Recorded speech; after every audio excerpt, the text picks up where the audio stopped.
Hello, everyone. This is Logan59XP here, and we are here today to finally conclude this series that should have ended like 2 months ago.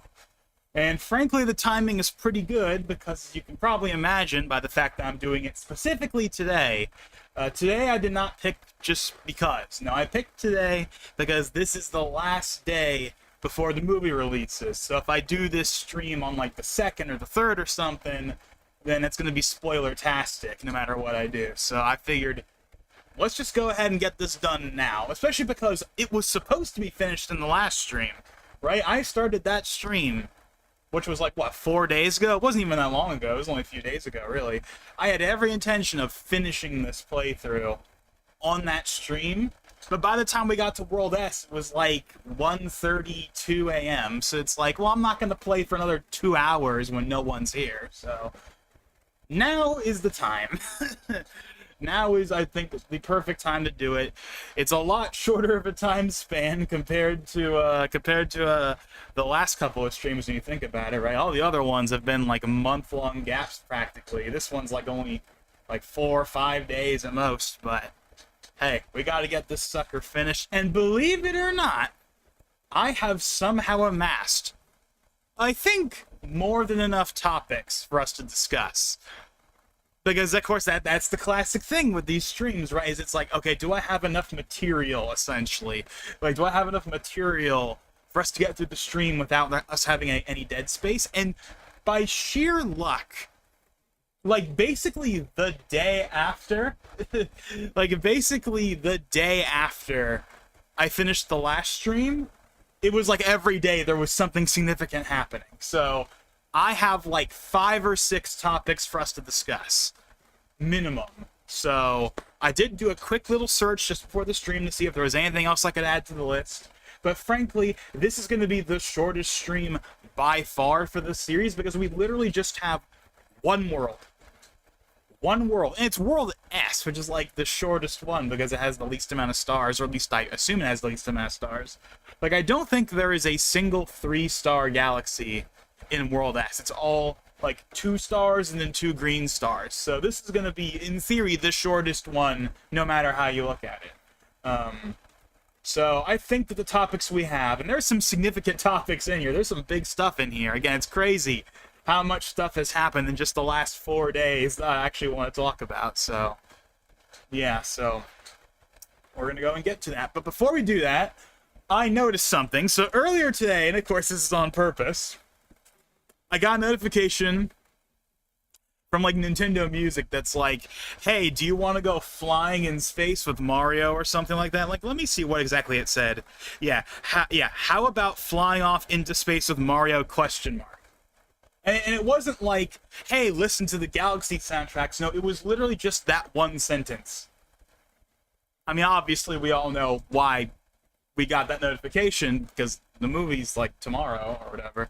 But, like, it's just weird how, like, it wasn't even like a, hey, go listen to the Galaxy 1 and 2 soundtrack. It was just, like, a question, and that's all it was. But anyways. But speaking of which, this is kind of cool. This is something I believe they did, like, with the Mario anniversary in like 2020, and I think they did it again last year as well. But this is kind of cool. If you go into the NSO app right now, look at that, it's all Galaxy themed. It's got like Lumas on the side and the star background. That's neat, right? That's cool, you know? And obviously, you know, they're promoting Galaxy 1 and 2, as you would expect. Icons, listen to the music, Tetris tournament thing. Like, of course. Oh, yeah, then, of course, here's some of the other stuff. But, yeah, so... But, yeah, that's cool. This is something that they have done before, again, for the Mario anniversary in 2020, I believe they did this. They also did it on the eShop. They had, like, a special Mario theme on the eShop. And then I believe they did it again last year for the 30th, or... No, sorry, the 40th. God, like, I remember when it was like 30 in like 2010 or 25 or oh god, there's been so many anniversaries I've lost count at this point. But whatever. So that's cool. Not much to say about it, but hey, it's cool. So yeah, anything but themes on the home page. Pretty much, yeah. We'll put themes in the NSO app, but not themes where we actually want them. I didn't age 2 years from the last playthrough. Yeah, so let's go ahead and finally finish this sucker off right. And again, I have a surprising amount of topics. It's like I did not think there'd be this many topics in such a short span of time that are like notable and like important. Like it's kind of nuts. Yeah, 27. It was just a few days ago. It was like it was yesterday, because it basically was yesterday. Especially for these streams where I take like month-long breaks. The first couple, though, were because of outside matters. Obviously we discussed those. We discussed those plenty. But yeah, so.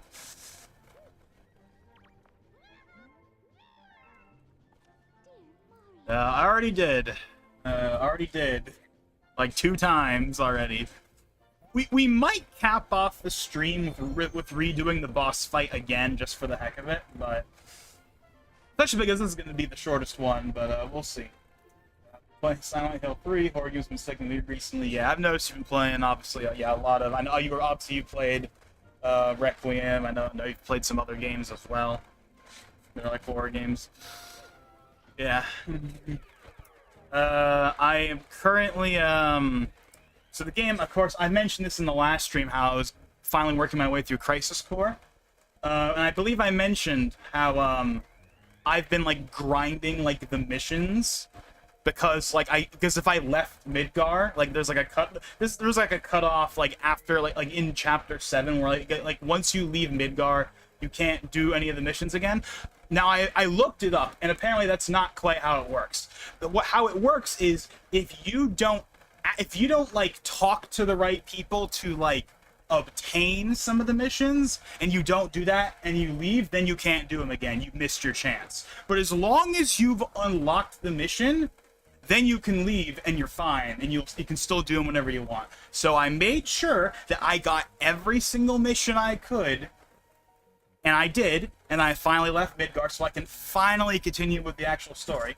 But I am on track to actually doing all the missions, even though they definitely get a lot harder as it goes along, and you gotta grind. But at this point, you know, I've done so many of them that I'm gonna probably finish all of them. And there's like a secret boss or whatever you get if you do 100% the missions or whatever. So I'll probably end up doing that, even though the main reason that I played Crisis Core was just for, like, you know, the story with Zack. Like, I did not plan to, like, spend half my time playing that game just grinding out those, like, missions. And to be clear, again, I think I said this last time, but when I say missions, like, I don't mean, like, the story. No, the missions are not the story. The story is, like, the chapters. No, the missions are, like, these little side quests, basically, where you fight, you know, like, enemies in, like, 6, like, different kind of locations to kind of rotate around.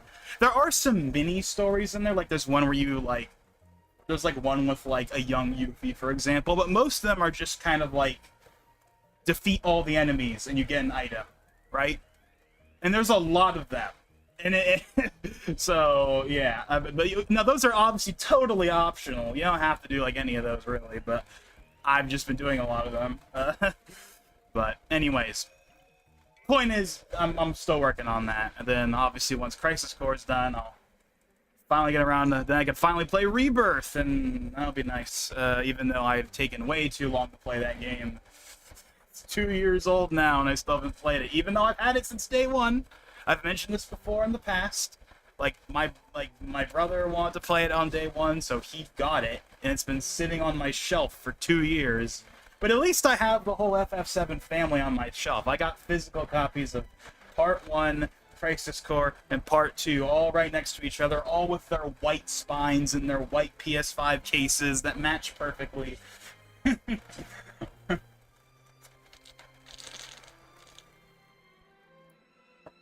you play the FF7 remake DLC storyline? The Yuffie DLC? Yes. My first time playing Part 1 was on the PS5 version. I deliberately didn't play the PS4 version because I waited for the PS5 version.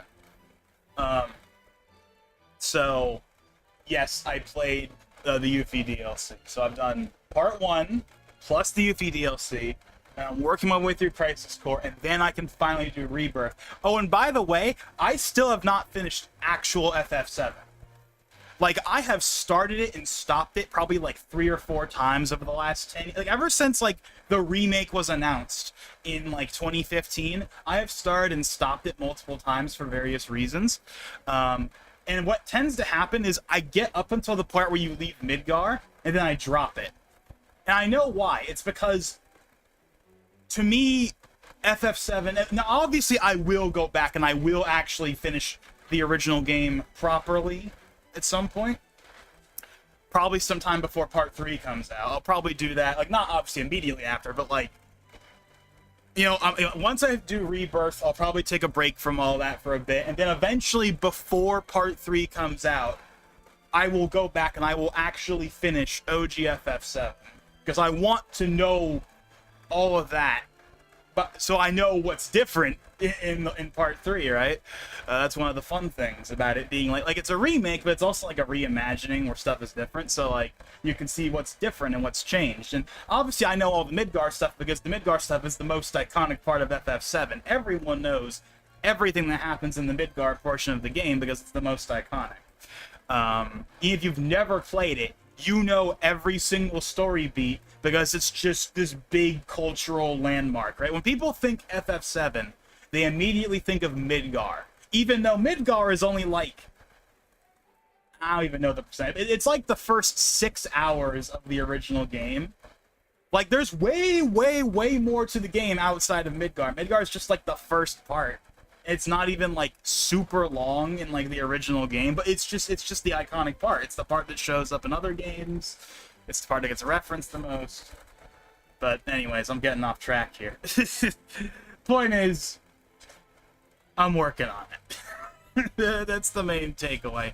But I would like to have my FF7 chronology, or at least the stuff that's important. Like, I'm not going to go and play, you know, Dirge of Cerberus or anything like that. You know, that game is, 1, not relevant to this whole thing anyway, and 2, even if it was, like, Dirge doesn't exactly have a great reputation.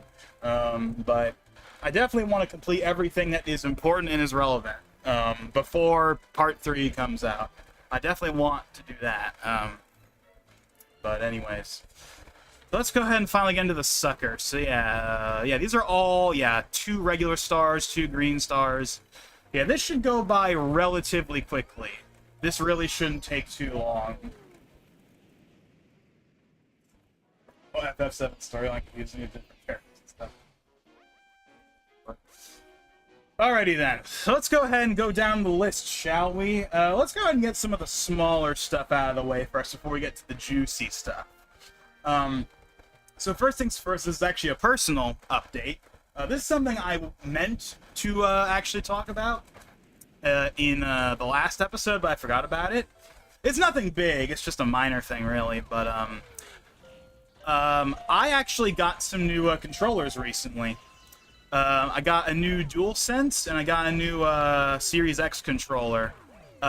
Both of those, but the DualSense especially, was very much overdue. I mean, like, if you've ever used, like, the Series X version of the Xbox controller, if you use it for long enough, there's, like, sticky pads inside that will, like, get mushier the more you use it, because you're pressing it down with it. Because, like, they basically, they function as, like, cushions for the triggers when you push them down. And I had worn them down to the point where they got really sticky and they started to be like a problem where like the trigger would, like, if you push down the trigger too hard, then like it would get sticky. It would like stick, right? And it would become annoying. So eventually I just took apart the controller and I got rid of the sticky stuff, and then that fixed it.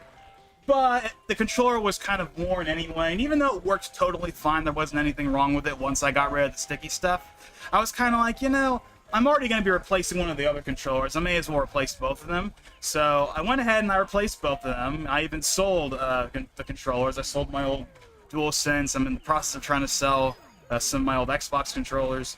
But yeah, so I got some new controllers. Again, the Series X controller was more of a formality because I was doing it for the DualSense. But the DualSense, man, I mean, the right, like that's my OG controller from 2021, and that controller was and that controller had gotten to the point where it would drift sometimes, and it had been doing that for years. The only reason I haven't replaced it sooner was because I was intending to essentially just put it off until the Pro came out. Then I would get the Pro, and the Pro would of course come with a new controller. But then once the Pro came out and was $700 without a disc drive, that totally threw off my whole plan. It's like, okay, well now the PS5 Pro isn't happening. At least how my financial situation is right now, it's not happening. So it was kind of like, okay, and now I really should just get another controller. But I kept putting it off because I just didn't want to spend, you know, the 70 whatever dollars it costed to get a new controller when the current one still technically worked. And the drift, when it happens, it's annoying, but it didn't happen often enough that I was, like, desperate to replace it. But then, finally, I was like, enough is enough. We need to replace this thing. And I did, and oh boy, having a new DualSense, it was so, so nice. Not just the fact that it didn't drift anymore, but just, like, you know, the freshness of a new controller that hasn't been worn down in any way. The sticks are, you know, fully formed and aren't like, they still have their edge to them. Because, when you use, like, when you use, like, controllers, how, like, the sticks will wear away over time. It was just so nice to have a new controller. It almost felt like I got a new console. Like, it almost was like I got the PS5 Pro, when I was playing games with that new controller. It was that big of a difference. It was like, man, I should have done this forever ago. That's another reason, by the way, I haven't done Rebirth, is because I didn't want to play Rebirth with that old controller. I wanted to play it with a new controller. That was another reason I put it off for a long time. So I got a new DualSense, and I went and I got a new Series X controller as well, and that's also very nice, of course, even if I didn't really need it. I also got some new battery packs, because I've been using the PowerA battery packs for the Xbox controllers, and they're really good. They're also really cheap, too. It's like $12 for, like, 2 of them, for 2 controllers, and it works on both the Series controllers and the Xbox One controllers.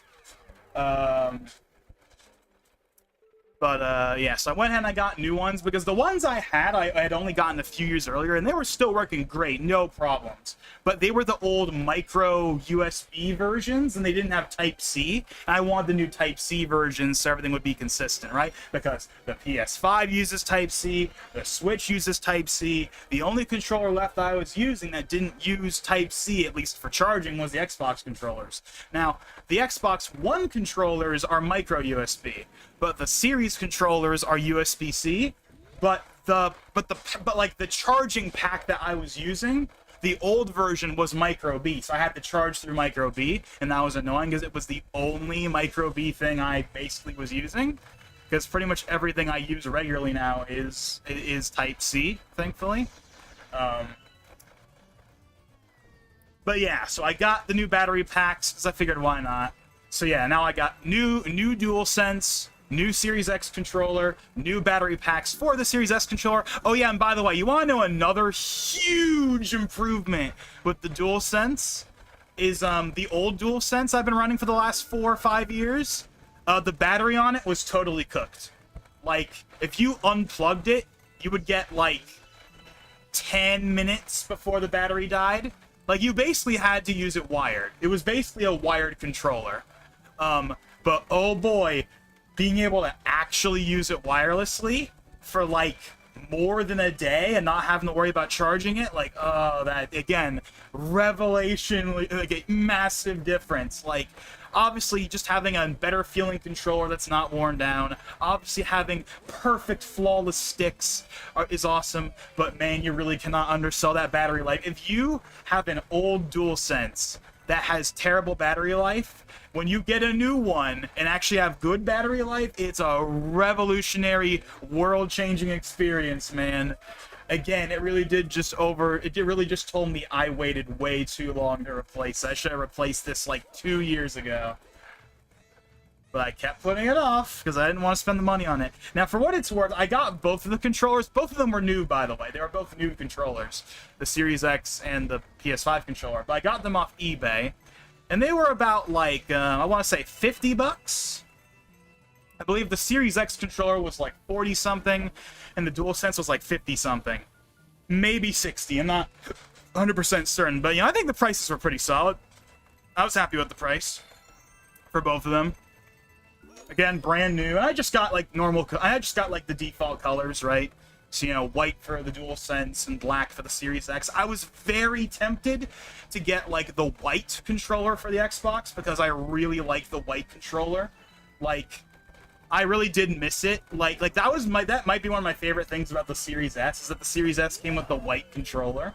And I really like the white controller. But the problem is, PowerA doesn't sell a battery pack with white covers that has a charge port on it. So I basically was stuck with buying the black controller whether I liked it or not so I could have everything matched correctly. It's not a big deal. Obviously, the Series X I have is just the regular vanilla, 1 terabyte black. It's not the 1 terabyte all digital. It's not the 2 terabyte Galaxy. It's just the regular standard one. So obviously, I wanted everything to match anyway. So I was never going to really get the white one anyway. But it would have been nice if I had the option to get the white one without having any downsides. But whatever. Point is, this is a really long conversation for what's essentially me just getting new controllers. But I got new controllers, and I'm very, very glad I did.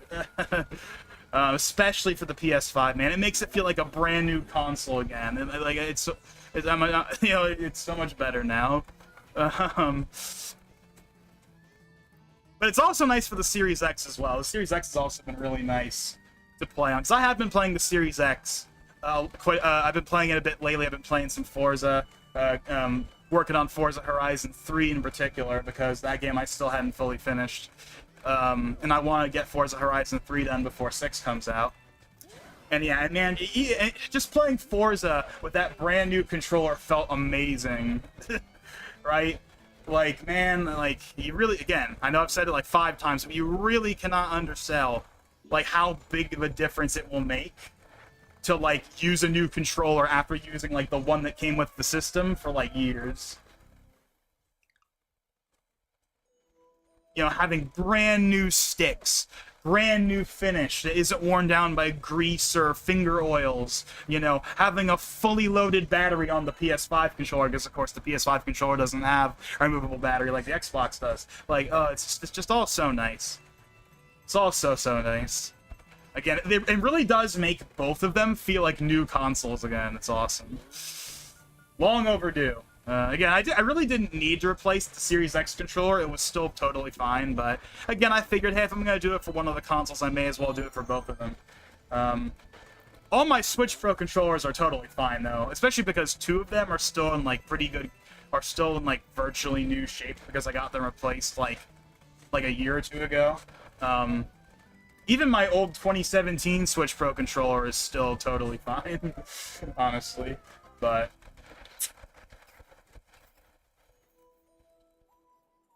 And the grip isn't worn out? Yeah, it's another thing, too.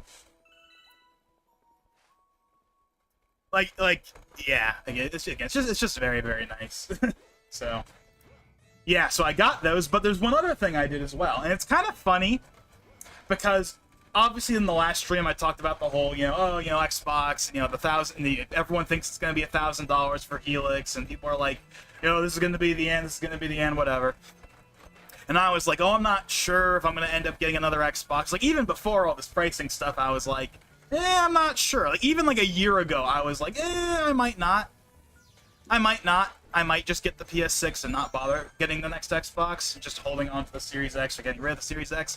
But it's funny, because now I'm, like, doubling down on the Series X. Like, obviously I got the new controller, but you want to know what else I got?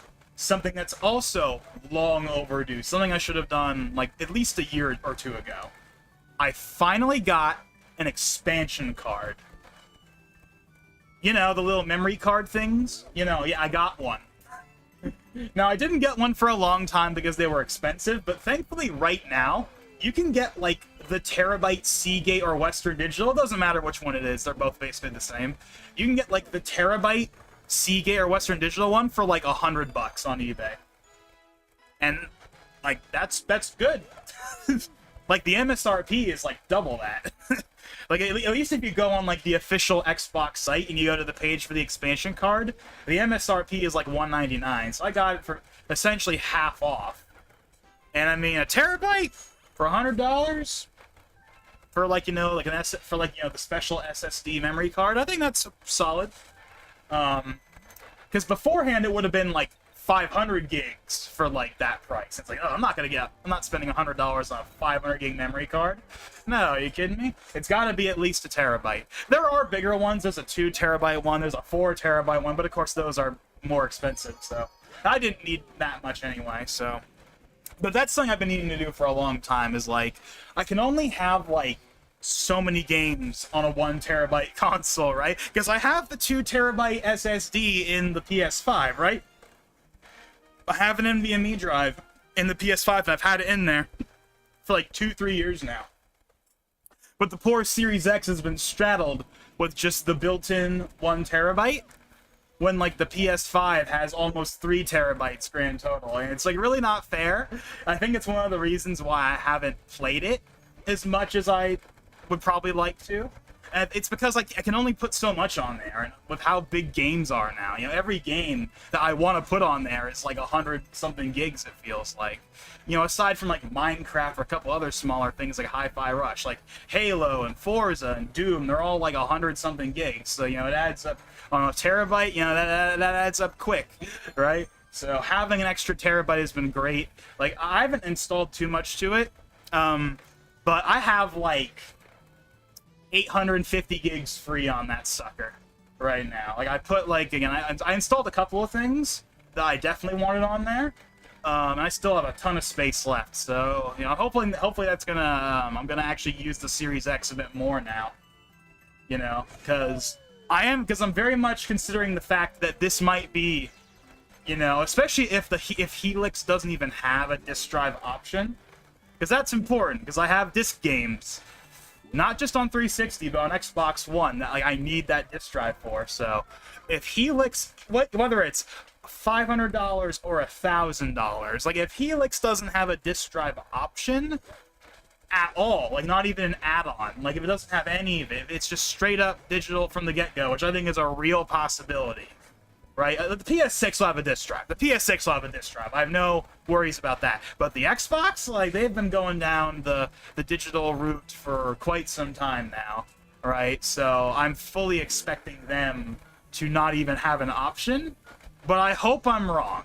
I hope I'm wrong on that. But I'm going into Helix expecting no disk drive. that is my expectation. But because I'm expecting not only the price, but because of that, and also because like I'm not even sure if I'm gonna end up getting it no matter what anyway, I'm kind of preparing myself to like run the Series X long term, right? Get a new controller, get more storage for it. I'm kind of preparing it to be like the Xbox for like the next many years to come, before it maybe finally gets replaced with Helix or whatever. Who knows? Obviously it's too far in the future to know for sure, but I'm very, very glad I have. I'm very, very glad I got that memory card. It's made the Series X, it's kind of given the Series X some new life for me. Just having all that space, and I don't have to delete any of the games I don't want to delete. And don't forget, I can still plug in like regular old like external hard drives for like older games. You only need the NVMe for like the series titles. So I'm very, very glad to have done all that. Again, it was overdue, but I didn't want to pay $150, $200 for a terabyte. And thankfully, well, right now the PC SSD, well, that's obviously kind of a mess right now, like with the RAM. Although I saw like the other day that apparently RAM prices are improving, but I'm not really following that whole thing right now, so I don't actually know what the story is on that. But the point is, like, SSD prices also have gone up, obviously, in recent months. So, but thankfully that has not affected the expansion cards like at all, as far as I can tell.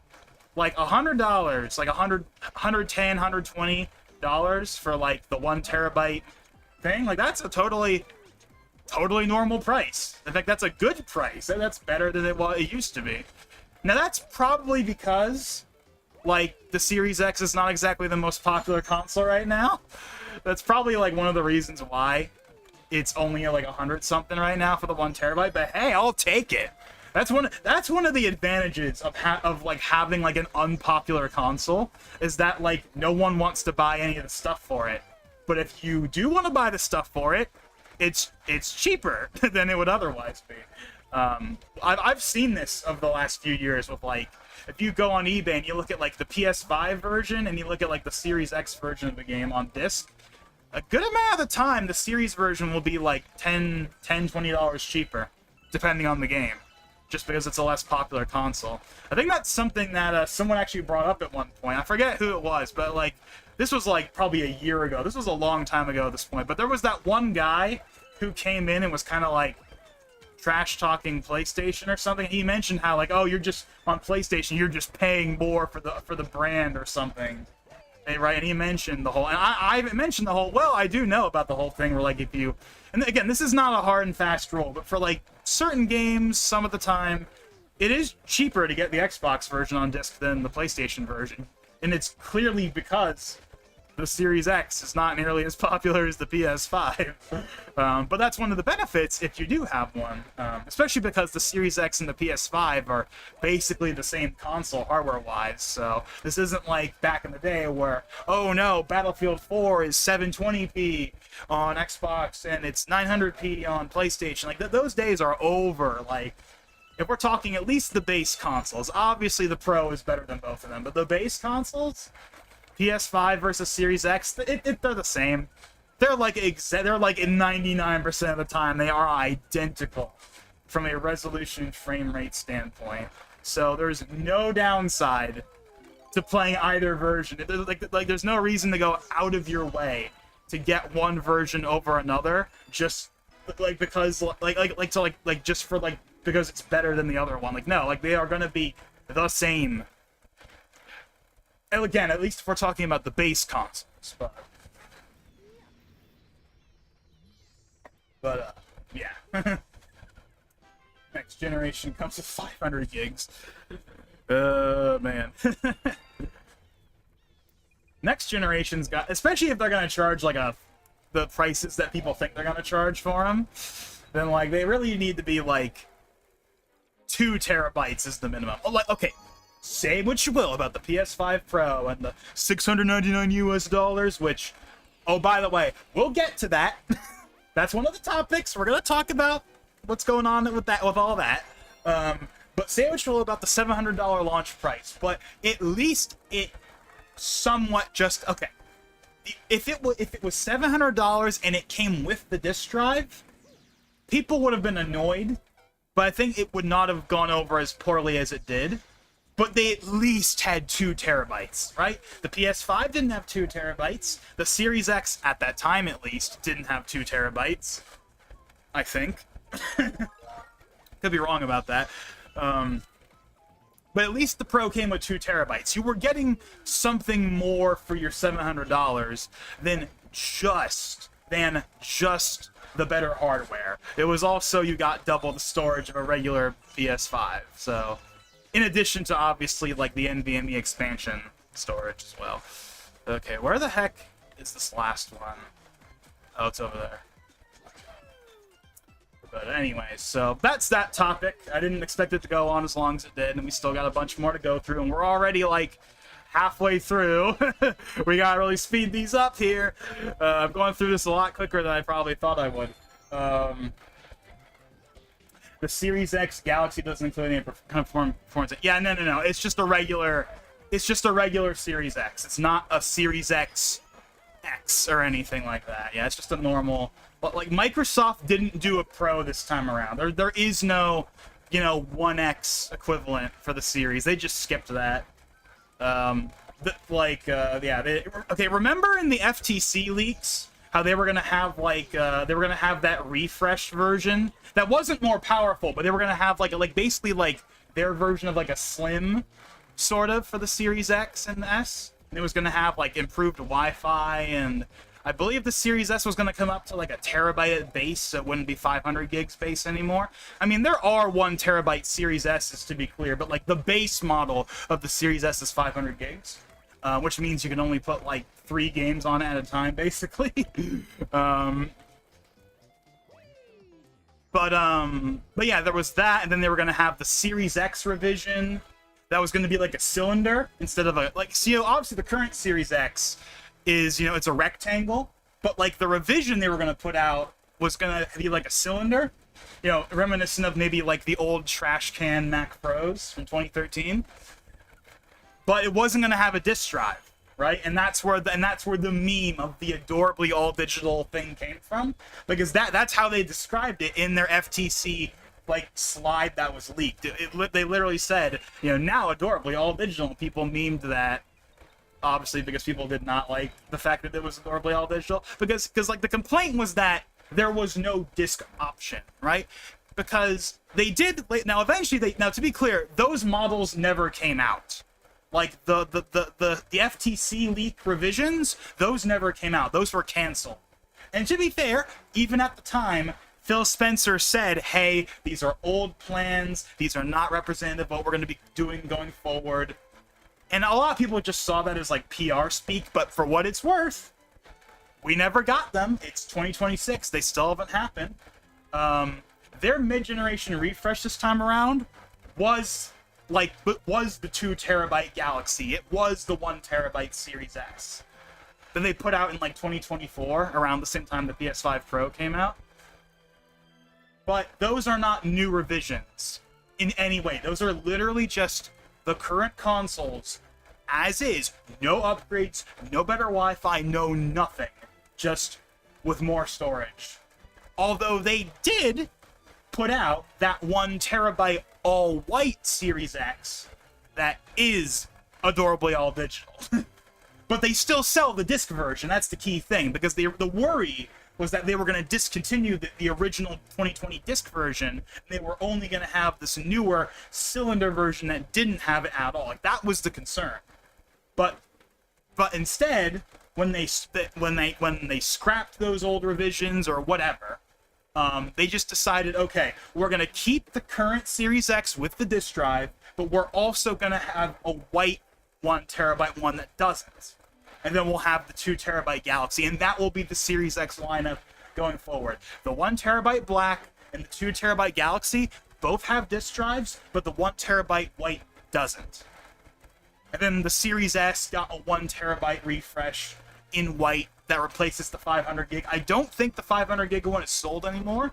I could be wrong about that. I think they just made the 1 terabyte the baseline, which is nice, but probably a little too late, because most of the people that have Series S's, which, as everyone likes to say, is the majority of people that have a Series console this time around, are people that probably have just the basic 500 gigs version of it anyway, so you gotta buy the expansion cards if you want more space. But anyways, we still have so many more topics to get through, and we only have like 3 Galaxies. Actually, no.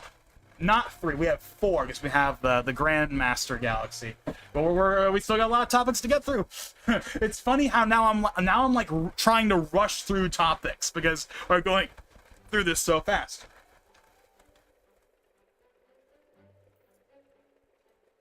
Okay, what's some other things I can talk about real quick? The Bon Bon Blast update came out. I talked about this last time. Nintendo leaked it on like Twitter or something. They finally put it out like yesterday in version 1.6. There's also some, bug fixes and balance changes, but the main new addition was the Bon Bon Blast. So that's cool. The first actual new piece of content the game has received since launch, and it was Bon Bon Blast, which ain't much. But hey, it's something, I suppose. I have not actually played it. I have not played Bon Bon Blast yet. I mean, of course, it's an old mode. It's not a new mode at all. It's been around since, like, Double Dash. And it was in Mario Kart 8 Deluxe. But hey, it's something, right? Well, Mario Kart fans right now are starved for something, because they just refuse to put out actual DLC for some reason. But we've already talked about that plenty. Point is, they put out the Bon Bon Blast, so cool, take what we can get. Okay, moving on from that, what else is there? There's some minor updates. I remember Antonio. I haven't seen Antonio show up yet. At least he's not in the chat anyway. But he mentioned last time, hey, updates on like the Paramount Warner deal, and I was like, I don't think there's anything really significant to report. So a few days ago, I did check. I haven't checked again since, but basically, here's what I've seen as far as updates regarding that. I saw that apparently it is confirmed that I don't know if this was confirmed the first time we talked about this in part 4, but it was confirmed like the day after the last stream or something that yes, Paramount Plus and HBO Max will merge when this is all said and done, so we'll have just the one service for both of them. So that's confirmed. That's a big deal. David Ellison, who of course is the current CEO of Paramount, he mentioned how apparently they're gonna try and make sure that they keep as many jobs as possible, so there's not job cuts or whatever, something along those lines. Which, you know, actually no. What he said was that the companies are gonna operate independently. So like Warner Bros. Will essentially operate as it exists today, but it'll just be under the Paramount umbrella. But it will operate kind of in the same way that like Lucasfilm and Marvel Studios are like kind of their own autonomous thing. Like they're like well, obviously a lot of people just kind of, you know, they just kind of, well, I've seen a lot of people that just like you know how a lot of people call modern Star Wars Disney Star Wars, even though Disney themselves haven't made like any of it. Like Lucasfilm makes Star Wars, but Lucasfilm is owned by Disney, so people just call it Disney Star Wars, the Disney Star Wars era. Well, whatever, I'm getting off track. Point is, Ellison said that Warner is gonna still be, like, it's gonna operate independently. Okay, you know, no. I know what a good example for this is. Here's a good example. A few years ago, when Sony bought Bungie, they did not make it a part of PlayStation Studios. It's under Sony Interactive Entertainment, but it's not a part of PlayStation Studios. That's the reason why Marathon isn't a PlayStation Studios game. It doesn't have the PlayStation Studios logo on it. It's not even published by Sony. It's a Bungie title through and through. It's one of the reasons why it's cross-platform. It's on the Series X. It wouldn't be on the Series X if it was a Sony-published game. Now, granted, Helldivers came out on Series X last year, but I think that was a special exception more so than the rule, because the Horizon, the Hunter-Gatherer, whatever it's called, spin-off that was announced like a month ago that people massively disliked, that is only on PS5 and PC. There is no Xbox version of that. But anyways, point is, it's like that, or it's like how, right now, okay, here's another example. So, of course, Microsoft owns Activision and Blizzard and Bethesda, right? But they're not Xbox Studios, right? Again, you boot up Call of Duty, you boot up Indiana Jones, you boot up Fallout, you boot up Starfield. You will not see the Xbox Game Studios logo once. And you want to know why? Because they didn't publish those games. And they still don't. They still have their own independent publishing, they're still their own thing. They're a part of Microsoft. They're a part of Microsoft Gaming, which is Xbox, but they're not Xbox Game Studios. They're not under that umbrella. Like, you know, 343, which is now Halo Studios, the Coalition, you know, Double Fine, Mojang. Like, those are all Xbox Game Studios, and that's why they all are published by Microsoft, and they have the Xbox logo at the beginning of the game. But you don't have that on Activision, or Blizzard, or Bethesda, because they're not underneath Xbox Game Studios itself, but they're just underneath Microsoft Gaming. That's what it sounds like Warner Bros. Is going to be like. So you're not going to see the Paramount logo in front of a Warner Bros. Movie or anything like that. It's still going to be Warner Bros.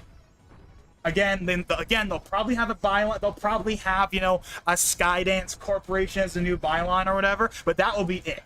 You're not going to see the Paramount logo plastered over any of the Warner Bros. Stuff. Warner Bros. Will remain its own brand, will have its own thing, but it will be a part of the greater, obviously, company, and it will have, again, they're going to merge HBO Max and Paramount Plus, so that will all just be one service. But that's what, at least, that's what he's claiming. And to be fair, that will absolutely be how it is for at least the first couple of years. It's more so, 5, 10, 15 years down the line. That's when we'll see what happens, but we'll see. I mean, for all we know, this acquisition won't even go through.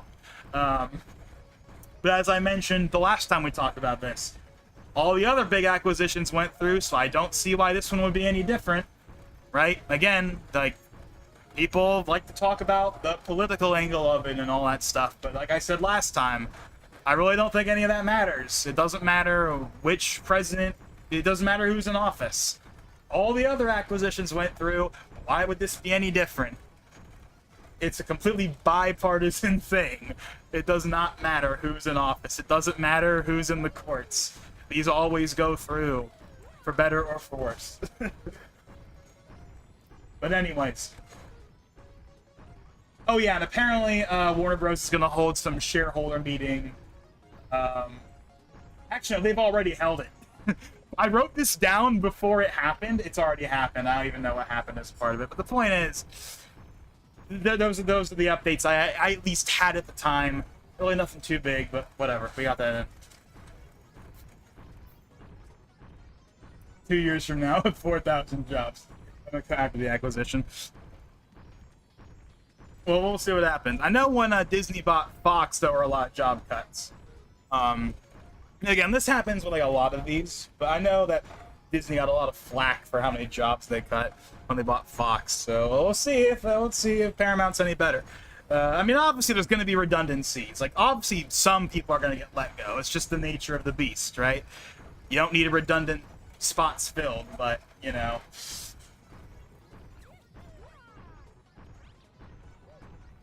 But we'll see. Again, I don't really have much of a stake in that whole thing. I'm kind of like, if Paramount buys it, cool. If they don't buy it, whatever. It doesn't really matter. I don't really have a stake in any of the IPs involved. That there's not Paramount and Warner don't own any IPs that I am actively invested in. So I don't really care too much. Also because I don't really think anything crazy is going to happen anyway. Like, people are acting like everything's going to radically change. And, I mean, in practice, I don't think much is going to change. I really don't think much is going to change in the grand scheme of things. But we'll see. Anyways, at least it's not a gaming company. I wonder what... actually, it does make me think, though. I wonder what the next big acquisition is going to be. What is the next big gaming acquisition? What's going to be the next big gaming acquisition? Because... the last big one we had was, of course, Microsoft and Activision Blizzard. That one was, the biggest one, and it wasn't even close. The biggest one before that point was when they bought Bethesda, and that was only, $9 billion. But the Activision Blizzard one was, $70 billion. It was literally, 7 times more. That was they were talking, Disney Fox numbers, those kind of numbers, right? And then, of course, the Paramount... Warner deal is supposed to be 110 million, which is going to be the new biggest acquisition of at least anything in the entertainment industry. Obviously that's not gaming, but just entertainment. I think that's the biggest one so far. It's not even close. Eventually we're going to have a $200 billion acquisition in 20 years or something, although who freaking knows what that's going to be. Unless Disney and Paramount and Sony and Universal, unless literally all of them merged, I can't imagine us getting a number too insanely high. And of course that would never happen because that would get shot down so damn fast. I know I literally just mentioned how all of these acquisitions go through, but there is a breaking point. There is a point where I think there will be a no. We're just not there yet. We're not at the point yet where that's good. Once we get down to 2, that's when I think it'll start to really kick in. And if we ever get down to 2 major studios, maybe 3, that's when I think we're gonna see the antitrust become harder and harder. But whatever. That's again. We still got more topics to get through. Anyways, I'm trying to get this 1 star, dang it, but I need to stop the thing and get over to it fast enough. Microsoft and Nintendo Classic. Man, what's funny? I was thinking about that not too long ago. I was thinking about that because that is the classic. That is the classic one, right? That is the one that people like to talk about. Is You know, Microsoft buying Nintendo. I mean, it's something that they've literally tried in the past. Like, there's the famous story how in like 2000, 2001, like right when they were in the process of building and releasing the original Xbox, right? This is during that time period. Like, they literally went to Nintendo, and Nintendo famously kind of laughed in their face at the time, you know? Which, to be fair, they probably would still do that now. I mean, obviously Nintendo is on top of the world right now, coming off of the Switch. They're obviously in absolutely no... They are in no mood to be bought out by anyone. But anyways, I was thinking about that the other day, and it's like, you know, I don't want that to happen. I think it's very interesting, and I think there would be positives that come from it, which I know might be sacrilege for, like, especially like Rare fans to hear me say the word. I think there would be positives that come out of Microsoft buying Nintendo. Now, I don't think those positives would be strong enough to detract all the potential negatives, but I think there are genuinely positives. For example, if Microsoft bought Nintendo and Nintendo stopped making their own consoles, we would have a better online, because it would just be Xbox Live. We would also have better hardware. We would lose the handheld aspect, but at least there'd be the PC handhelds. So those are two pluses. You can't really deny those. But what people worry about is what would happen to the game. So that's what people worry about. And to be fair, Microsoft does not have a great track record when it comes to just letting franchises like Microsoft has a reputation for like letting franchises just sit there and languish for like forever. Like, there hasn't been a new Banjo game since Nuts and Bolts. That's kind of insane, despite the fact that people have asked for one for forever. And they had a perfect opportunity to take advantage of the hype of Banjo to start development around that time and give it to someone. Like, we know Rare isn't going to make it. Rare has made it clear they have no interest in working on any of their old franchises, and you know what? That's totally fine. But then let someone else make it. Let someone else make Banjo. Let someone else make Conker. You let someone else make a new Killer Instinct, and that went over pretty well. I don't know. I'm not even a big Rare guy, but, like, you know, I understand the frustration. Like, these classic, iconic franchises that Microsoft just seemingly won't give to anyone, or at the very least, I don't know. Like, it's weird. Like, they just, and it's not just Rare. Like, Rare gets a lot of focus. Like, I think a lot of the people that would be against a Microsoft buying Nintendo type thing, I think a lot of those people are people that are still salty like 25 years later about Rare. They're still salty about Rare. It's not everyone, but I genuinely think a lot of them are just, they're still salty because of Rare.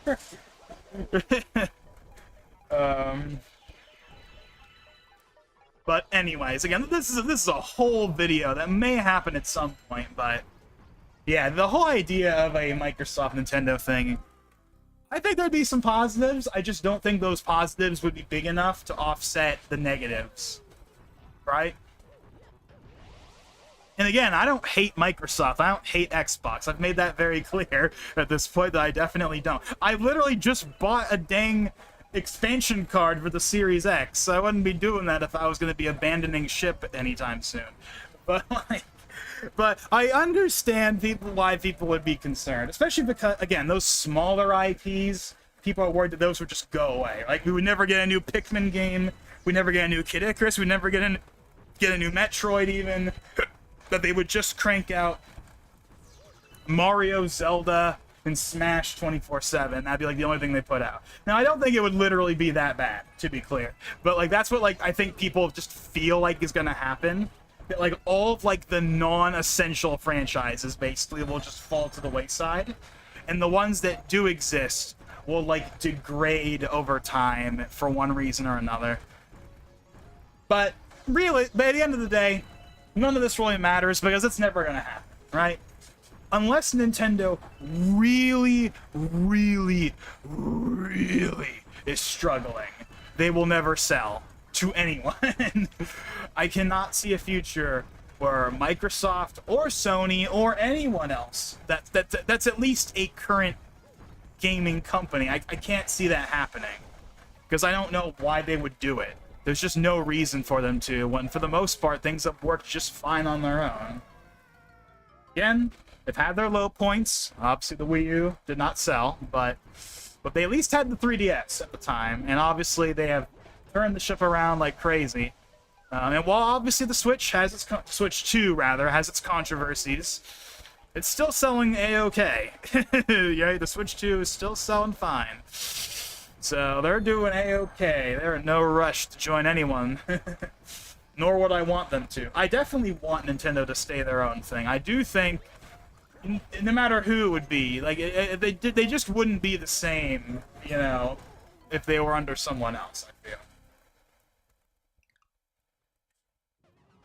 But again, none of that's gonna happen anyway, so that's a pointless conversation anyway. But like, yeah, but like outside, because I will say this though, that would be the biggest acquisition ever, even if it costed less than Activision Blizzard, which it definitely would not. There's no way it wouldn't be like at least 100 million, but sorry, 100 billion. But like that would be the biggest acquisition in all of gaming history, not even close, right? It doesn't even have to just be them. Like what if Sony bought Xbox? Like, they didn't buy Microsoft, but they bought specifically, like, Microsoft Gaming. They bought Xbox, they bought Xbox Game Studios. You know, they bought basically everything that is Xbox from Microsoft. That would be massive, right? Or if Microsoft bought Sony Interactive Entertainment and bought all of PlayStation, all the studios and everything, that would also be massive. Like, any of the big three buying each other would be, like, the biggest one we've ever had. But again, I don't see any of that happening. Obviously, Sony is not going to let go of PlayStation. That's practically their bread and butter at this point. They'd be insane not to. Obviously, Nintendo is gaming, right? They would never sell. Right? Microsoft, you know, they make Windows, they have Azure, they have their cloud stuff. Sony, they make TVs and all kinds of other things. You know, but they have other businesses that aren't just gaming. But Nintendo is gaming. Nintendo is a gaming company. They may not have started as one in the long ago, but that's what they are today, and that's what they will be pretty much for the rest of time. Or at least for as long as they're relevant. Maybe in 100 years, they will have migrated away from gaming for some reason, and then we'll all look back and like be like, man, remember 50 years ago when Nintendo made games before they sold Mario and Zelda to Microsoft or Sony or Capcom or whoever? Like, I don't know. Again, none of that's gonna happen, but like, man, I wonder how much Mario, just Mario, would be worth.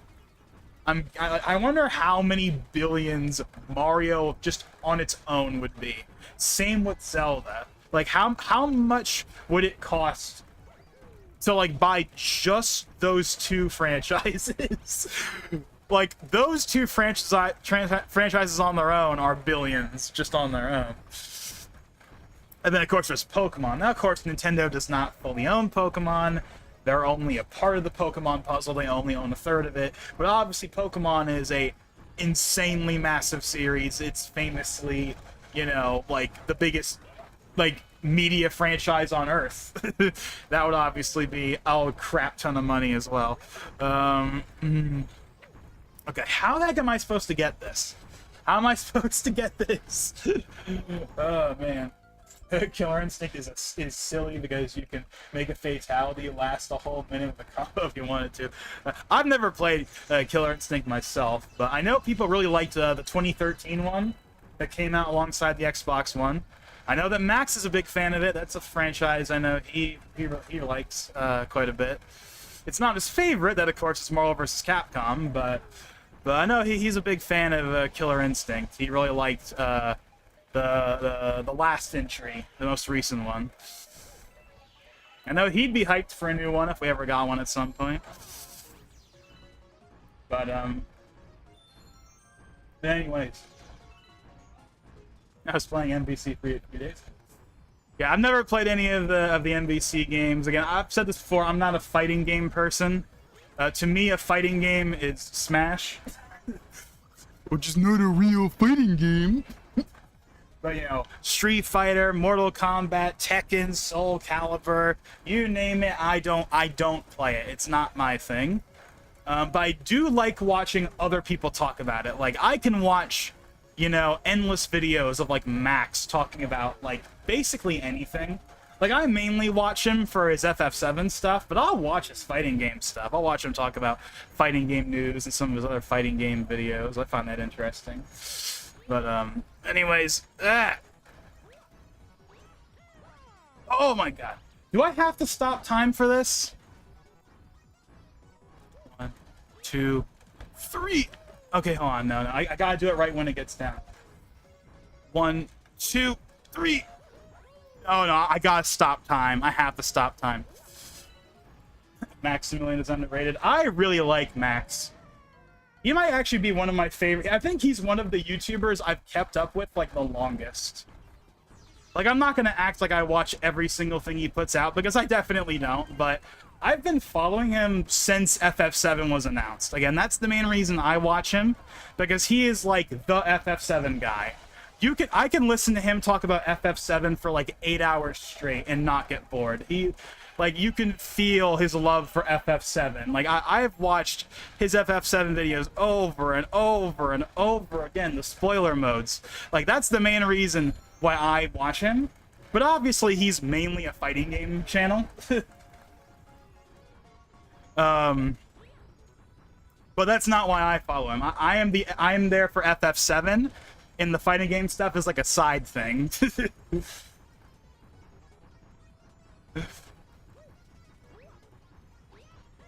Yeah, his reactions to like FF7 and Cloud are so iconic.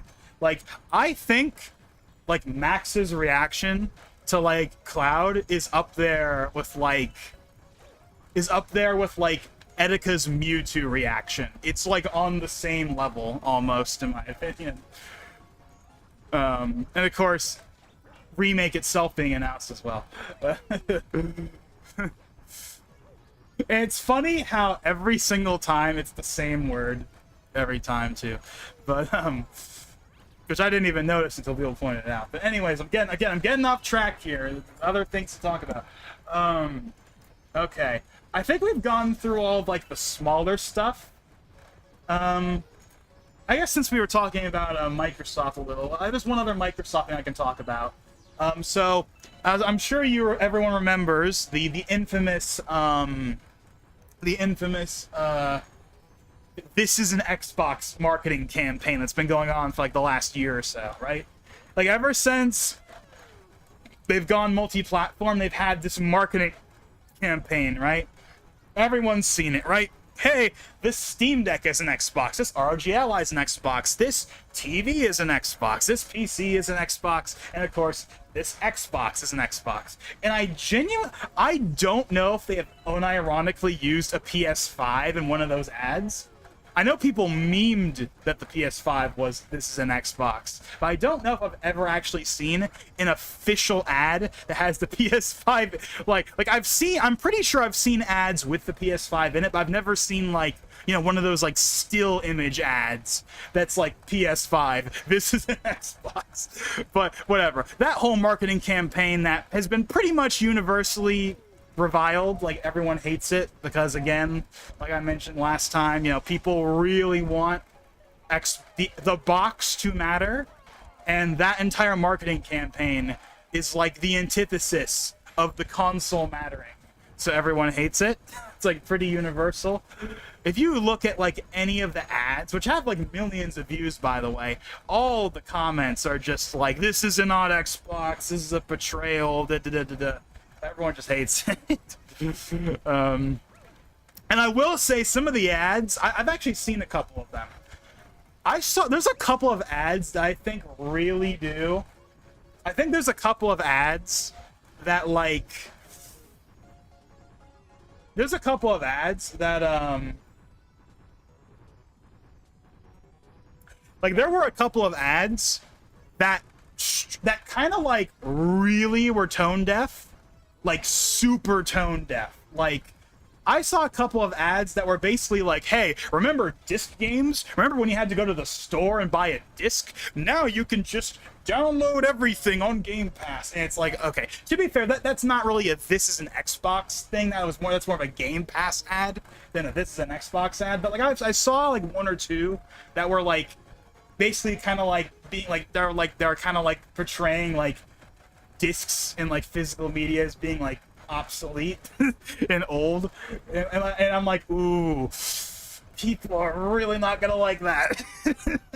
I know I saw it like at least one or two ads that they had that were basically that, like they would like recreate like I saw one that was like recreating like an Xbox 360 era retail store, and it was like all these people like pulling, like there was like only one copy of the game left, and they were all pulling on a copy of a game, and it was getting stretched longer and longer. And then they're like, hey, you don't have to do this anymore. Remember the bad old days when you had to fight over that copy of a game? Now you can just go on Game Pass and download everything at the point of your fingertips, no matter where you are, or something like that. I'm probably over exaggerating it a little bit, but that is genuinely like one of the ads. There's also another one where there's like a bunch of people like outside in the freezing cold on launch day, like back in like 2004 or 2007 or whatever, like it's the Halo 3 launch or something, and they're also like, you know, and the ad is basically like, hey, remember when this was a thing? Now you don't have to go.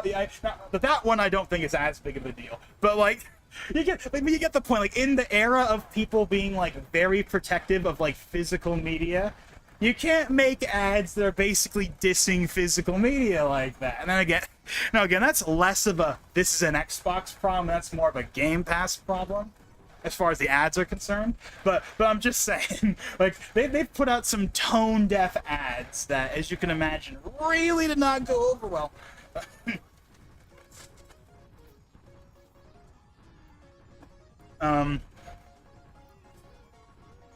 But yeah, so anyways, the point I'm getting to, and this is the good part, this is the part everyone's gonna want to hear.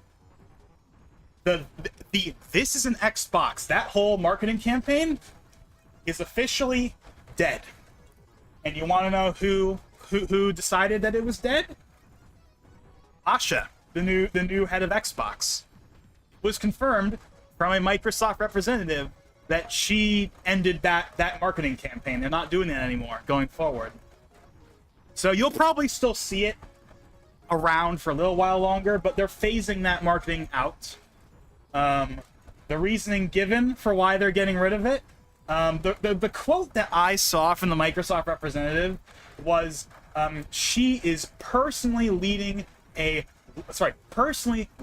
reset of how we show up as a brand. Whatever that means. Now, personally, I'm going to take that as code for everyone hated this. That's why we're getting rid of it.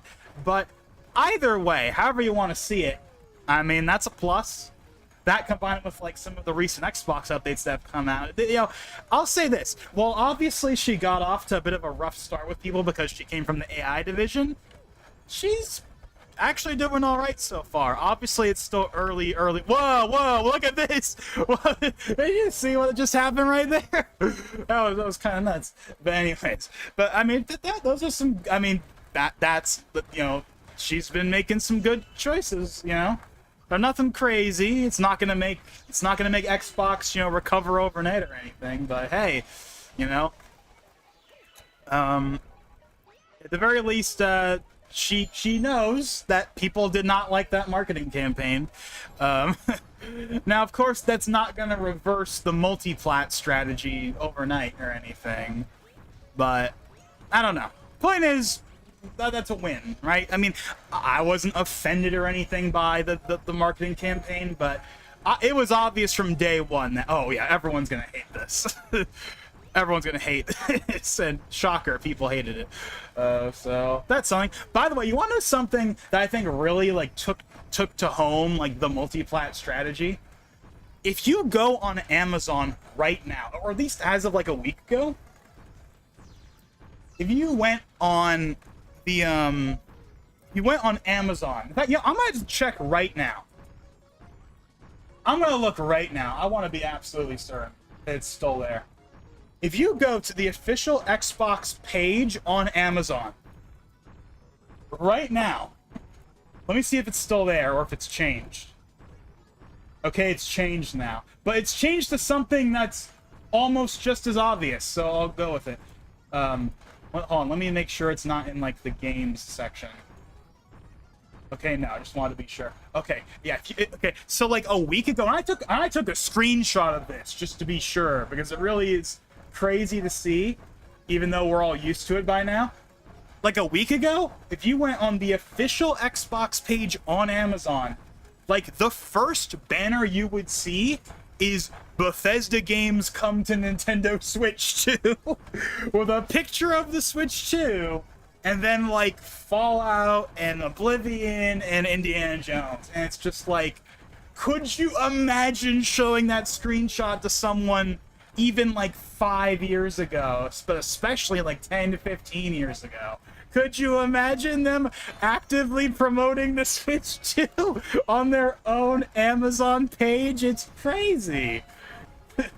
I took a screenshot of it because it was just that nuts to me that I saw a Nintendo Switch 2 on the Xbox product page where they were actively selling the Switch 2 versions of those games. Oh, and if you think that's crazy, right now, Starfield just came out on PlayStation. So guess what the banner is on the Xbox thing? That's right, Starfield with a good old PlayStation logo on it. And if you go to the games section, like just general games, you'll see Starfield PS5, Forza Xbox, Requiem Xbox, Flight Simulator PS5, Black Ops 7 PS5 and Xbox, Outer Worlds PS5 and Xbox, Ninja Gaiden 4, PS5 and Xbox, Oblivion, PS5 and Xbox, Tony Hawk, PS5 and Xbox, Doom, PS5 and Xbox, Indiana Jones, PS5 and Xbox. They've also got some third-party games on there too. But it's just funny, like all of their first-party games, they actively list the PS5 versions.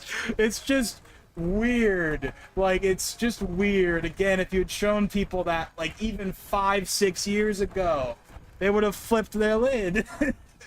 And again, I don't even personally care that much, but it's just really funny to just see them completely and totally embrace the multi-plat. Oh, PS5, Switch 2, we don't care. We'll list all of them under our own banner, and we don't care. It's just funny. Okay, I'm taking way too long to get this green star. It's funny how I was like, oh, we gotta get through these other topics, and we still got a bunch of topics to get through. Let's make that clear. But, like oh, man.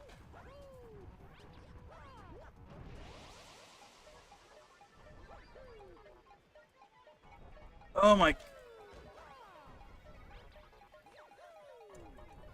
how am I supposed to get this? Oh,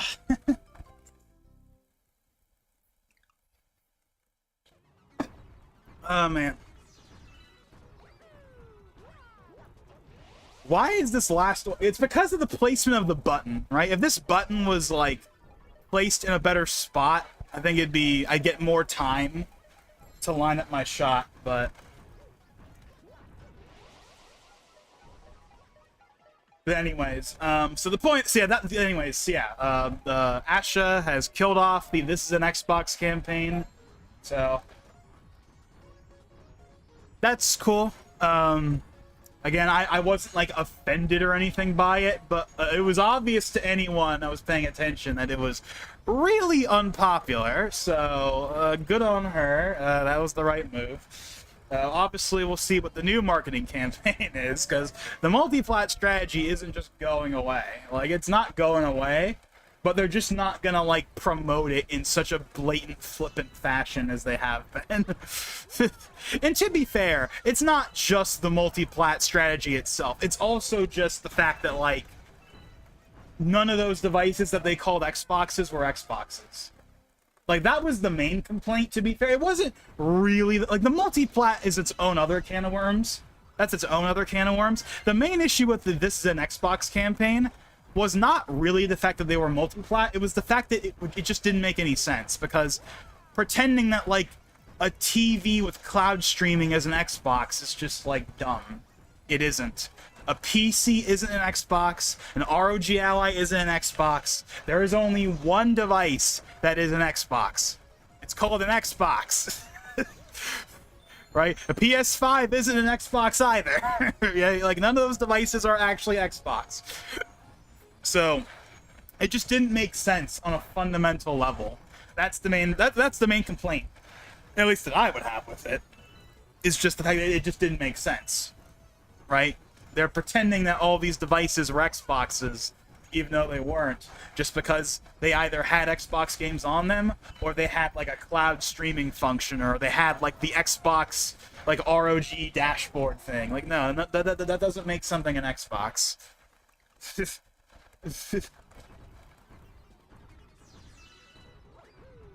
That'd be like, okay, that would be like if Nintendo said that like your iPhone was a Switch because it has Mario Run on it, or it has like Fire Emblem Heroes, right? Like that would obviously be ridiculous. Like that's kind of like obviously that's a bit more blatant, because obviously you can't play Breath of the Wild or Odyssey or whatever on a phone, right? Like in the same way that you can play like, you know, Forza on a PS5. Like obviously that's obviously not the same comparison, but you get the point I'm making, just to like why that marketing campaign didn't really make sense. But anyways, enough with that.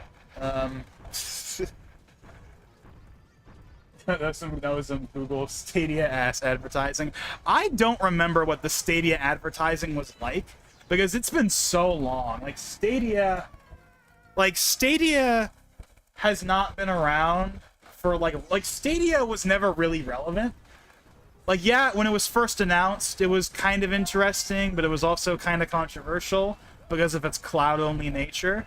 And then once it was obvious that the service flopped, it was only a matter of time before they canceled it, and then they canceled it, and then now it's just in the dustbin of history. Like no one even thinks about Stadia anymore. Like you have to like the Stadia is the new Ouya, right? It's the new Ouya. It's the thing that came out. It was a little interesting and kind of unique, and then everyone forgot about it, and it totally just and then it got killed off. You know.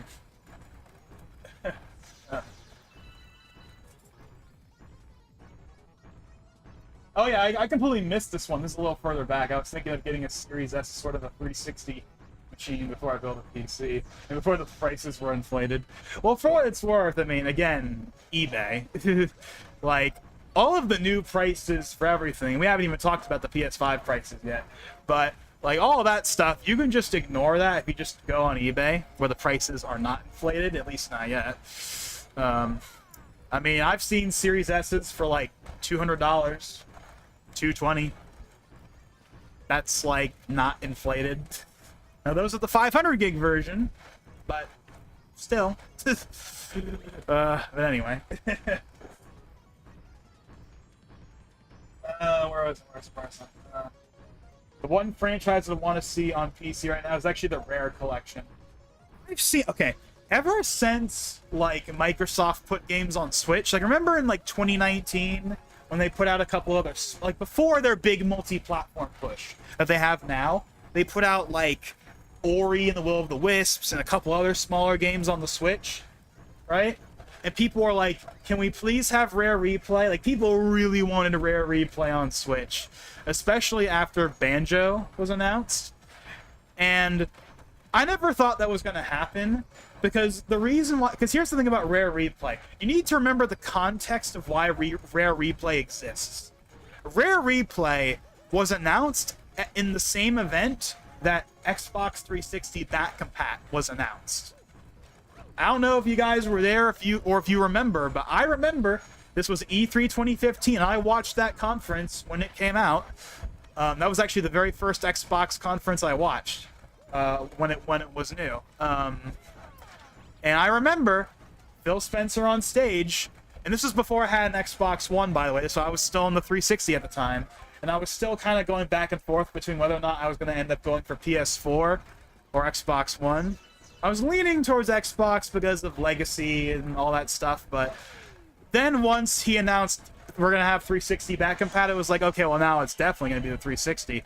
But the reason why Rare Replay, which was announced at that very same E3, the reason why that exists is because it relies heavily on the 360 back compat.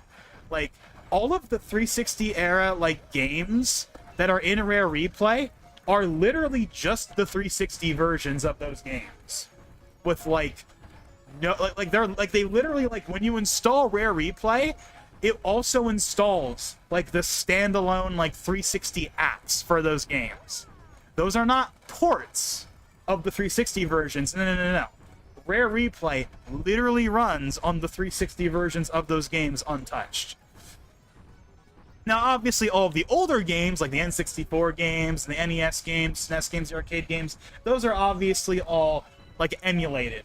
Like, for example, the original N64 version of Conker is just the N64 version. It's not the Live and Reloaded version that was on the original Xbox, which is actually a shame, because that version, while it has, strangely enough, more censorship than the original N64 game, it's actually a really cool looking version of the game that like still holds up, even though it's like a late gen Xbox game. I wish that was included in Rare Replay, but wow, that's all I had to do. I didn't have to bounce off the thing. I thought I had to bounce off the thing. Man, I wasted way too much time on that one level. I probably spent like 30 minutes just trying to get that 1 star.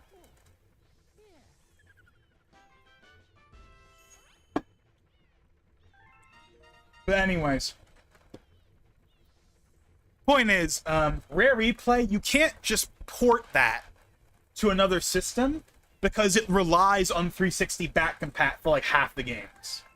So they would have to basically they would have to basically make ports of all those 360 versions of those games. And that's not just the 360 games themselves, like, you know, Viva Pinata, Perfect Dark Zero, and Nuts and Bolts. Those are all actual 360 games. But remember, Banjo 1 and 2 in Rare Replay are the 360 versions. So, like, they'd have to make ports of all those games, and they're not going to do that. For a collection that's niche and only really has a small fan base anyway. It'd be cool to see Rare Replay on Switch and PC and PlayStation, but it's not going to happen, just because of the 360 back compat stuff. They'd have to, like, completely, like, redo all of that for other consoles. And have to make native ports, basically, for all those games, for every platform they put it on. They're not going to dedicate all that effort to something that's really not that important.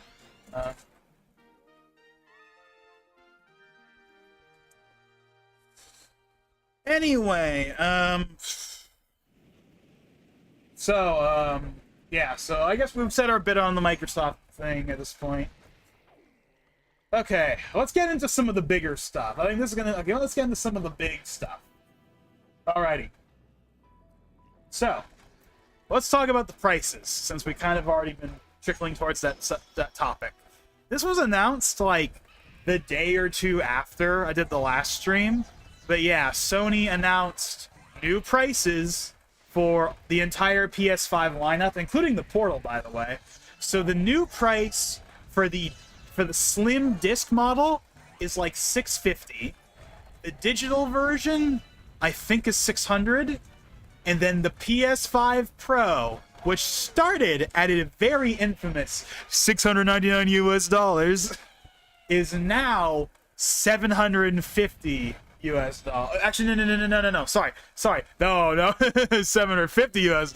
No, you wish. $850 US, my friends. That is the new MSRP for the PS5 Pro. As you can imagine, it did not go over well.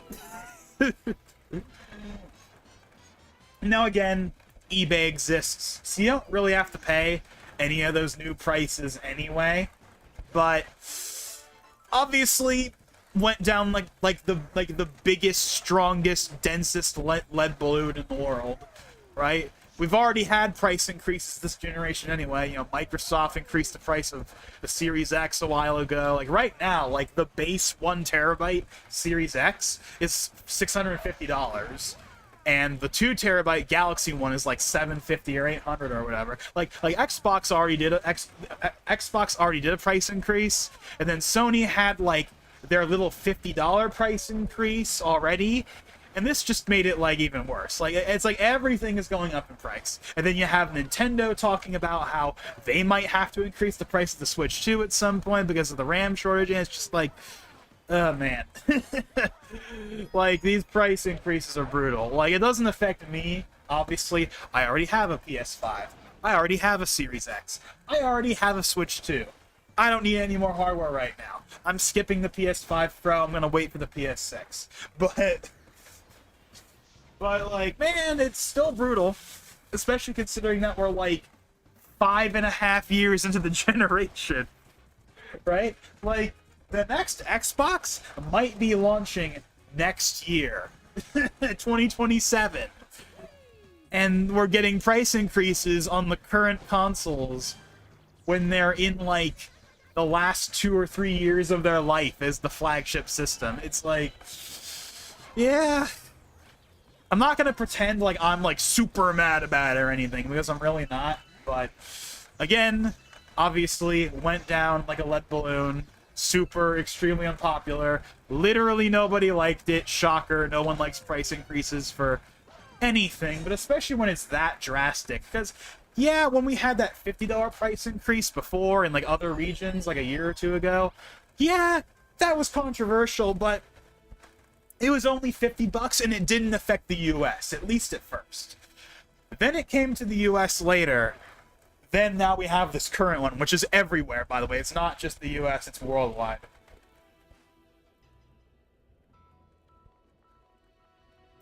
So, you know, that sucks. I hope to God that the Switch 2 doesn't get a price increase, because people already don't like the price that system has. People already complained a lot about the $450/$500 for the bundle pricing. People already complained that that was too much. But if it ends up being like $600, $650, like, oh man. Good thing I already have one. Man, like, man, the idea of a Nintendo console that's like $600+, I mean, even I really don't like that. I really don't like that. Like, hopefully that doesn't come to pass, but it feels like it's a matter of time. So at this point, I mean, everything else. That's not just the consoles. Like everything, just in general, it feels like it's going up in price all the time. And we already saw Nintendo had to raise the price of the accessories pre-launch because of the tariff concerns.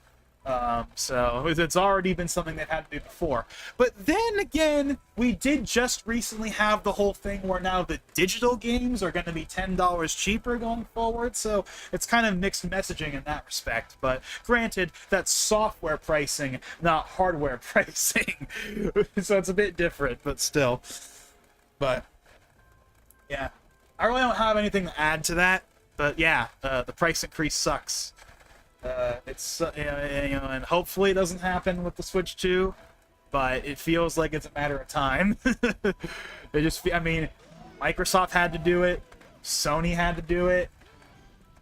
You know, it kind of feels like it's only inevitable. Again, Furukawa has stated a couple of times at this point that, like, you know, we might have to because of the part shortages and the RAM prices and everything. You know, we might have to.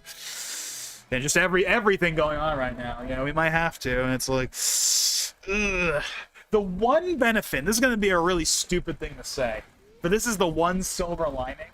It's going to sound really dumb for me to say, but the one silver lining is if the Switch 2 price goes up, I can at least take solace in the fact that they're not the only one, right?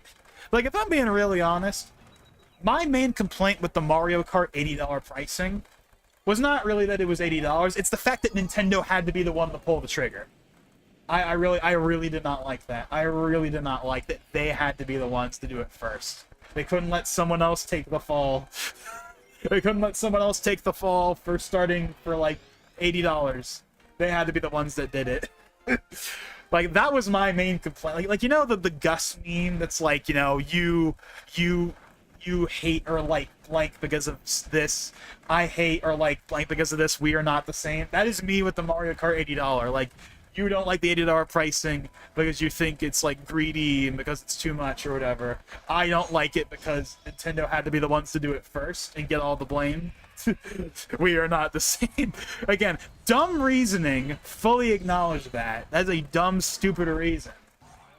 I'm not pretending that it isn't, but that was unironic. Like, obviously, I didn't like the price. Everyone, like, however you feel about Mario Kart World as a game, no one liked the $80. Everyone universally rejected the $80 pricing.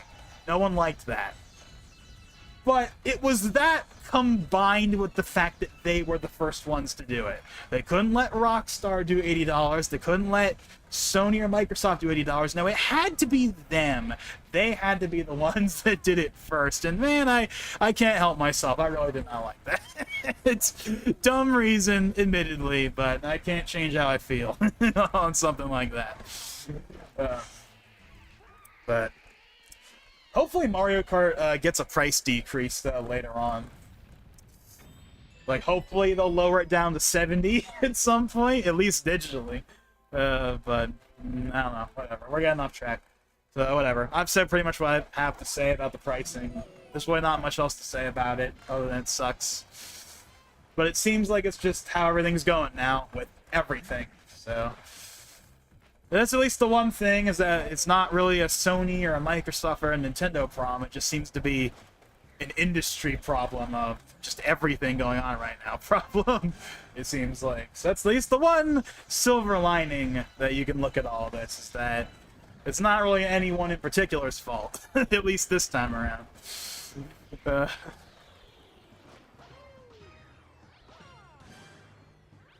Okay. Let's get into some of, like, the real juicy stuff now, the real juicy stuff. So, this happened literally the day after. I'm pretty sure this happened, like, literally the day after the last stream. I think this is the biggest piece of news I'm going to talk about. And that is, supposedly, and I will emphasize supposedly, this is not official. I'm not even fully on it myself, because I just feel like this is way too... This is just too... Like, everyone I think people have jumped on the bandwagon for this a little too much. I think everyone's just assuming this is going to happen. I'm not in that camp, but it is possible, and it has, you know, and I don't know, whatever. I'm delaying this. So, I'm sure everyone has heard it at this point, but recently, like a few days ago, Nate the Hate, who is known for his Nintendo leaks and rumors, some of which have been wrong, but some of them have been right. I think the biggest one being that he got the Switch 2 reveal spot on. He said it was going to be January 16th. It was January 16th. He got that one right. So, you know, he got that one right. Like, I can't really argue with him, right? He hasn't gotten all of them right, but he's definitely gotten some of them right. So it gives him more credibility than your average, you know, guy on the internet that claims something is going to happen. So, what's his leak / rumor this time around? Well, he's claiming that Nintendo is going to be releasing a new Star Fox game and wait for it, a new, and really for the first time properly, a Ocarina of Time remake. And they're both going to release this year. The Star Fox game will come out in the summer, and Ocarina of Time will come out in the fall. That is what he is claiming. Oh, and also, according to him, 3D Mario is 2027, which honestly at this point is not surprising to me at all. I was never really expecting it to be this year anyway because of Bonanza, but there you go. So that's what he's claiming, and of course everyone's running wild with it, and everyone is seemingly just acting like it's a given. I've seen so many videos that basically are just acting like this is just a done deal. Like, oh, we're getting a new Star Fox, we're gonna get Ocarina of Time, and it's just a done deal, like it's already been announced. And it's like, no. Yes, Nate the Hate has a track record. He does. He absolutely does. He absolutely does. But But that doesn't automatically mean this one's going to be right. Especially because I feel like the timing is a little too odd to me. Now, I can see the idea behind it. Now, we haven't had a new... Now, okay. Ocarina of Time. This is one that I would normally poo-poo because it's like, oh, we've been hearing this for years. Like, Ocarina of Time 3D... Sorry, Ocarina of Time 3D. Ocarina of Time Remake has become the new Wind Waker Twilight Princess, where people just keep saying it's going to happen, and it just never does, right? Like, remember, like, in 2018, people were saying Wind Waker Twilight Princess, and it still hasn't happened. And no Wind Waker on NSO does not count. Like, they mean, like the Wii U versions, but on the Switch. Like, that's what people have wanted for forever. And it has never happened, no matter how many rumors or leaks say it will. I think Ocarina of Time is becoming the new version of that, where now everyone's just acting like this is gonna happen eventually because reasons. Now, I will agree. We will get an Ocarina of Time remake. And when I say remake, I mean a remake. Not the 3DS version, because the 3DS version isn't really a remake. It's really just the N64 version with a new coat of paint. In the same way that, like, Crisis Core isn't really a remake. It's the PSP game with a new coat of paint. A big new coat of paint, but it's not literally a remake. Like, we will get a from the ground up remake of Ocarina of Time at some point. Obviously, it's a legendary game. It's gonna get a full remake at some point. But now, though, I just can't wrap my head around the idea that we're gonna get it now. And the only reason I can think of for why it would be now is because this is Zelda's 40th anniversary, which, up until this point, they have yet to acknowledge, much to the chagrin of everyone online. I personally have not minded the lack of Zelda talk because I don't expect them to ever do it. I think people need to remember, like, I saw a lot of people that were disappointed that they didn't acknowledge the 40th anniversary when it happened, but here's the thing. They've basically never really done that. There are some exceptions, yes, but there's only 2 Nintendo anniversaries that matter. There's the Mario anniversary every 5 years, and then Pokemon anniversaries, which is not just Nintendo, but, like, those are the only 2, like, Nintendo IP anniversaries that, like, happen consistently. Every other franchise doesn't get, like, a big anniversary thing, right? Including Zelda. Zelda doesn't get big anniversaries either. It never really has. There are some exceptions, like, for example, 2011, when Skyward Sword was coming out, they did some concerts because it was the anniversary. But for the most part, they don't do anniversary stuff for Zelda. Why did people think this year was going to be any different? That's the way I look at it. I mean, it'd be cool if we got some Zelda stuff this year because of the anniversary, but, like, I don't see why people just expected that we would. Because Mario gets stuff because it's Mario, right? But Zelda has never really gotten the anniversary stuff before. So again, why would it be any different now? That's, like, the way I look at it. So that's the only reason I can see for why they would do Ocarina of Time this year. It's just because it's the anniversary. But, like, the anniversary has never really mattered to Nintendo up until this point, so why would it change now? Now, it could just be a total coincidence. Maybe the remake was already in development. I mean, obviously, it's been in development for years anyway, but maybe, like, they already planned on making it, and it had nothing to do with the anniversary, and it's just going to line up with it by pure circumstance.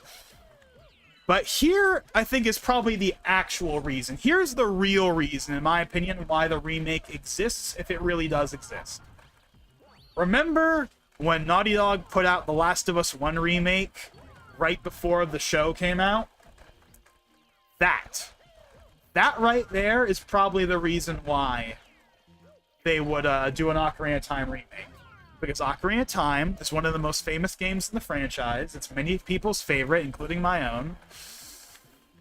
So it would make sense that with the big 2027 live-action movie coming out, you want to have a big, shiny remake of the most popular game in the series out on your new shiny hardware.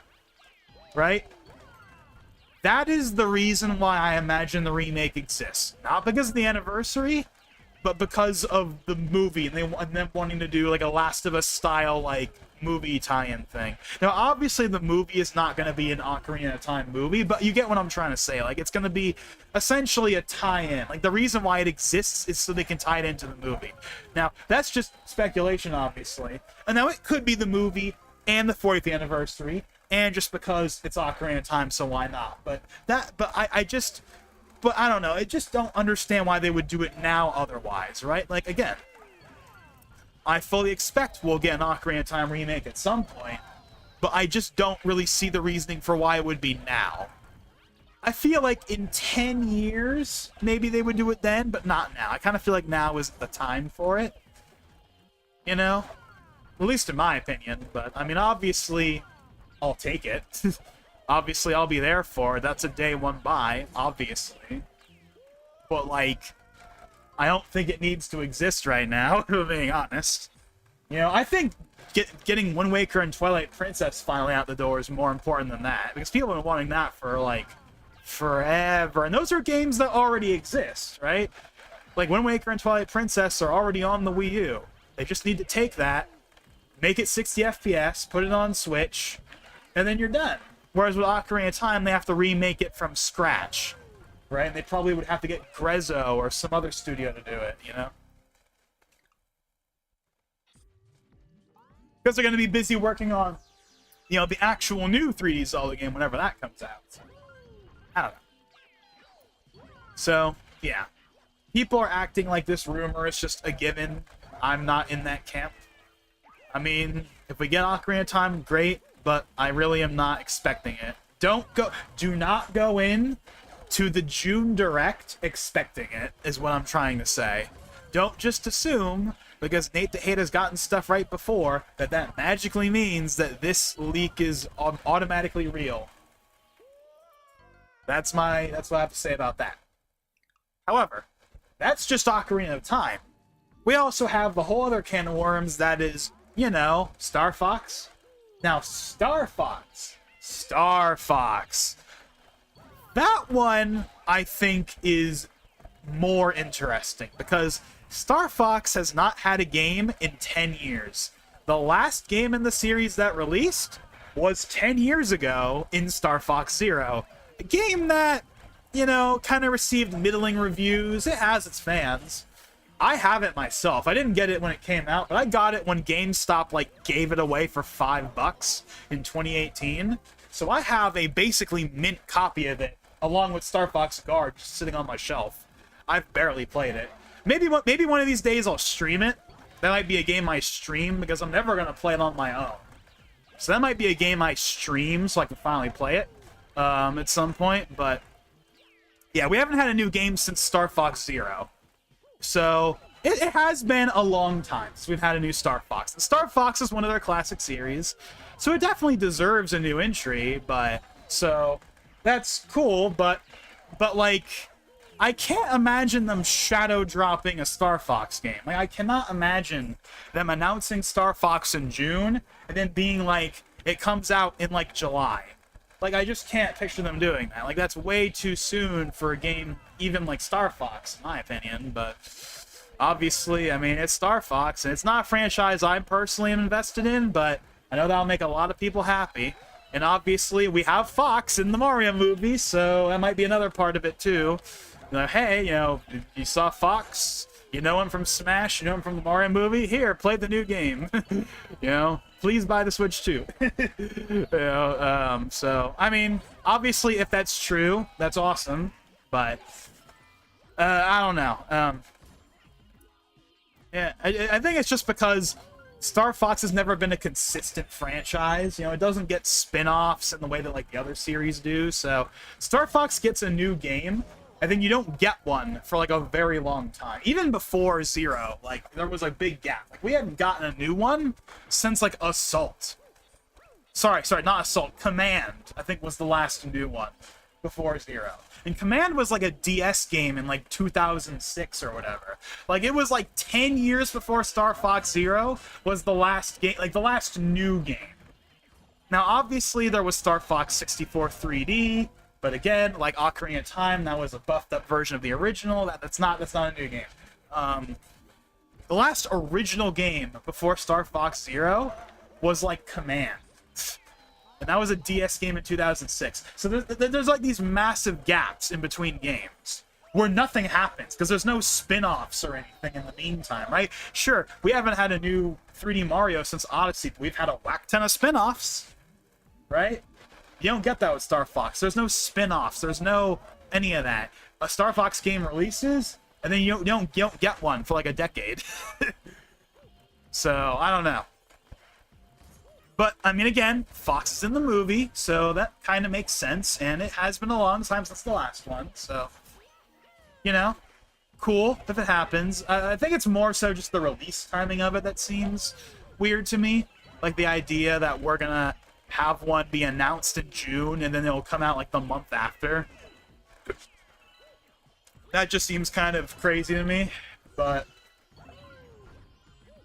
Like, Metroid Prime Remastered, when it got Shadow Drop, that was one thing because it was a remaster. But we're talking about a brand new game. They're practically going to be Shadow Dropping a new Star Fox game on us at that point.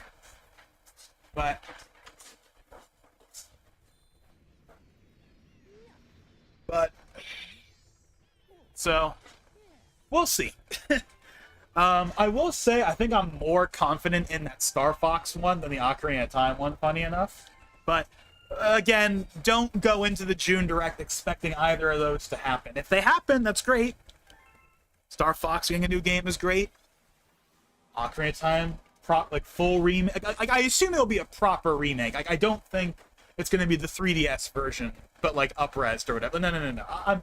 I'm sure that whatever this new Ocarina of Time thing is, it's probably a from-the-ground-up remake. I don't think they would just take the 3DS version and, like, up-res it and give it new models again. I don't see them doing that. I think if they're gonna put out Ocarina of Time again, it's gonna be like a proper remake. But yeah. So that's that. So yeah, again, everyone I'm sure has seen it by now. Everyone's done a video on it. But again, everyone's treating it as like fact. Like it's like this gospel that, like, it's absolutely happening for sure. And it's like, no. You are setting yourself up for disappointment.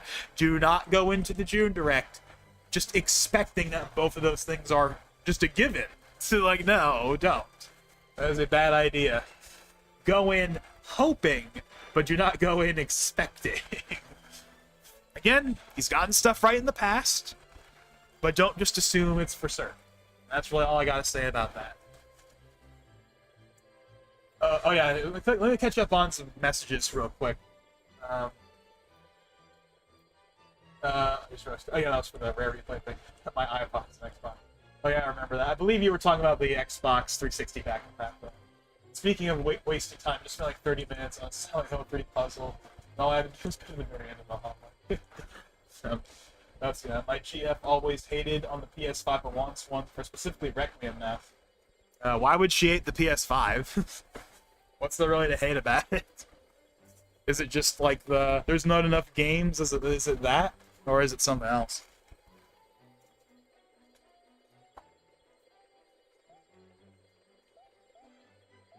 And now do a Diamond and Pearl and make the remake a chibi art style. Well, isn't that... Okay, I think you might be memeing when you say that, but like, isn't that literally just Brilliant Diamond Shining Pearl? Isn't that basically what that is? I think you're just memeing when you said that. But... Alright, and we're finally here. The ultimate test. The second to last level in the game. Just the looks of the PS5? Oh, okay. Well,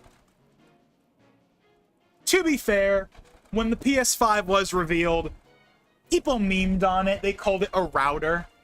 And to be fair, I think the slim one... Sorry, not the slim one. The disc version of that. Sure. Sorry. Dang it. The digital... the digital version. Oh my god. The digital version of it does look like a router, to be fair. But the disc version... I think the disc version changes the appearance enough that it doesn't look like a router anymore, in my opinion at least. But it definitely has a funky design, for sure. I know that there were people out there that did not like it when it was revealed, but I never really had a problem with it.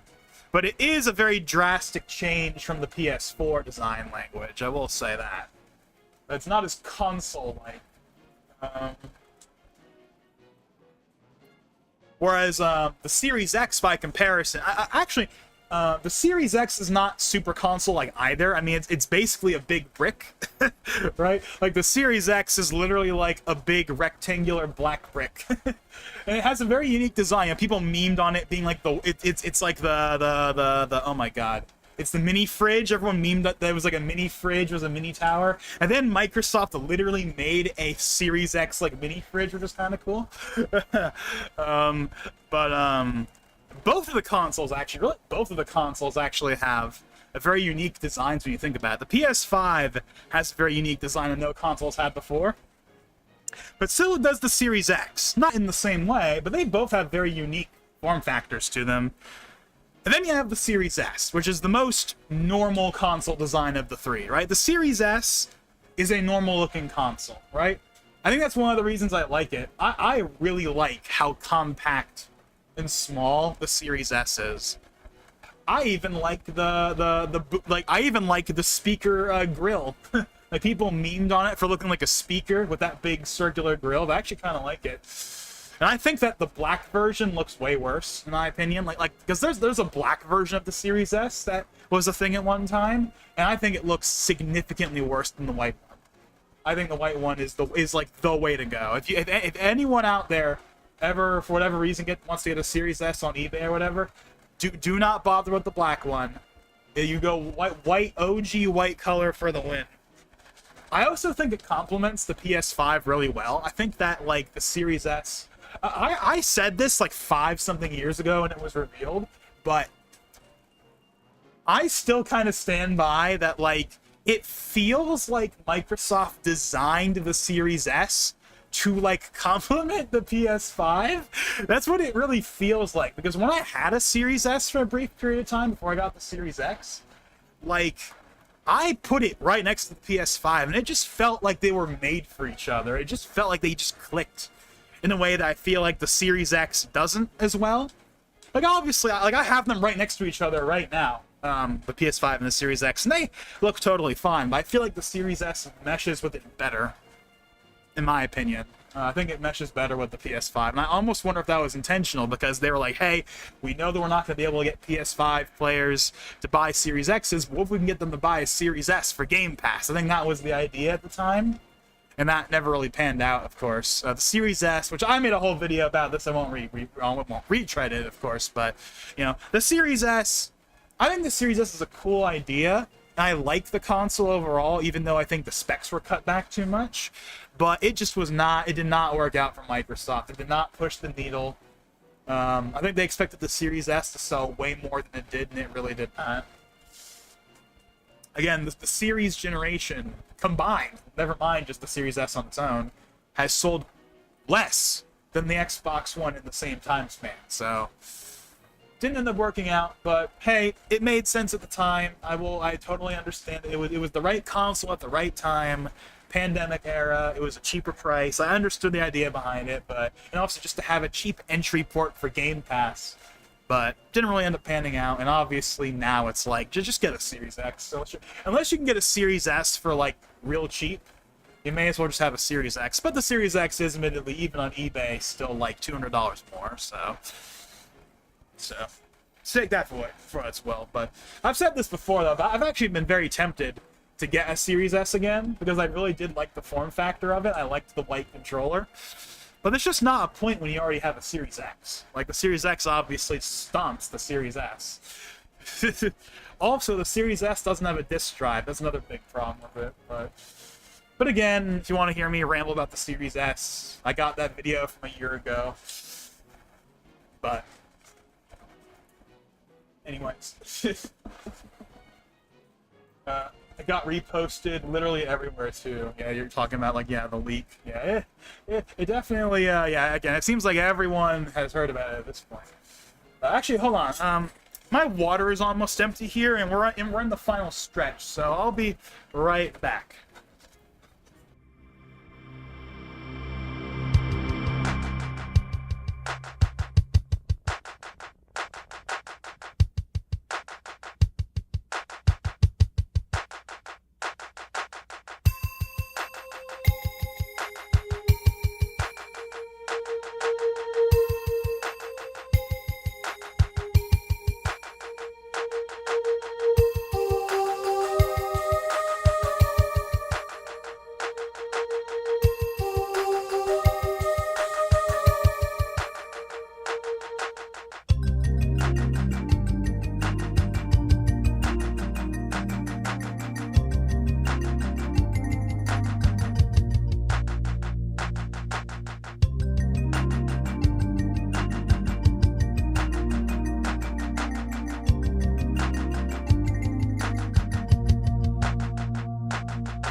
Whoops, wrong scene.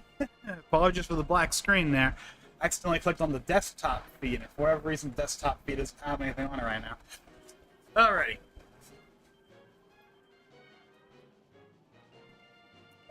She doesn't really understand the hardware development over time, too. For example, why can't it be ported to the PS4? Well, to be fair to her, we have had a lot of cross-gen this time around. I mean, I remember vividly, like, the PS3 to PS4, like, that crossover. But it's definitely been much bigger this time around. So I think that's a little more understandable, because it's like, well, if you're used to, like, everything still coming to the PS4, and then all of a sudden a game you want to play now isn't, it's like, well, hold on, everything else was coming to the PS4. Why can't this game come to the PS4? Because so much stuff has still been coming to the PS4. You know, it's only really in the last, like, 2 years that we've started to see, like, a real push away from last gen into, like, current gen only development. But again, they're still putting out games on PS4 and Xbox One. The new Mega Man, which granted it's a 2D Mega Man, but, like, still, like, the 2D Mega Man's coming out in 2027 on PS4 and Xbox One. Now, of course, it's also coming out on the Switch, because it has to come out on the Switch, because it's Mega Man. And obviously the Switch is weaker than both of those systems, but I don't know, like, I'm just saying.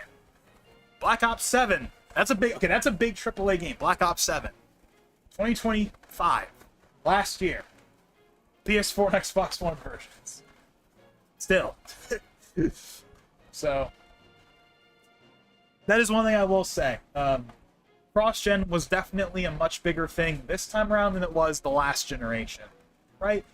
During, like, the 360 to PS3 to Xbox One, PS4, during that, like, 2013, 2014, 2015 period, like, I vividly remember, like, the first year, like 2014, most games were still coming out on last gen in 2014. 2015, it was kind of like half and half, and then by 2016, everything was next gen only, outside of, like, FIFA and Just Dance. Right? So it was, like, a year to 2 years, like a year and a half to 2 years. This time around, it's been like double than that. It's been like 3 to 4 years, and we're still going. There's still big games coming out on last gen. Not as many as there were a few years ago, but, like, there are still notable games releasing on last gen, even though the consoles are like 13 years old. like it's crazy. But I do think a part of the reason for that is just because the architectures are so much more similar. I think I talked about this in one of the recent streams as well, but, like, you know, it's all x86, right? That helps. Also, 8 gigs versus 16 gigs is not as big of a deal as it was going from, 256 megs, or just what the PS3 had, to, like, 8 gigs on the PS4. It's not... Like, the gulf is not as big as it used to be between generations. Like, it's still a big difference. Obviously, the CPU is way better in the PS5 compared to the Jaguar CPU on the PS4, but, like... And I think that's been one of the big reasons. It's like, it's a lot more feasible to port things down to previous consoles compared to last time around, right? You don't have to make as many cuts. It's a lot more viable. But obviously there is a limit, and obviously last gen will be left behind truly eventually, but the fact that it's gone on this long is kind of nuts.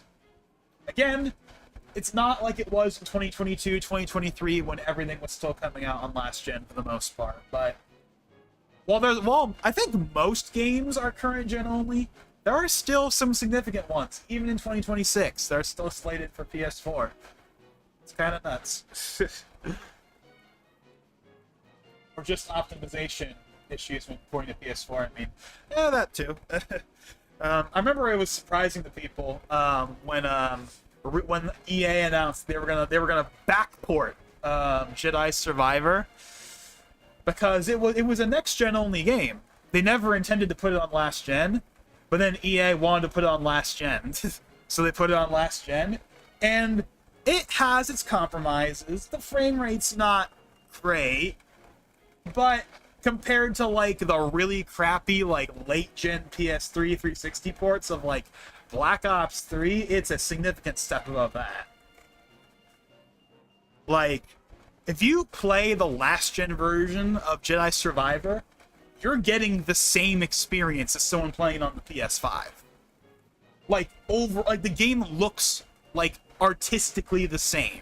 It's not like those really late gen 360 PS3 ports where they tried to like cram a next gen game onto like that ancient hardware and it just really did not work, and it looks significantly worse in every way. Like, it's not like that. Like, even when they backport a game, it's way more similar to the current gen versions than it was last time around. So again, just the hardware, like, again, we've kind of reached that diminishing returns point where, you know, there are generations and there is a cutoff point, but it's a lot looser than it used to be. It's a lot more feasible to have things on older platforms now and not have it be super compromised. But we have seen some games end support for PS4, though. For example, Genshin Impact, right? Massive game, Genshin Impact. They're ending support for PS4, I think, in April. I believe it's either April or August. They're ending support on PS4. Also, The Finals. That was another game that came out a few years ago that was kind of big. The Finals launched on PS5 and Series X, and then like a year later got backported to PS4. Not Xbox One, though, just PS4. And they're now shutting down the PS4 version. Marvel Rivals, right? Obviously, again, another big multiplayer game. Marvel Rivals, super popular. Came out on PS5 and Series X, and then got backported to PS4 later. Now, Marvel Rivals is not shutting down on PS4 yet, but considering that we've seen other live service titles shut down on PS4 recently, or in the process of shutting down on PS4, maybe in a year we'll see the PS4 version of Marvel Rivals go offline. But you know, But the real moment, you want to know the moment when like you're gonna see a huge uptick in like PS5 sales, the moment that like Fortnite stops being supported in the last gen.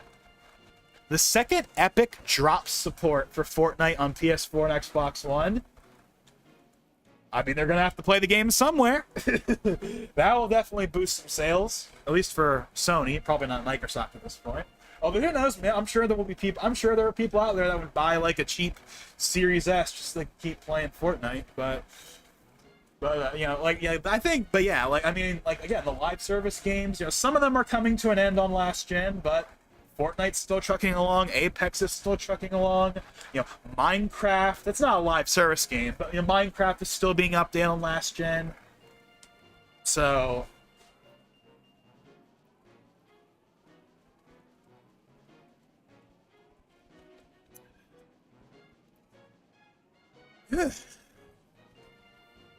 God, my nose is all clogged up right now. This happens when I stream for a long time, especially when I have the window closed. Oh, man. Do you think it'll be a longer porting period when the PS6 comes out? I mean, almost certainly, right? I mean, if the because like, yeah, the PS4 has x86 and it has 8 gigs of RAM, but it still has a potato CPU. I think that's the biggest thing that holds back the PS4. But the PS5? I mean, the CPU is by no means leading edge anymore, and it never really was, but the PS5 and Series X, they have Zen 2. That is still a perfectly fine CPU that will run everything that the latest CPUs can just fine. Not as well, but it'll do it. So like, yeah, I imagine that this prolonged cross-gen period will just become even bigger with PS6 and next Xbox, right? Like, I don't think it's gonna be like, I've seen people be like, oh, watch it literally last the entire generation. I don't think it'll be like that, but I do think just because of the diminishing returns and the fact that like the last gen consoles are not nearly as far behind as they used to be because of the generational increases not being as big because of diminishing returns and all that. That combined with the fact that, again, the PS6 and the next Xbox might be really expensive, so that's another factor too. So they're gonna have to kind of support last gen for a while just because of that alone. But yeah, I mean, I'll say this: bare minimum, we're getting a cross-gen period that's at least as long as the PS4 to PS5, where like 2, 3, even 4 years into the generation, you're still getting a majority of titles on last gen. Bare minimum, but it'll probably be even longer than that. Just because of the price of the consoles and the fact that, like, again, like the gulf in hardware between a PS5 and a PS6 is not going to be as big as it was between a PS4 to a PS5, which already wasn't as big as it was going from the PS3 to the PS4. Like, again, the diminishing returns, right? Yes, the consoles are more powerful. Yes, there are going to be exclusives that take advantage of that power, but like, it really is becoming more PC-like, where it's a lot easier to scale things down and have it still be okay, right? I mean, all those people have a Steam Deck. The Steam Deck is kind of like a glorified PS4, and people love it, and people play a lot of games on it. So, I mean, obviously, it's got better CPU than the PS4. But you get what I'm trying to say, right? Like, it's obviously not exactly a beast or anything, but yeah. So, yeah, it'll probably be longer. It'll probably be longer. Just because, I mean, for no other reason, just because, like, again, if the PS6 really is, like, 800 something, and the next Xbox is 1,000 something, and, like, then, like, I mean, if it really is, you know, on that level, then, like, they literally have to support the PS5 for, like, at least 5 years, because, like, people are not gonna buy a PS6 for like almost $1,000, and they're definitely not gonna buy an Xbox for $1,000. It doesn't matter if they can run Steam games or not. Like, it's just people don't want to pay that much for a console. And I see, and this is a nitpick. I know we're not playing the game right now, but look, we're at the end here. I still have topics to get through, so we may as well. I'm gonna keep talking if I want to talk. We will finish the game. We will, but. One thing, you want to know a personal complaint that personally bothers me? Whenever people talk about, like, the price of consoles, people say, well, people have no problem paying $1,000 for a phone. Why would it be any different for a console? Two answers to that. One, a phone is a necessity, a console is not. A phone is a mandatory part of modern day life. A console is not. Two, and this is the bigger one, honestly. No one pays $1,000 for a phone, at least in the United States of America, we don't. You want to know what we do? We go to the Verizon or the AT&T or the T-Mobile store, and we update our plan, and we put ourselves on a 2 or 3 year plan for the phone, and we pay it off monthly. And then we repeat the process years later. Like, that's how it works, at least in the US.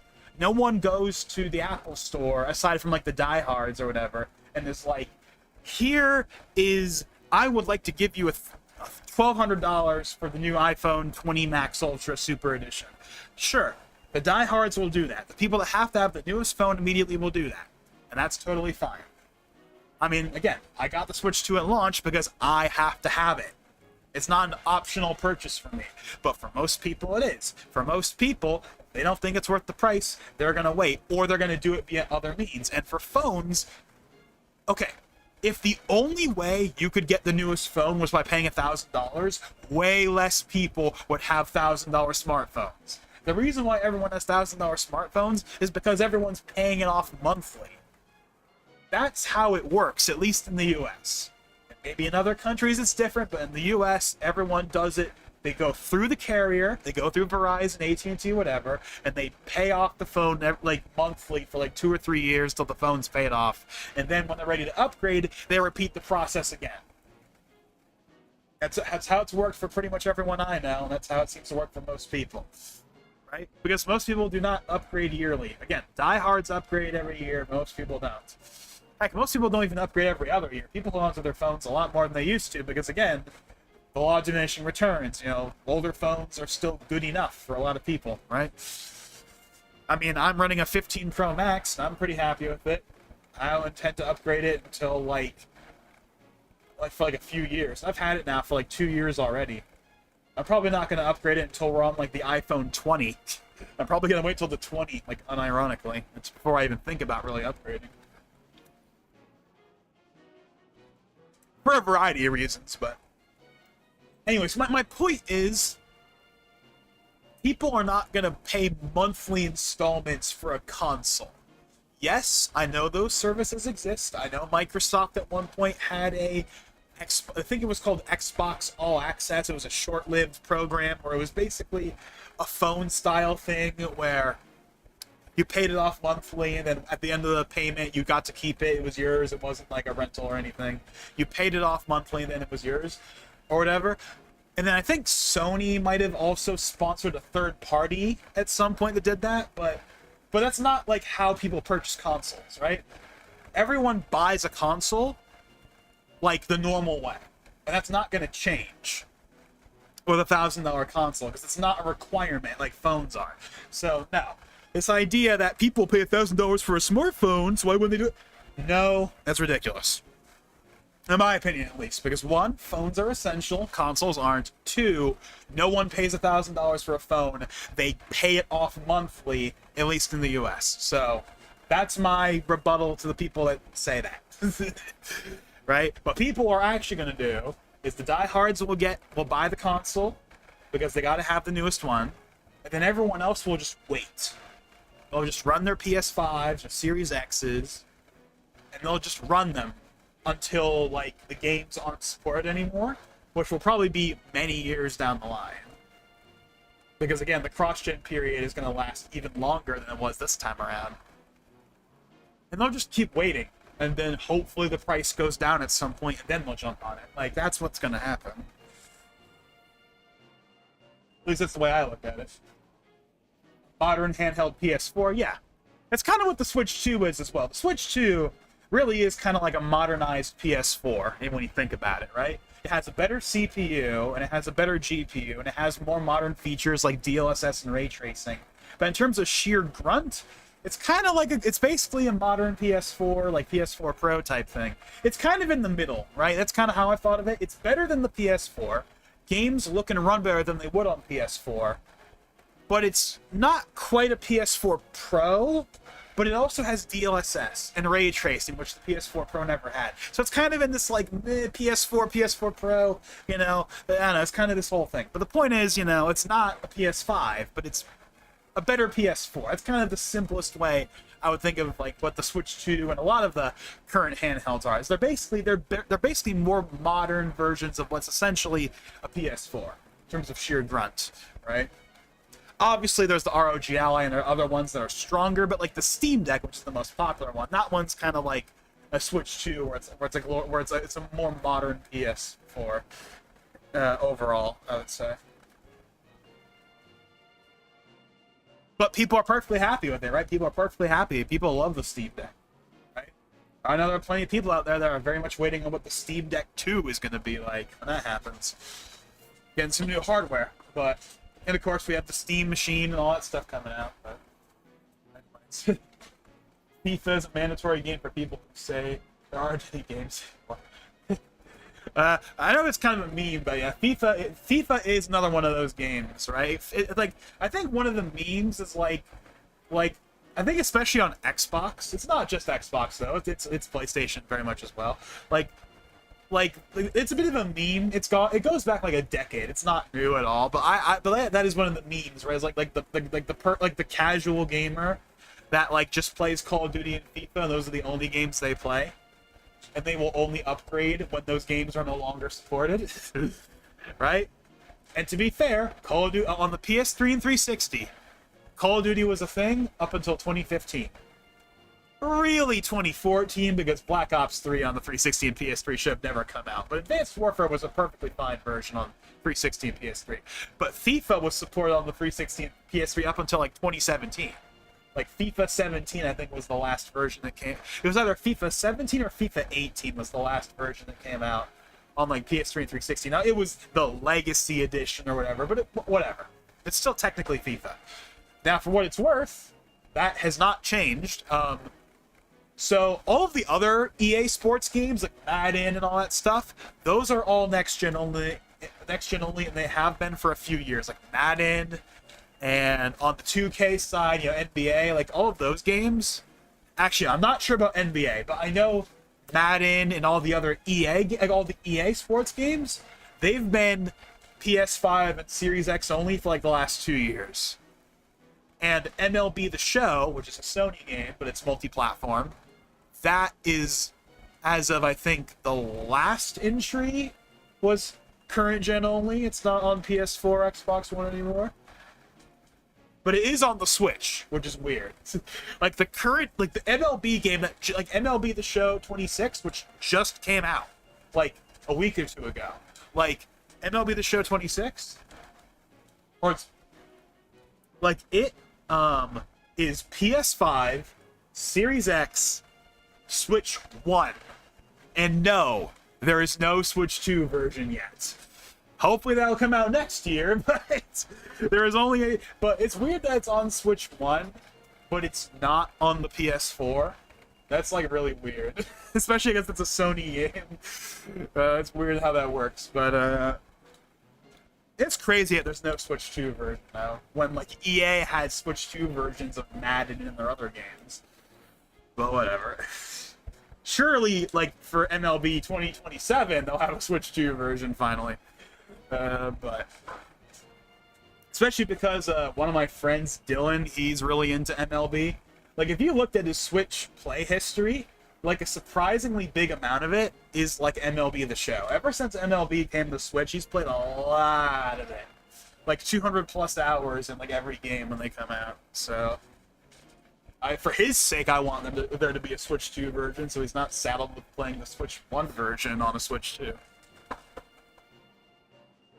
Because he doesn't have any other consoles. He just has, like, the Switch 2 and, like, PC that he uses for, like, some, like, smaller stuff. But, as far as I know.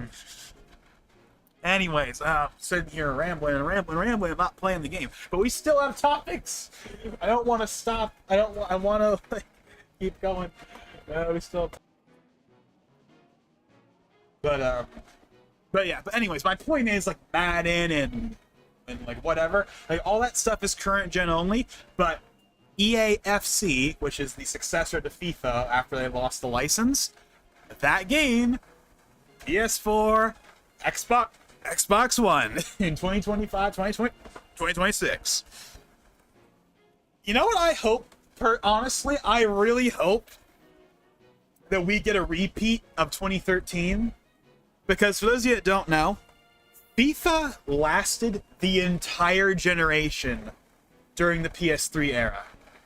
Like, FIFA kept coming out on the PS2 the entire PS3 generation.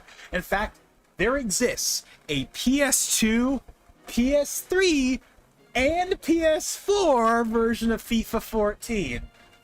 Now, granted, FIFA 14 on PS2 is really like FIFA 07 or whatever, with just the new character models for the season or whatever. But the point is, like, there is a FIFA 14 on PS4 and PS2.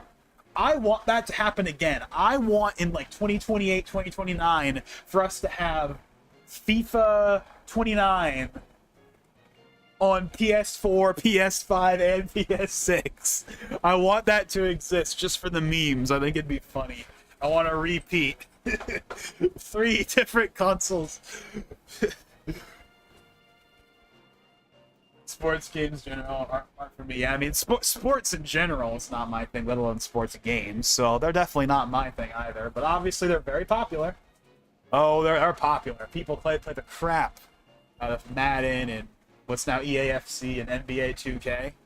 Not me, but there's an audience, a massive audience. And again, it's a bit of a meme, but if they can play those games on their PS4 or Xbox One, then they're going to play them on their PS4 and Xbox One, because a lot of people that play those games, not all of them, but there are a lot of people that play those games that they just care about the game. They don't really care about the hardware. They don't really care about a ton of other games. They just like those particular games. And if they can play those games and they don't run absolutely horribly, then, like, Why upgrade? Why spend $500 on a console just to play FIFA when you can play FIFA on the current console? So as long as they're supported and as long as they still come out, you know? But of course, a day will come when EAFC, and I think NBA 2K is still on last gen, but it's also on the Switch, to be fair. There is a Switch 2 version, but there is also a Switch 1 version of NBA. Those games are obviously going to have to ditch the consoles eventually. It's inevitable. Anyway, okay, we have been going on and on and on and on. Let's get into this sucker. I have like one more major topic left, to be fair. We got like just really one more major topic. I'm gonna try and get everything I want to say. I'll probably just play some older levels while I'm getting through the rest of the topic if I run out of things to talk about.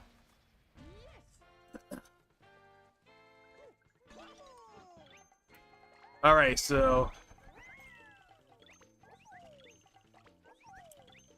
yeah, I think we went on a bit of a side tangent there. I'm not even sure what we were originally talking about. I think we were talking about, what was it, the price? Was it the pricing thing? Or was it the hate thing? I think... I don't even remember anymore what the last thing we talked about was. But whatever. So I really only have 2 things left on the list. Despite what EA says about the graphical enhancements for each game, they don't seem very graphically intensive either. The games, I mean, I admittedly have not... I remember Digital Foundry used to make videos about, the game, like, the FIFA games, especially, like, back in the day. Like, FIFA, like, 17, 18, I know those games got videos, but they kind of stopped doing them a while ago, because I imagine that the audience for Digital Foundry doesn't really care about the sports games that much. Yeah, I imagine that's another one of the reasons why those games tend to support last gen more, is because more than other titles. It's just because, you know, I mean, it's totally feasible to run those kinds of games on really old hardware, and it can totally be feasible without compromising the experience much, because at this point, it's really not that complicated of a game. Now, there is definitely a step too far. Like, I've seen the Switch 1 version of MLB The Show, and it definitely works. I've seen footage of it. It's definitely playable. It's not terrible or anything, but you definitely can feel the compromises in the footage. You can see that, oh yeah, this is definitely this is like a PS3 version of the game, basically. So I think there is a step too far, where at least I think that would be too much. But if we're talking like PS4, Xbox One, you know, graphics, you know, I mean, that's really good enough, right? I mean, that's kind of like the general milquetoast online opinion, is that the PS4 was good enough graphically. You know, people love to talk about how Red Dead 2, we peaked at Red Dead 2, and we'll never go any higher than Red Dead 2. We don't need all this fancy ray tracing and ray reconstruction and path tracing. When Red Dead 2 looked great on the PS4 and Xbox One, you know, that's like what everyone says, at least.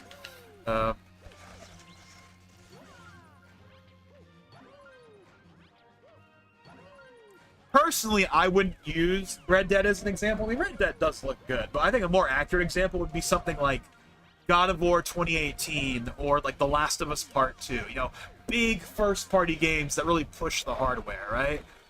You know, I mean, The Last of Us Part 2 was like a late-gen PS4 game, and it looks absolutely phenomenal, right? Running on 2013 hardware, like that. You could put that game out today. And I mean, they have, but what I mean by that is like if that game could be brand new, PS5 exclusive, looking the way it does, and like it would still look really, really good, you know, like. So I understand what people mean when they say that we've peaked when it comes to graphics. I mean, I think that we've hit the diminishing returns. I'll say that, but I think peak graphics is not necessarily true. I wouldn't say that we've hit peak graphics. More so that we've just hit the point where the jumps aren't like the monumental leaps they used to be, right? Going from 8-bit to 16-bit, 16-bit to 3D, you know, PS1 to PS2, PS2 to PS3. Heck, even PS3 to PS4 was a pretty noticeable jump. But PS4 to PS5, for a lot of people, was just more resolution and 60 FPS. But the actual games themselves didn't really look any better, right?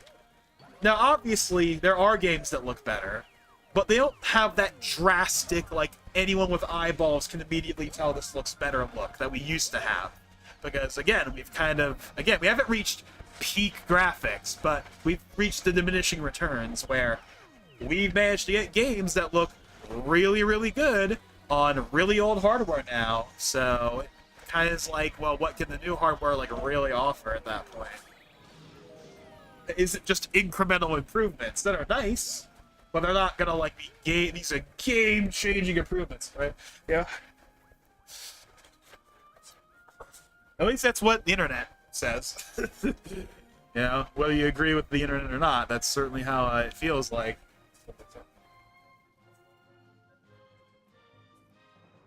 Red Dead 2, I think, has pretty insane graphical settings if you want it to.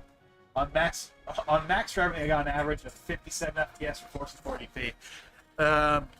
Yeah, I've never played the PC version. The only version of the game I've ever played is the PS4 version, which I've never even really played. I've only really booted it up once. My dad played through it all the way, but I never played through it. At this point, the only reason I haven't actually played it is because I'm waiting on the inevitable PS5 version or patch to happen. Everyone was pretty much convinced it's going to happen at some point. I mean, if they put out a GTA 5 remaster and they put out a Red Dead 1 remaster, I think it's obvious that a Red Dead 2 PS5 version, you know, will happen at some point. But anyway, also the checkerboarding on the PS4 Pro version is like really soft for some reason. Like checkerboarding is normally pretty solid in PS4 Pro games, but Red Dead's implementation of it is like really blurry for some reason. It looks better at 1080p than it does. It looks better at 1080p than it does like with the checkerboarding. It's really weird. You can set the 1080p by. You want to know what's funny? Red Dead apparently is one of those games, one of those few games where if you set the console to 1080p, it will actually render at 1080p. It won't just downscale, which is kind of interesting.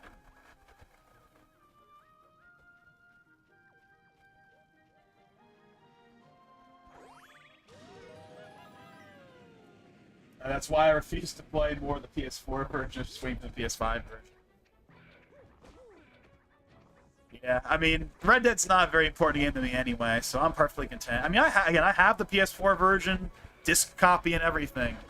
But I'd rather just, you know, if I haven't played it at this point, I may as well just wait for when they inevitably put out the remaster. And for what it's worth, like, people like to meme on the, like, they're gonna charge $70 for it, and it's like, well, when GTA 5 got a PS5 version, they had an upgrade path for like 10 or 20 bucks or whatever. If they did it for GTA, why wouldn't they do it for Red Dead? So you're not gonna be paying full price for it if you already have it on PS4. They'll just have like a $10, $20 upgrade. That's totally fine with me. Although having a proper physical copy of the PS5 version would be nice. But to be fair, I have the digital version of GTA. I had GTA 5 on PS4 digitally, and then I believe this was a PlayStation only thing too. The online upgrade was free for a limited time. But if you wanted the single player, it was $10 for the upgrade. But on Xbox, I think it was $20. Was how it worked. And there was no online free upgrade. So PlayStation got like a sweetheart. PlayStation got like a sweetheart deal when it came to the online upgrade. But nowadays, it is just $20 on all platforms if you didn't already get the upgrade anyway. My point with all of that is that you're not paying full price. Rockstar's not going to make you pay $70 to get the PS5 version of Red Dead 2 when they didn't even do that for GTA 5, their biggest cash cow. If they didn't make you pay full price for the cash cow game, why would they do it with the game that's less important? Like, like, it's gonna just be a $10, $20 upgrade. It'll be fine.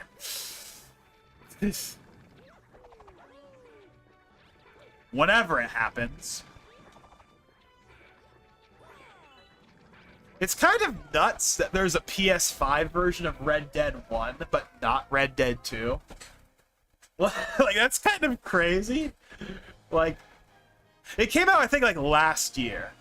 Like, there was the PS4 and Switch versions that came out in, like, 2022, 2023 or whatever. And then they put out PS5 Series X versions, like, last year, I think. But there's still only the PS4 and Xbox One versions of Red Dead 2. Which are both capped at 30 FPS still. It's kind of funny.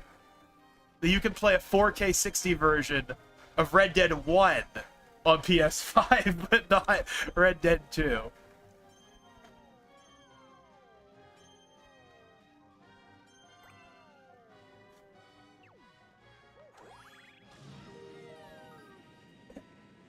I have 2 friends who bought it on sale a few days ago, including me. I've been playing the online mode genuinely 24/7. Never seen such unemployment before. I played a little bit. I had Red Dead 1 on 360. Unfortunately, one of my friends accidentally like sold it or gave it away at some point when I lended it to him, which was kind of annoying. But I actually played the online of Red Dead 1 a decent bit. Nowhere near the amount I played GTA 5's online, but I played a decent amount of it. But I never really played Red Dead 2's online much. I know people have complained about how Rockstar never really gave Red Dead Online the love it deserved, you know? Because they're too focused on the cash cow and GTA. But to be fair, most of the people that play Red Dead are in it for the single player. They care about the single player aspect of it, which is like the opposite of how GTA is, where GTA, at least these days, is all about the online. Which is funny, because we have yet to see a single frame of the online of GTA 6, even though obviously we're going to see that eventually, and it's going to be massive, but, you know. I mean, obviously people still care about the GTA campaign, I want to make that clear. You know, I mean, there are people to this day that are still upset at that Rockstar canned GTA 5 single-player DLC because the online mode was, like, too popular or whatever. But people are still salty about that. Like, I think they're like the GTA equivalent of like the Nintendo fans that are still salty about Rare, like all these years later.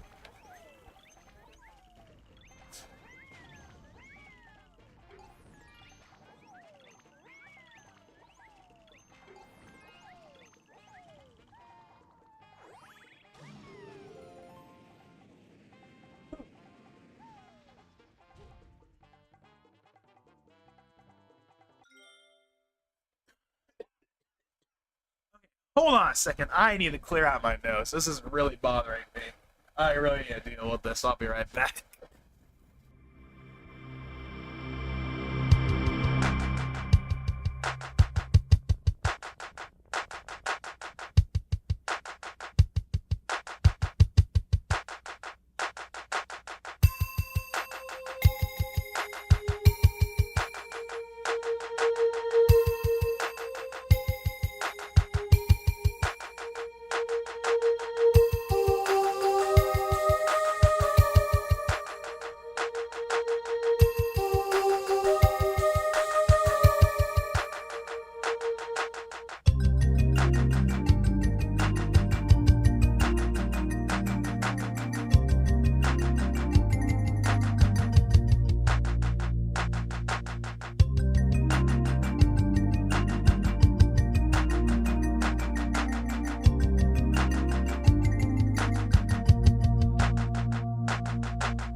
Alrighty, I'm back. Hopefully, I tried to get as much out as I could because, man, that was really bugging me.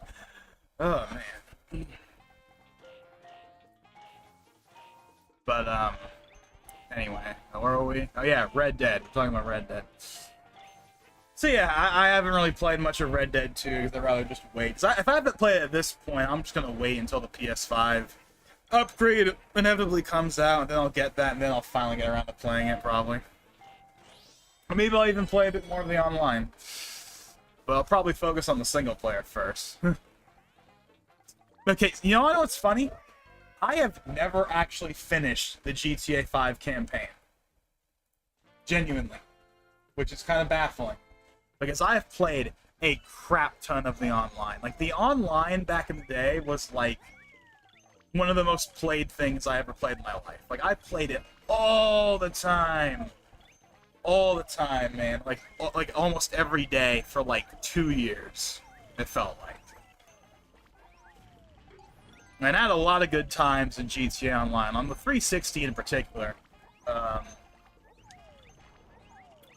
of course, over time, as, you know, things changed, and there wasn't as much stuff being added that I was interested in, and I stopped talking to the friends I used to play with. You know, it kind of fell off, and I would say around, like, I think 2017 was probably the last year where I was, like, still kind of playing it somewhat regularly. It was, like, 2017, 2018. But the last, like, 5 years, I really have not played it that much. Just because, you know, I kind of feel like, you know, my time with the game is kind of over. You know, I had a lot of great times with it, had a lot of fun back in the day, but, it's kind of its thing. It's kind of done. But the single player, I've never actually finished. Again, kind of similar to FF7 Original. I have, like, started it and stopped several times. I started it on the 360, then stopped and never finished it. Then I started on the Xbox One, and then I never finished it. And then I started on the PS4, and I never finished it. Like, I never have ever finished the campaign. And I haven't even tried to start on PS5 or Series X. And by the way, I have both of them. I have the digital PS5 version, and then funny enough, I have a physical Series X copy of GTA 5. Why do I have a physical version of GTA 5 when I already have the PS5 version digitally? Well, it's because my dad was interested in playing it, because my brother wanted him to play it, and I didn't want to have to put the PS5 in the living room. So I was like, hey, it's like $10 on eBay. We got it on eBay, and then he could just play it on the Xbox in the living room and not have to use the PlayStation. That was literally so it's the only Series X game I own physically, by the way. Like GTA 5 is the only Series X game that I own. And it's on the disc, just to be clear. It's completely on the disc. Like, I've installed it with no internet, and it will boot and play a single player just fine with the disc build, which is cool. It is it's not a smart delivery game. Remember the smart delivery? In the early Series X era, where a lot of games were just the Xbox One version on a disc with like a kind of like automatic download for the series version. Like, that's not what GTA 5 is. GTA 5 on the Series X is a proper full Series X on disc version of it. So that's cool. I really have no reason to have it other than for that one specific reason, but it's cool that I have at least one Series X game on disc. I've been tempted to get a couple others. Like, one game I've been kind of racking my brain on what version I'm going to end up getting is Scarlet Nexus. I'm not sure if anyone remembers that game. It came out in like 2021. It's like an anime JRPG from Bandai Namco. It was on Game Pass when it first came out, or at least it was on Game Pass at one point. And I played through a good amount of it.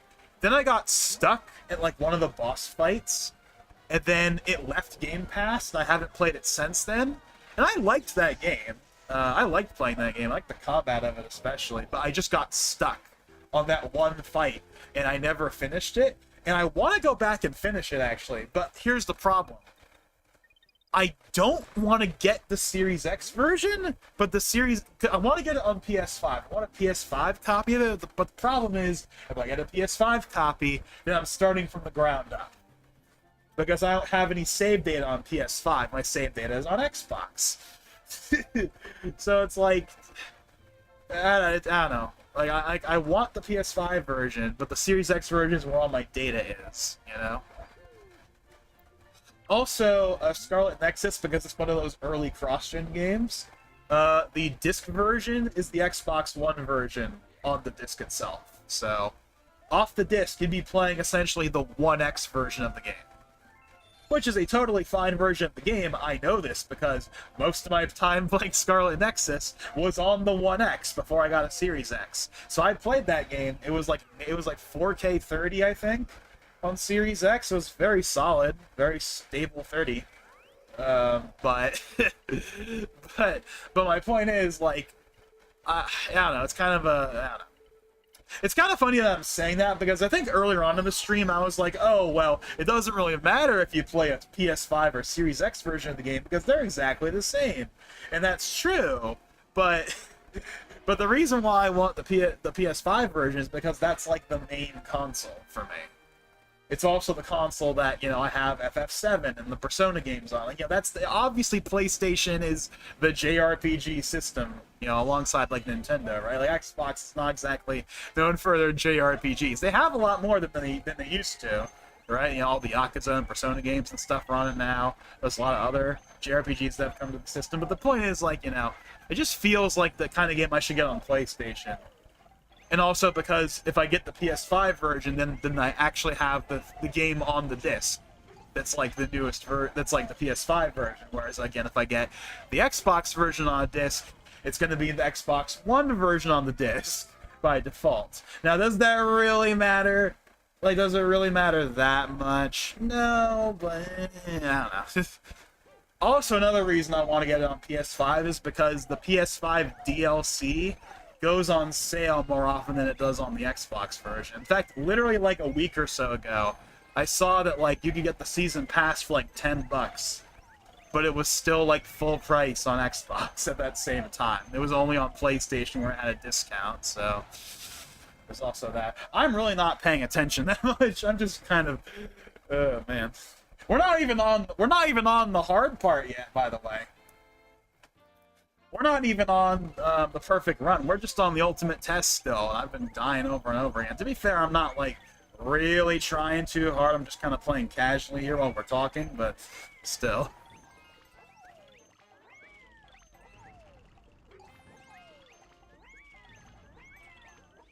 I should catch up on the chat. I still have one topic left, by the way, which I very much intend to talk about. I do want to talk about it. It's something that I think most people aren't going to care about, but I care about it, so I want to talk about it. Let's see. It was the opposite for them. They skipped the beginning story just for the mid-online. Well, I imagine the reason they went for the online first is just because, you know, GTA is online. I would imagine.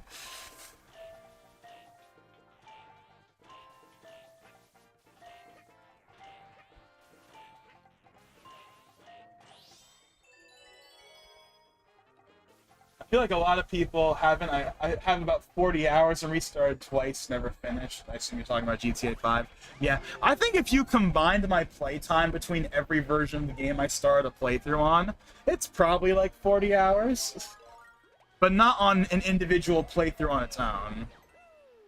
I don't know. One of these days I'll actually finish one of those playthroughs. Maybe like, I don't know. Like, that should be like a thing, like, you know, hey, actually finish GTA 5 before GTA 6 comes out. I mean, I'm running out of time to do it, right? Because it's supposed to come out in November, assuming it doesn't get delayed again.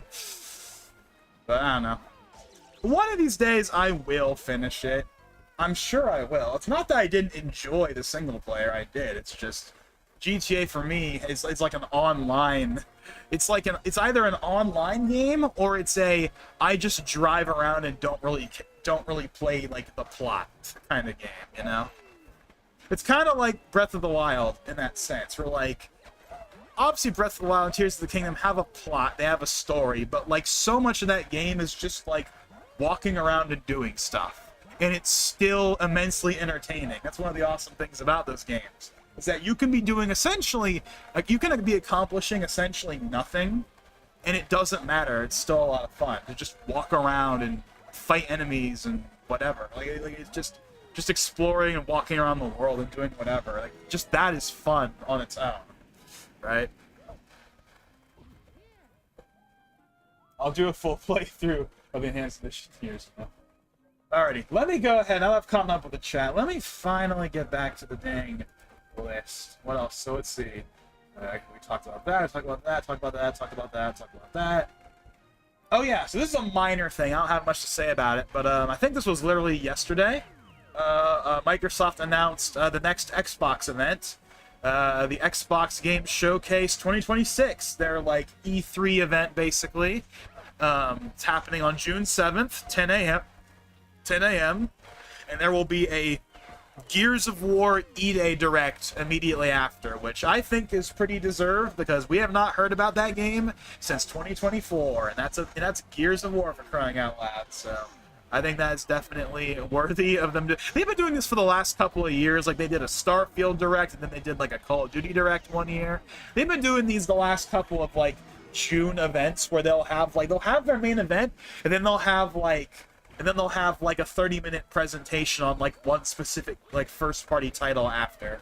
Again, they did it for Starfield, they did it for Call of Duty, and this year it's going to be Gears for like their like direct portion after the fact. So of course, obviously I will be streaming that 10 a.m. so a reasonable time. Of course, no 6 a.m. here. 10 a.m. may not sound like a massive difference, but it really is a massive difference, just those 4 hours. Because that's the difference between me having to stay up or not stay up. So, yeah. I mean, again, I did the partner preview thing that happened recently just because it was 10 a.m. Yeah, there wasn't much in it, but there was no harm in doing it because I didn't have to, like, stay up all night to watch it. But anyways, so obviously I'll be doing that. We will almost assuredly be getting Persona 4 in there, maybe Persona 6, but either way, we will be streaming that, of course, when that happens. I probably won't do the Gears portion. I don't think I did any of those the last couple of ones. I didn't watch the Starfield thing. I didn't watch the Call of Duty thing. I don't really stream those parts, but the main direct part of it, obviously, I watch. And we stream that, So yeah, I'll be doing that when that happens.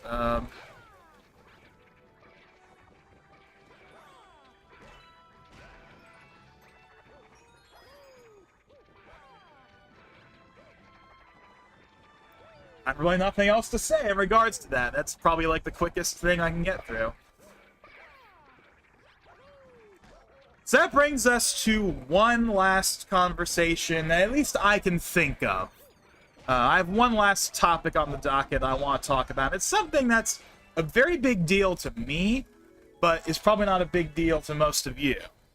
But it involves a product that is very much central to this channel, and it is a product that I'm sure a lot of you out there do use. And it involves a little program called Vegas.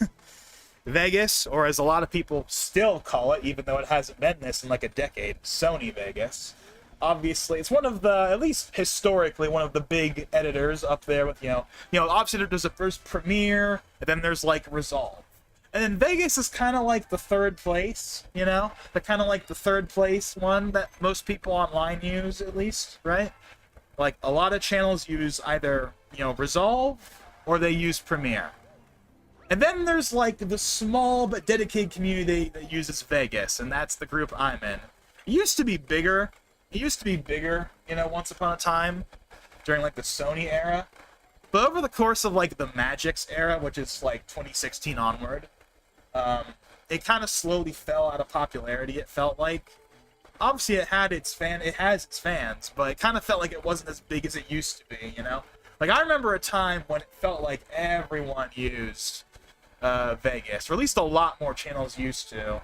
But I feel like as time has gone on, they shifted over to using Premiere or Resolve or some other program. And Vegas has kind of been quietly sitting in the background, doing its thing for the last 10 years.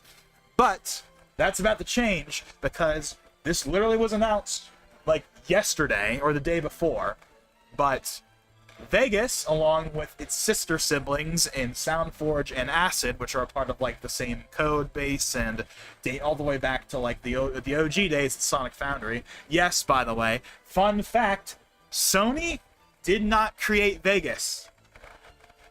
Sonic Foundry was the company that made Vegas, and then Sony bought Vegas from Sonic Foundry, and then Magix bought Vegas from Sony, and then now finally here in 2026, 10 years after the last acquisition, Boris FX is acquiring Vegas, SoundForge, and Acid, so the full family of products there. So that's a big deal. There's going to be a big migration process for all your current licenses and keys. That's going to be happening in the next couple of days. Essentially, what you have to do is you just make a Boris account using the same email as your Magix account, and according to them, it will you'll eventually see all of your keys and licenses. They'll eventually move over, and they'll appear in like your like list of licenses or whatever. However, they will not be supported in like the Boris FX hub, which is like the thing that they use for all their other programs. But they did launch a brand new version of Vegas called Vegas Pro 2026, so they're ditching the old numbering scheme. Vegas has had a simple like numeric numbering scheme since the beginning. You know, Vegas 1, Vegas 2, 3, 4, 5, and the most recent version was Vegas 23. I currently use Vegas 18 because that's like the Goldilocks version where everything works the way I want it to, the way that I like. But I have keys for up to version 22 because Humble Bundle puts out like $20, $30 like Vegas bundles like every year or so. So I have like almost the entire Magix like Vegas like history. Like I have 14 through 22. I have all of those versions, plus a bunch of SoundForge and Acid and other stuff as well that I've gotten over the years from like Humble Bundles, even from people on Reddit. So I currently use version 18, but I have up to version 22, which is like now 2 versions out of date. It came out in 2024, but version 18 came out in 2020. If you want to know how old that is. So yeah, apparently all your stuff will migrate over eventually. But for now, you still go through Magix. So you go into your Magix account, all your stuff will still be there. The activation process is still through Magix. That's not changing for now. But eventually everything will migrate over, at least in some form. Another thing that's important, because it's something that I'm sure people were worried about, even though I was never worried about it because we've been through this before with Vegas and it's never changed. But to be clear, perpetual licenses are still around. The newest version that just came out, 2026, you can get through a subscription. But to be fair, that's not new. Like, Vegas has had subscription options since like 2018, 2019, but they've always had a perpetual version as well. And that's not going anywhere, and they've made that clear that it's not going anywhere. I never thought it was, but obviously people are paranoid because of Adobe, right? They're kind of the ones that popularized, you know, the subscription-only model when it in like this space. So people were like worried: is Boris going to get rid of it? Are they going to get rid of the licenses? Are they going to get rid of Perpetual? No, they're not. They even have Perpetual for their own products, like because like Boris, like for those of you who don't know who Boris is, they're like a big name space in like the effects scene, like they're a big name. Like this is not some like small like they're frankly a bigger company than like Magix is. Like Magix was never really a good fit for them. It always kind of felt like they were a side thing at Magix, but I feel like Boris is a much better place for them. It just feels like they fit better. They also have a long history with Vegas. Like they've had stuff in Vegas dating back like 20 years. So like it makes total sense that they would be the ones to now own them. Especially because they already bought previous stuff that Magix owned. Like last year, they bought a bunch of like sound programs from them. So like, yeah. Now, why is this all happening? The reason it's all happening, presumably, is I don't think there's an official statement on this, but the presumption is essentially last year. No. In 2024, Magic's like filed for like insolvency, which is like because they're a German company, so they're like, it's like the German equivalent of like bankruptcy or whatever. And then in 2025, they got bought out by some like private equity firm or whatever. I forget what the name is, but it's just some generic private equity named company. And it was during that time that the talks to like sell off parts of the company happened, and that's where Boris FX got like Samplitude and a couple of other audio stuff, and then they were also apparently trying to get Vegas and SoundForge, like basically like these three like programs that have been together since like the beginning, which are like a bigger deal than those previous programs they already bought. So basically, after this is all done, Magix just has like their own, because Magix has their own like in-house. Like Vegas has always been its own thing. I should make that clear. Like, Vegas has never been made by, like, Magix.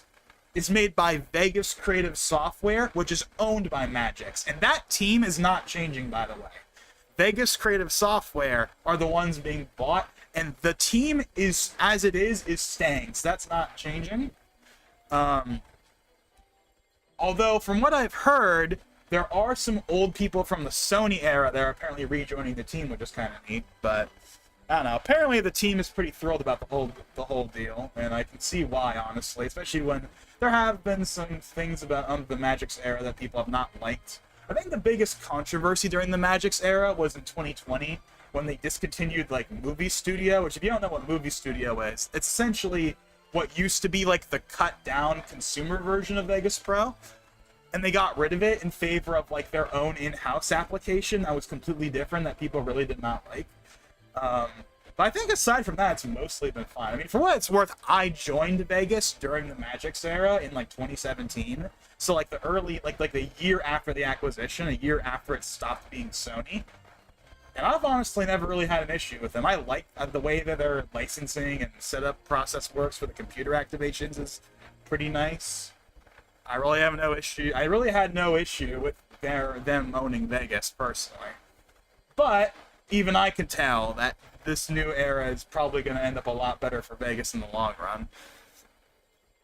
But it will have its growing pains. One of those growing pains being that, well, Vegas Pro 23 got support cut off early. Because normally the way it works now is a new version of Vegas comes out. And then they support that version of Vegas with new updates and features for like about a year until the new version comes out. But because of this whole acquisition, they put out a new version earlier than they normally would. So if you bought Vegas 23, especially recently, then you basically aren't getting any real support long term out of that. But even if you bought Vegas 23 when it first came out, you only got like one real update. So, hopefully that whole situation, they can work something out with that. They probably will. But other than that, I think this is probably the right move. Now, one thing that might be a bit of a conundrum for me specifically is I have legit versions of Vegas. I've already said this before. Right? I don't use Vegas pirated like a lot of other people have done in the past, especially with Vegas 13 now. All of my versions of Vegas are legit actual keys that are actually tied to an account. But they're all from Humble Bundle. I've never bought like a retail like key, even on discount. They're always from Humble Bundle, which is a legit site. To be clear, Humble Bundle was not G2A or any of the it's like a proper storefront. I mean, I've used G2A before with no issues, but you know what I'm trying to say. Like Humble Bundle is like, they're a legit like sponsored by the company's like storefront. Like all of their bundles are sponsored from Magix.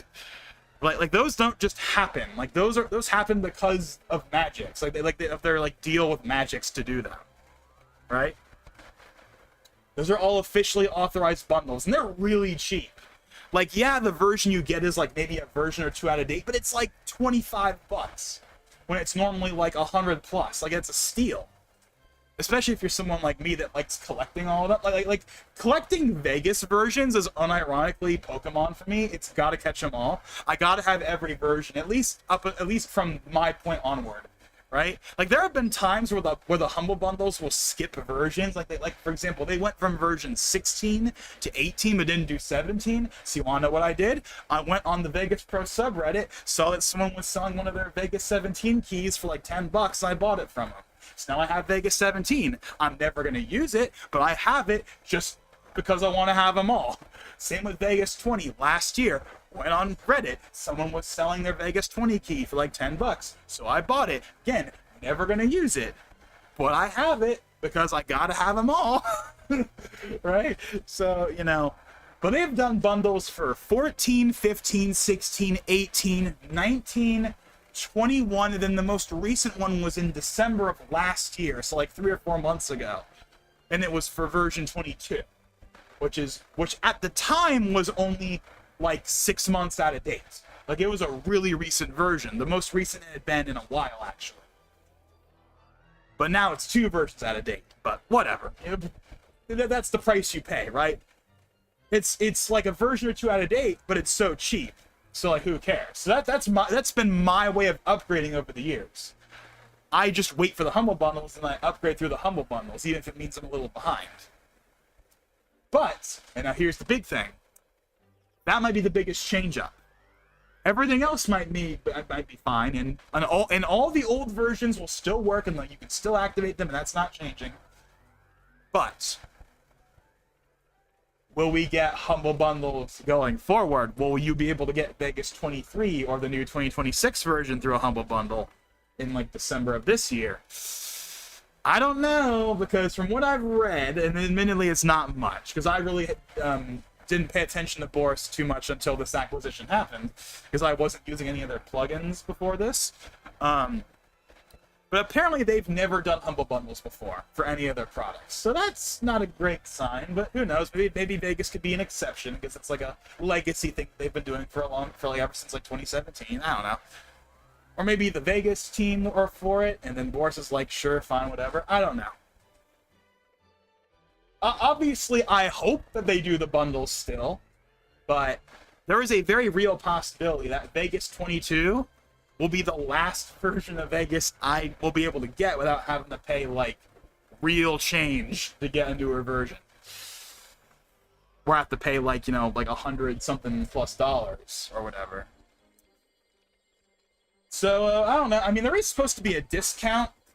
Apparently there's some discount they're doing for Vegas 2026 if you have an old version, but none of my licenses show up on my Boris account just yet. Although apparently you can contact them and they'll be able to see it, even though you can't see it, and you can get your thing that way. But okay.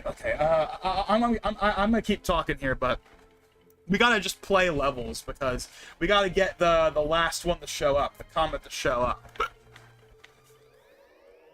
The comet's not gonna show up unless we just do stuff. What level? What level? It doesn't matter what level, really. I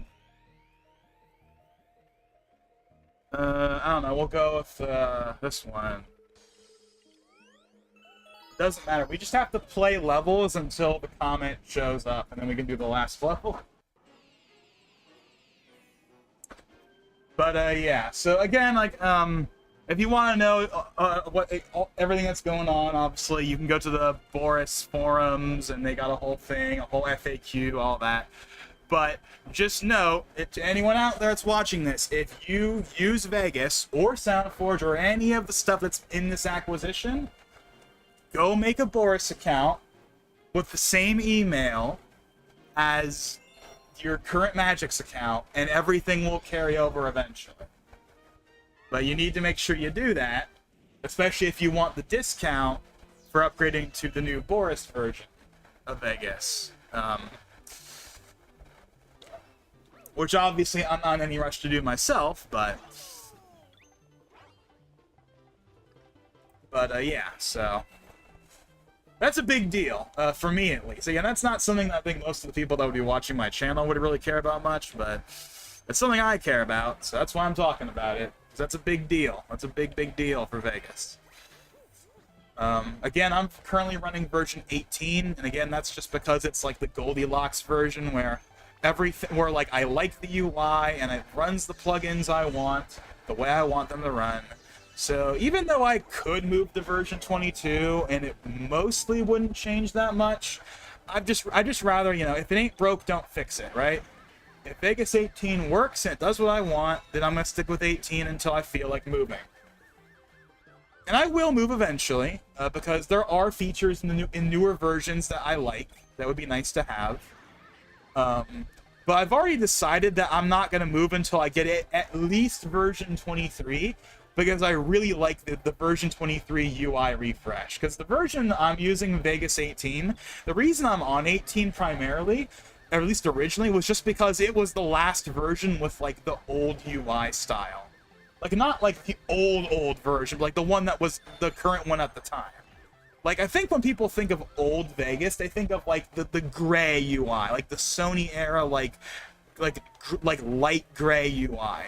Which, by the way, you can still enable to this day. It's not on by default. By default, it's dark mode. But you can turn on that old like color scheme, or at least something that attempts to emulate it, like to this day, even on the newest versions, which is kind of neat. But anyway. But Vegas 15, which is the first version of Vegas... Actually, no, the first version of Vegas I regularly used was version 14. And version 14 was the first Magix version. But it was still, like, the gray UI. But because of that, anytime I boot up Vegas 14, it's kind of nostalgic. Because it reminds me of, like, 2018. Because that was what I used to edit all my 2018 videos. Like, the Veterans Smash video and stuff. That was all on Vegas 14 with the classic gray UI.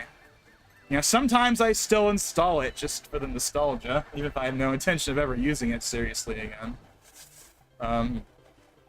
But Vegas 15 is a significantly better version, one because it has dark mode, but also because it has GPU acceleration, which Vegas 14 does not. So if you want to render with NVENC, you have to be on Vegas 15 at least.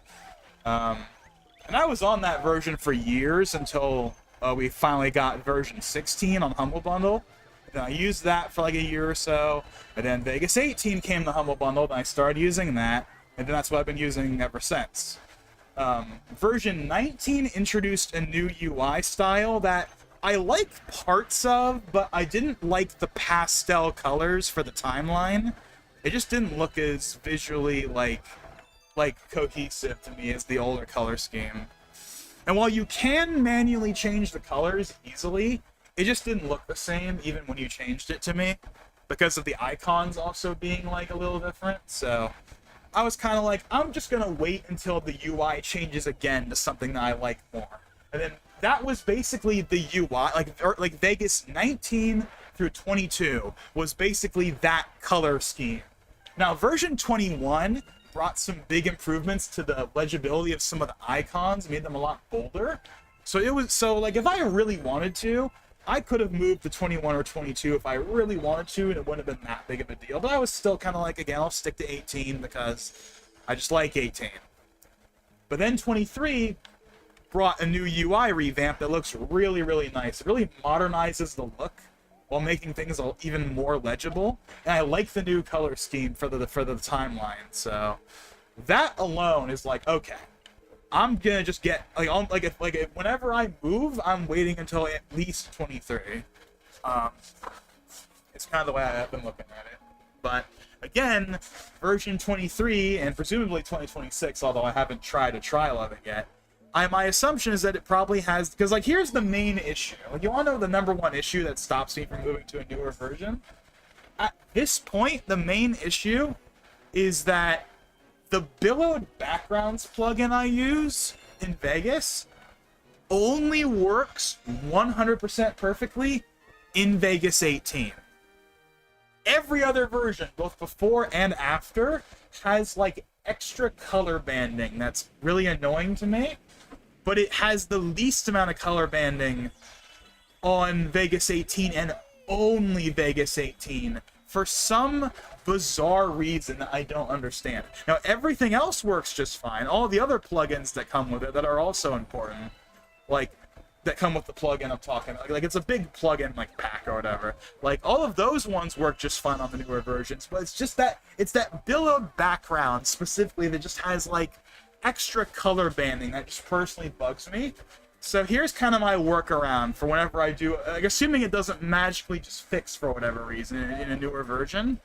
My kind of backup plan is, and I literally just did this like yesterday, even though I have no intention of moving anytime soon.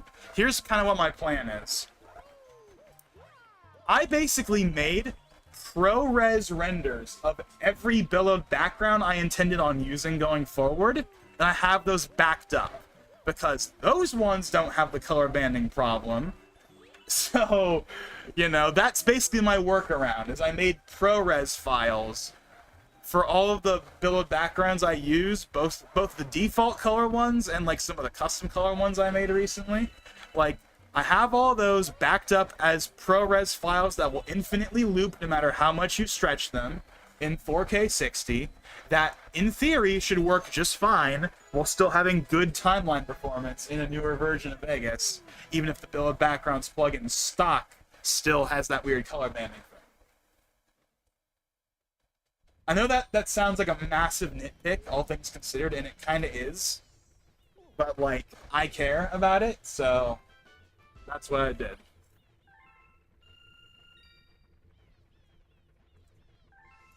That color banding port is the only reason I haven't migrated, I think, at this point. Because everything else works fine. I've been able to kind of make a customized color scheme that's kind of like, that kind of combines like the best of like the new color scheme and the old color scheme, and like makes that work for me. So it's really just the main thing holding me back is the billowed backgrounds with that like weird thing where it only has like the worst color banding on any other version but not 18. It's so weird. It's so weird how much of a Goldilocks it is, where like version 14 through 17 has extra color banding, and 19 onward has the extra color banding, but only 18 doesn't. It's really weird. I bet most people would never even notice it too. I bet if I showed you a side-by-side, you'd be like, okay, I can see it, but like, who cares? That's probably like what most people would say. And you know what? That's fair enough. But I care about it, damn it, so yeah.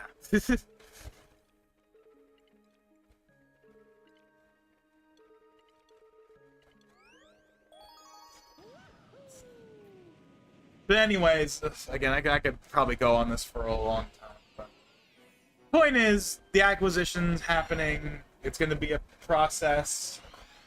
Also, the current forums are being shut down. That's another thing that's important to note. So if you are on the current like Magix hosted version of the Vegas forum, that's shutting down like really soon. In fact, I think it might have actually shut down already. It was online earlier today still, but I heard that it was going to shut down on April 1st, so it might already be shut down literally right now. I might check, actually, just to see if it's still there. But, yeah, so make a Boris account, everything will move over eventually, and the Boris FX Hub is going to be where newer versions are hosted from here on out, basically, and yeah, that's kind of what there is to say about that. Again, I'm sticking to version 18 for the time being, because that's the Goldilocks version for me, but I will be moving to a newer version at some point, now that I got my billowed backgrounds rendered in ProRes, which is, you know, super high quality, without the color banding, and also has good timeline performance, which that's another thing too. If you don't know what makes ProRes awesome, ProRes is basically like much higher quality than like your standard HEVC or H.264. But more importantly than that,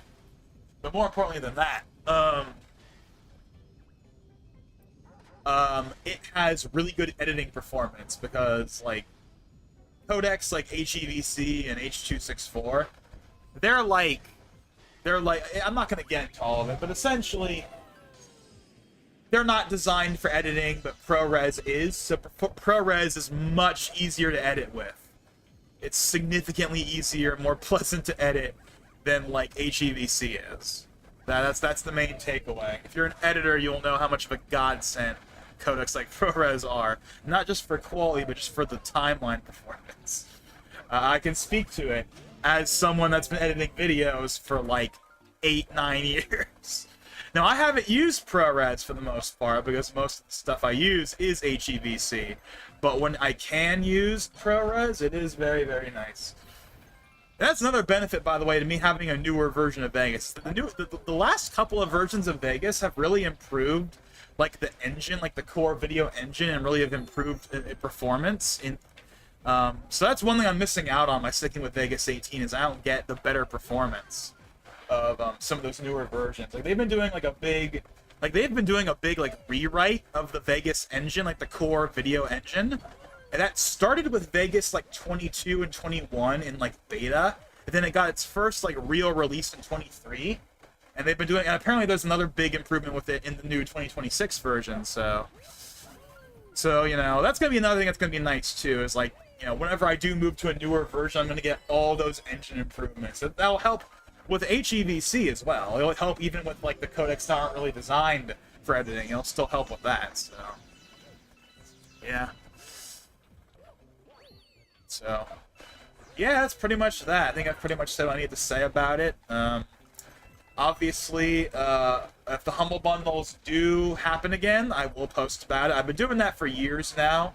Every time there's a Humble Bundle, every like December or whatever, I post about it because I want people to know about it. Because I was introduced to it because of other people telling me. Like I remember, I think it was HG Hydra. He's like a Yokai Watch Era friend. He, I believe, was the one that introduced me to like, hey, there's a Humble Bundle for Vegas 14 in 2017. I think he was the one that told me about that. And, you know, he's the one that kind of got me the ball rolling on that for me. So now I feel like the last couple of years, you know, I've been like, hey, new Humble Bundle out, go get it. It lasts till, you know, December 18th or whatever. So if there's a Humble Bundle this year for version 23 or 26 or whatever, or 2026, I should say, there is a difference. Again, they changed the numbering scheme, right? It used to be just number. One number goes up, but Boris uses the Adobe style, like yearly names, so they changed it, right? So now so basically, Vegas Pro 2026, oh, that's another thing that should be made clear, is again, Vegas Pro 2026 is not 23 under a new name. It is a new version. It's Vegas Pro 24, basically. New version, new license, new everything. Is a new version. But basically now they're going to be by the year. So we're going to have Vegas 2027, Vegas 2028, so on and so forth, which will be basically 24, 25, 26, etc. But the old numbering, numbering scheme that's been around for 25 years, that's officially dead, which I think is kind of a shame. I liked the old numbering scheme, but honestly, I kind of figured they were going to do it eventually. Even years ago, I thought even Magix might change it to 2025, 2026 type numbering anyway, so you know, it's not a big deal. It's just a name change. It doesn't change anything else. And again, it's still available as perpetual license. It's not subscription only. You can go right now on the Boris website and buy a perpetual key that will last forever. You know, same type of deal as it was under Magix, where you get updates for a year, and then after that, it's unsupported, but you can use it as long as you like, and all that stuff. You know, in fact, and Vegas has a pretty good track record with that too, because to this day, you can still install and activate the old Sony versions. If you have Vegas 9 or 10 or whatever from forever ago, they still support activation for those, but you have to go through some workaround because the original Sony servers are long dead. But they still support it, and they still answer questions on the forum and stuff. So I'm not worried about the Magix versions not being able to work anymore, at least not yet. They'll probably find a workaround if something catastrophic ever happens with that, but I'm not worried about that. Anyways, okay, so I think I've said what I need to say about that, and I think with that, I've pretty much covered all the topics, so we're about 3 hours, 27 minutes in. We got, it actually lasted longer than I thought it would, to be honest, but hey, I thought it was a good discussion. All things considered. DaVinci chats. I have used Resolve a couple of times. It's just not for me, personally. I think it's cool, and it's awesome that it's free, or it has a free version that's actually really good. And of course, it's also on Linux. If you're on Linux, it's pretty much the best editor you could get. And it's a big, like, proper editor. It's not like, because, like, there's stuff like Kden Live and stuff that's probably more up my alley. Like, it's more Vegas-like in terms of its, like, design. But DaVinci Resolve, of course, is one of the big boys. They're up there with Premiere. They're used by, like, actual companies and stuff. Like, like if you go on the DaVinci Resolve website, they have all, like, their front page on Resolve. It's just, here's a bunch of big movies that use our software, right? So, if the UI is not my thing at all, like the way that Resolve works is like the complete opposite of how I would want to use a video editor. That's why I use Vegas. It's because I think it's really intuitive and it's very simple and easy to use, but you can still do a lot with it. Like it's just got that, drop in, drop into the timeline and you're good to go. You don't have to like do a ton of messing around, Like, I can do everything I want in Vegas. Like, everything I want to do from a video editing perspective, I can do just fine in Vegas with the plugins I have. I have no reason to move to anything else. Like, I fully intend to use Vegas, like, probably forever. Like, for as long as it still exists and it's still supported in some way, I will probably continue to use it. Even if, like, Vegas were to officially die completely and, like, no company buys it and it's just, like, dead in the water completely, I'll just run, like, the last version that comes out and I'll just run it for, like, a decade. Like, unironically. like, that is how much I am, like, locked into Vegas. Like, I cannot imagine, like, actually moving over to another editor, like, fully. Like, maybe I could mess with other editors. Again, I've messed with, like, DaVinci every now and then, but I could never imagine, like, moving to at least that one. Again, there are other ones out there. Obviously, Premiere exists, although I'm not really interested in Premiere. And people have, like, complaints about Premiere, but, Anyways. I bought my Windows key from G2A. I bought a bunch of Steam games, like, in my early PC gaming era. And they all worked just fine. And all those keys I bought back then were like Steam keys, and they still are in my account. So, G2A has been a good experience for me personally, but I haven't bought from G2A in a while. I'm doing Tekken 8 on my main monitor. Still listening. I'm very much glad you're still here. You did a good job as editor. I've actually thought about that, honestly, because I like video editing. It's just I know I've said this before, but like the main reason why there hasn't been any main videos in years is just because like building the puzzle pieces, so to speak, is like the hardest part. Like if you gave me like the audio in particular, if you gave me a complete audio track, making the video from there is like way simpler, and I like doing that. But like writing the script, recording the audio, make sure you don't flub the lines or something, and you don't have to re-record it over and over again. That's the main reason main videos haven't come out.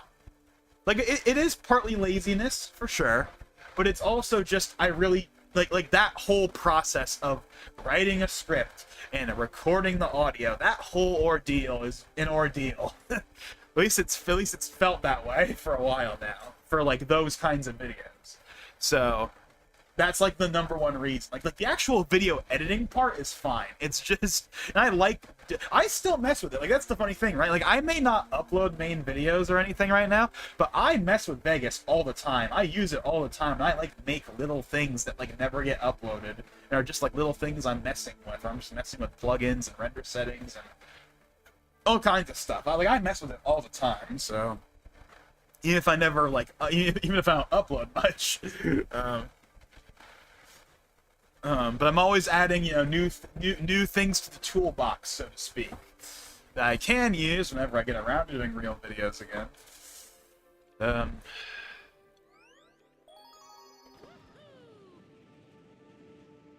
yeah, that is something I think that might be the most realistic job right now I can think of. That's like a long-term thing, is like editor, Because all you gotta do is you just gotta piece together someone else's video. And that's a way simpler than like trying to do it from scratch. Like obviously I like making videos. I'm not saying I don't. Obviously I do. But there is again, you got to get past that big hurdle. Like you got to make the audio because the video is built around the audio, right? You can't make a video without audio. So you have to get the audio. You got to get the the voiceover recorded first and make sure that's good. Then once you do that, then you can go and do the fun part, which is actually putting together the main video. You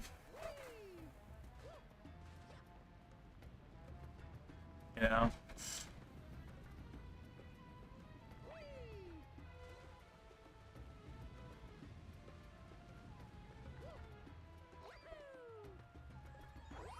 I haven't actually used it myself. I was an Adobe Premiere guy.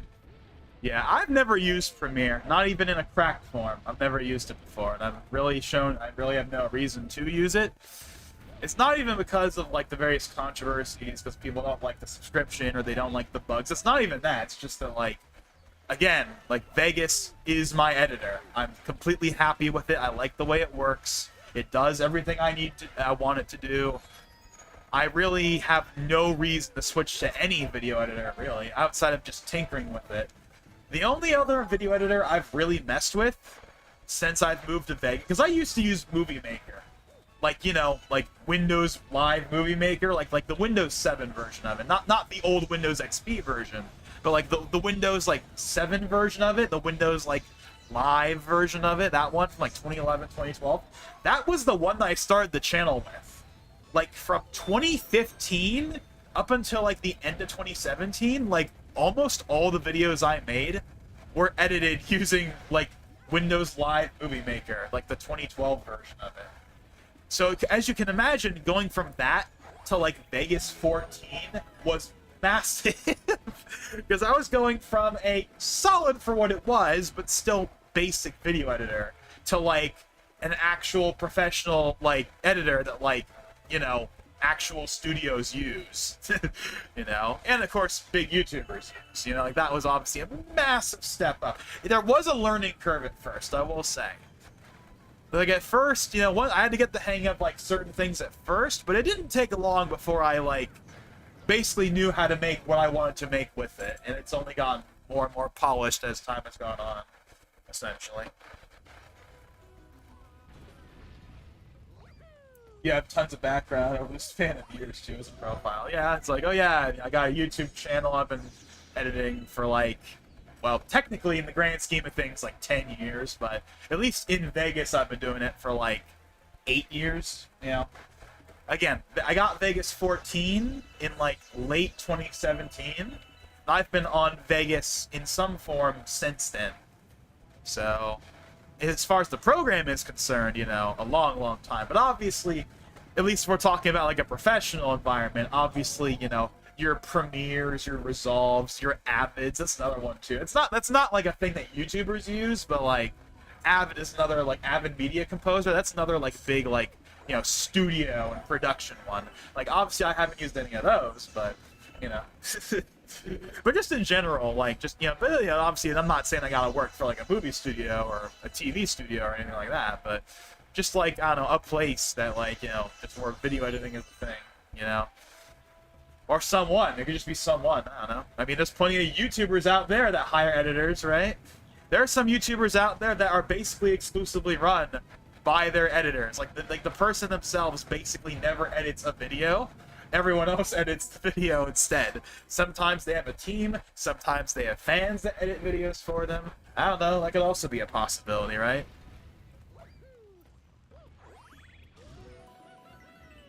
So, what else can we talk about? I'm sure there's something else we can talk about as we kind of wait for us to finally get the last, which, yeah, we gotta get the last, wait, what am I? Actually, wait, hold on. I clicked on the wrong one. I should have grabbed the green star one, actually. That would have gone by faster.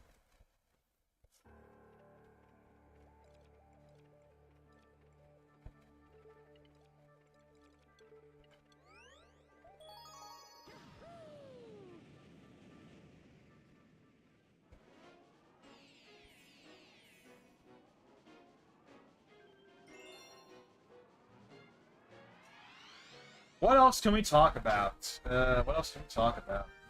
Oh yeah, I don't have much to say about this. Was this already announced? I think this was already announced, but I saw like the other day that like AMD put up like a video for well, what's it like the 9950X like 3D2 or whatever that gets called.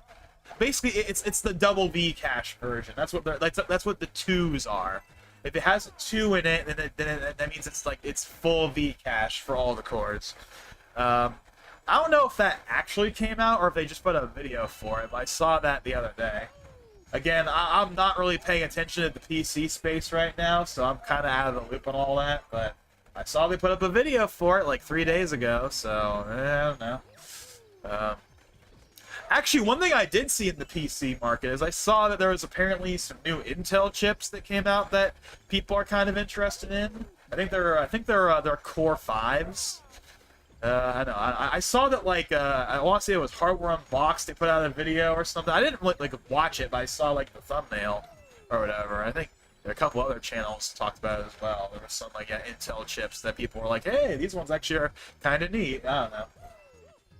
I have nothing to add beyond that statement. I'm just saying that's something I saw. Um, what else is there? What else is there? What else is there? I'm literally just looking on Reddit right now for like something. Like what's something else I can bring up? What is it? What is it? What is it? What else is there? Let's see. Let's see. Microsoft confirms Windows 11 search improvements after years of complaints. That's a headline I see. I know people have complained about search for a while. For what it's worth, search for me has never really been an issue.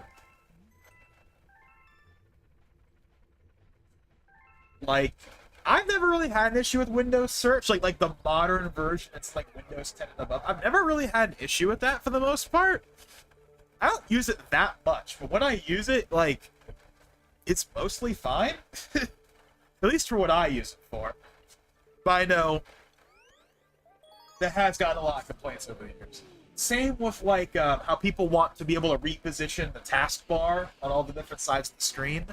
That was a thing in Windows 10 and 7, but it was not in Windows 11, but they are adding that back. So that's neat.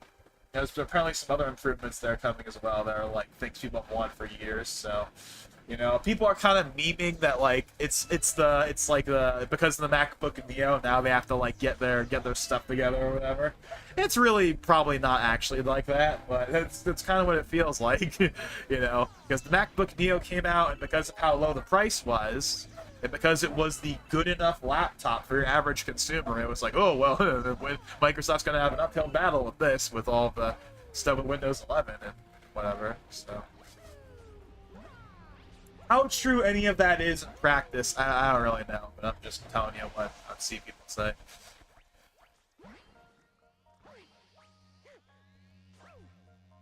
Oh, dang it.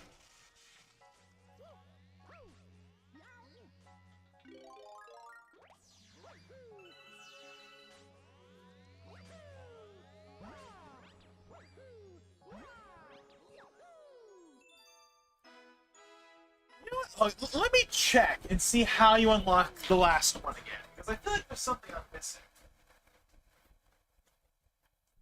I feel like I remember being told that, like, there was something I missed. Let me look.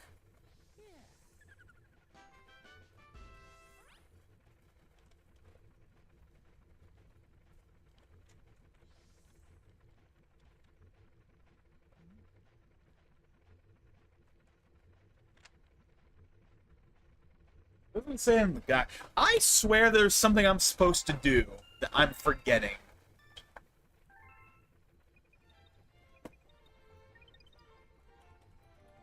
Do I have to beat Bowser again to unlock it? Or is there something else? Let me look. So I don't want to sit here just playing because I think I'm doing something and I'm actually not.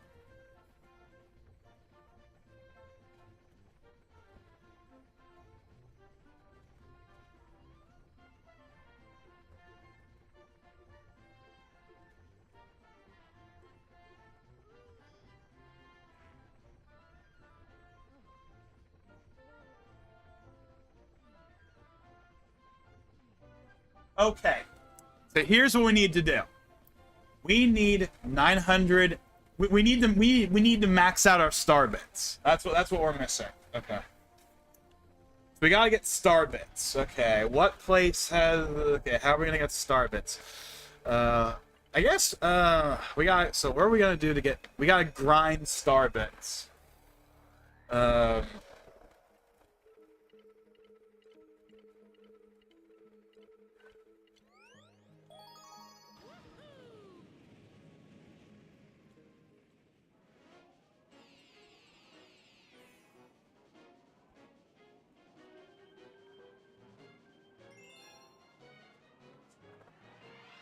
I should probably look up what like the best galaxy for getting star bits is, so we can have this last as short as possible.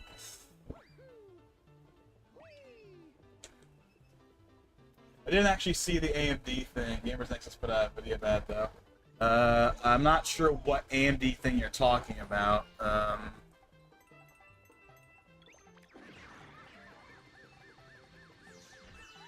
The only thing I remember seeing recently was just there was some Intel CPU thing that people were kind of interested in. Ultra core CPU, it's got a performance boost though. Yeah, that might be the thing. 9950X 3D2. Oh, they did a video on it. Oh, on that chip. Okay. Well, again, I've been out of the loop on PC videos for a while now. It's just not something I'm actively paying attention to at the moment.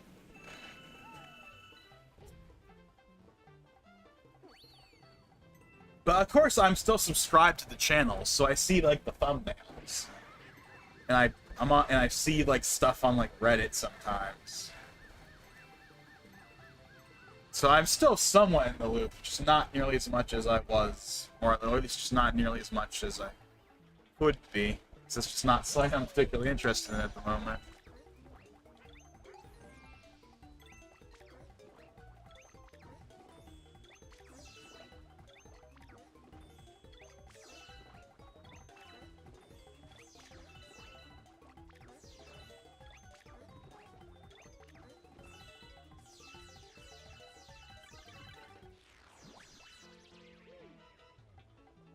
Realistically, same here. Build was finished months ago, so how much I run components right now. Yeah, I think that's part of it for me. Is like I know I've said this like probably 50 times at this point, but like I got the hardware I have, I'm perfectly happy with, and I'm not really because that's the thing, right? Like I mean, it's not just that, but like you know, that is obviously one of the things that gets you interested in like watching those kinds of videos. Is like when you're like upgrading or thinking about upgrading or whatever, but. PC gaming for me right now is not really a thing. I know I've said this before, but like the hardware I have is used more so for video editing and streaming than gaming. I mainly game on the consoles right now, so PC gaming's not all that important, and because of that, I'm not really interested in watching benchmark videos at the moment. But I'd also like to not be completely out of the loop, even if it kind of feels like that right now.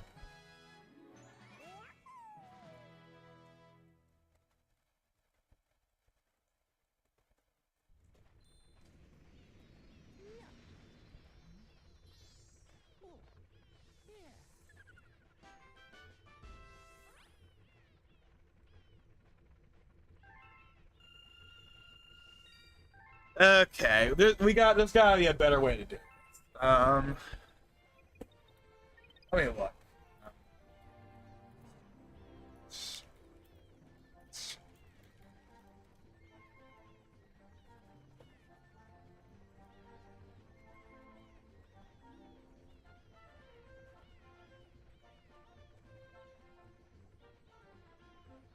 What is the easiest way I can get a whack ton of star bits?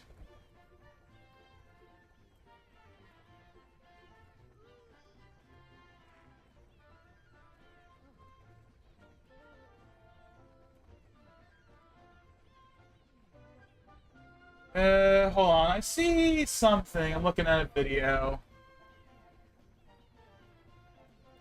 Okay, hold on. What? Okay, Okay. I think I know. I think. Okay, okay.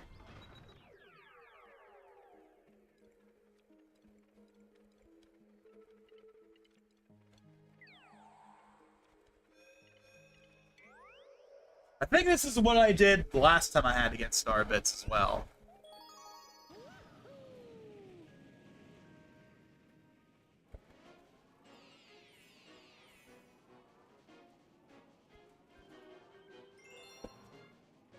You can get like 999 apparently in this galaxy. That'll help a lot.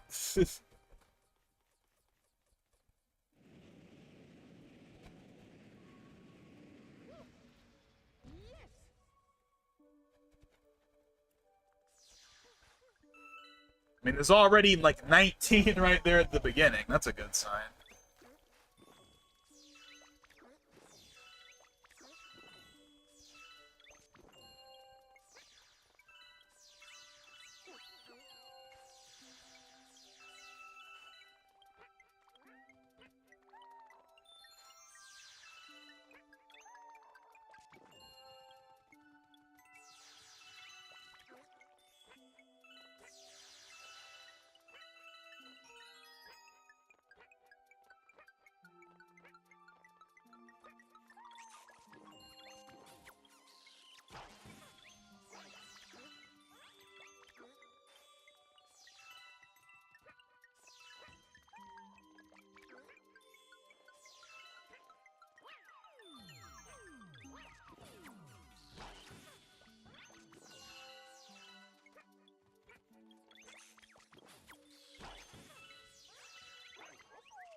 Okay, I think I need to... Okay, I think actually I'm... Okay.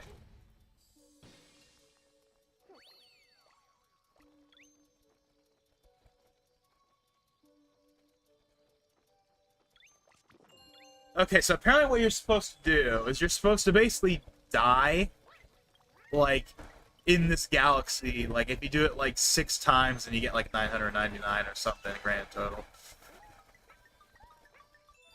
There's also another method I want to try that's apparently in Supermassive. I might try that one as well. But the sooner we get those star bits, the better, because that's the only thing stopping us.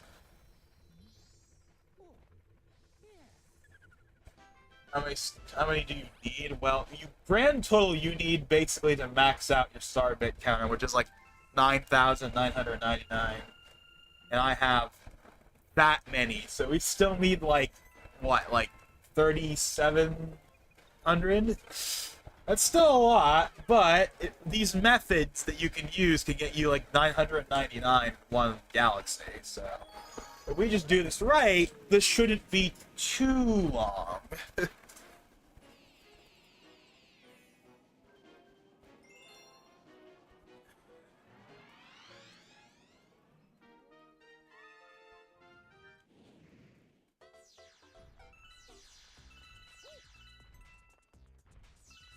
Yeah, I totally forgot about this. And what's funny is I think my brother actually reminded me of this when I started the playthrough.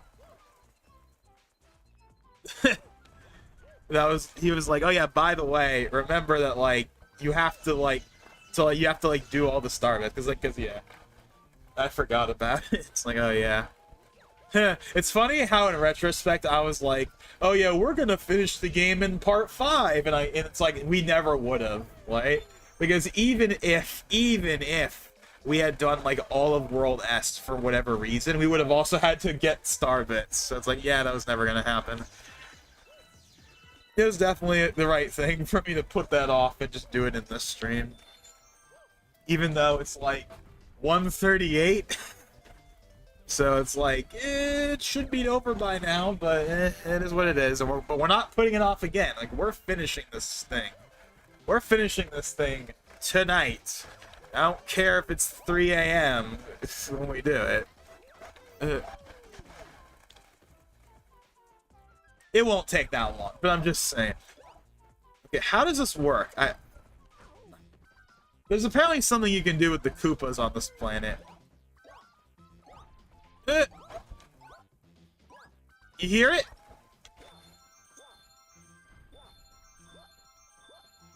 Oh, it's the one. Oh, I get it. It's like the one-up trick in the original Mario Bros. Sorta. Well, this is actually a good idea because this will give us. Actually, let's let this do its thing because we're gonna need all these one-ups probably for falling off the side of the planet over and over and over again.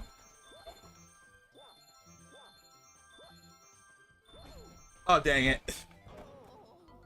That's probably enough lives for now. So let's go back to Sweet Mystery and just do that technique, I guess.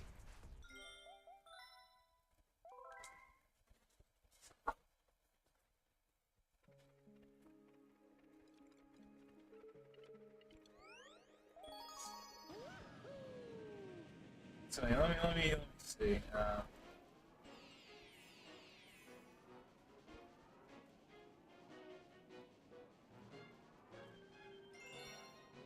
It's 4:38 a.m. for me. Well, I appreciate you sticking through. This whole time. Hopefully this won't take too long, but we're gonna do it no matter what it takes.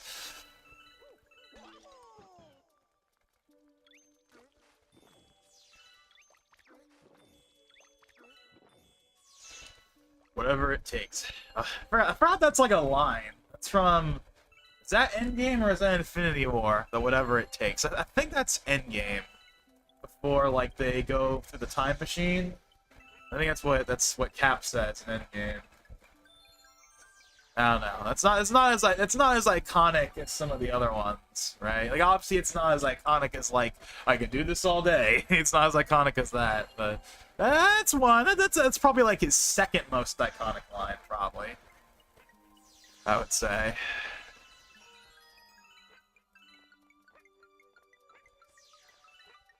It's funny, just me thinking about that stuff is making me like, man, remember when the MCU was on top of the world? Like 7 years ago? Man. I know I've mentioned before how, like, I have not bothered watching, like, the shows recently. I just haven't felt like it. I haven't even watched Brave New World yet. I've mentioned that before, too. Like, I didn't see it in the theater. Not on purpose, but just because, like, it didn't line up.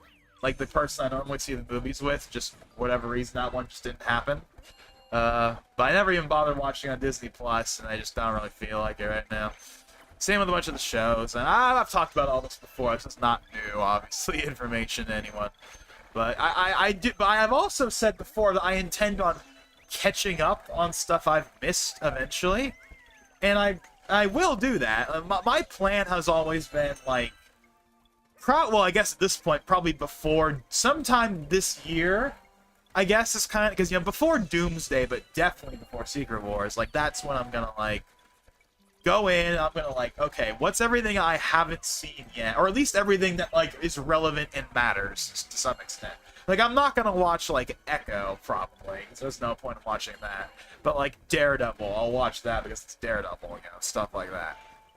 Anything that's, like, obviously important and relevant and matters, like, I'll watch that at the very least. At some point, if I'm in no rush, obviously. It's very much on the back burner right now. I think I mentioned this in the last stream, how it's kind of crazy that we're unironically gonna be going into, like, the very real possibility that, like, Brand New Day is, like, a bigger deal than Doomsday. which is kind of insane looking back at like Infinity War and Endgame, but that's how it is right now. That's kind of how it is right now. Like obviously people are looking forward to, like, it's not that people, I wouldn't say it's not that people aren't looking forward to it. Like obviously Doomsday is gonna have its hype. I'm not saying it isn't gonna be a thing, but obviously it's nowhere near the Infinity War Endgame hype. But to be fair, it was never gonna have that anyway. Like even if the MCU going into the current state of it, even if it had gone over significantly better, like even if the MCU was still, in people's good graces completely, it still wouldn't be as hype just because you can't recreate that again, right? Like, even if people liked Phase 4 and Phase 5 and Phase 6 the whole way through without much complaint, even then, Doomsday wouldn't be as big as Infinity War Endgame. It's just because, like, the MCU had its peak, right? Like, it peaked in the late 2010s. That was when it was at its height. You're never going to be able to recreate that again, no matter what you do, right? It doesn't matter how many characters are in the movie. It will do well. It will be a big deal, but it will not be as big of a deal as it would have been back then. It's just kind of the nature of the beast, unfortunately, for them. That's something that they've probably been coming to grips with, is the fact that, like, hey, the MCU is never gonna be what it was in like the 2010s. It's not the content. I mean, the content's part of it, but like, even if we were firing on all cylinders right now, like, it's just people have moved on, right? The cultural zeitgeist has moved on for the most part. Like, yes, they'll be there for like specific movies. Again, Spider-Man will always be a big deal, right? And the big Avengers movies will probably always be a big deal, but everything in between, like, people are not hyped for, like, the in-between movies as much as they used to. People are kind of checked out. It's like, oh, I'll check it out on Disney Plus or whatever. Or if it's, like, one that gets, like, generally, like, hey, this one's actually pretty decent, then they'll actually see it, you know? It's a shame, really, when you think about it.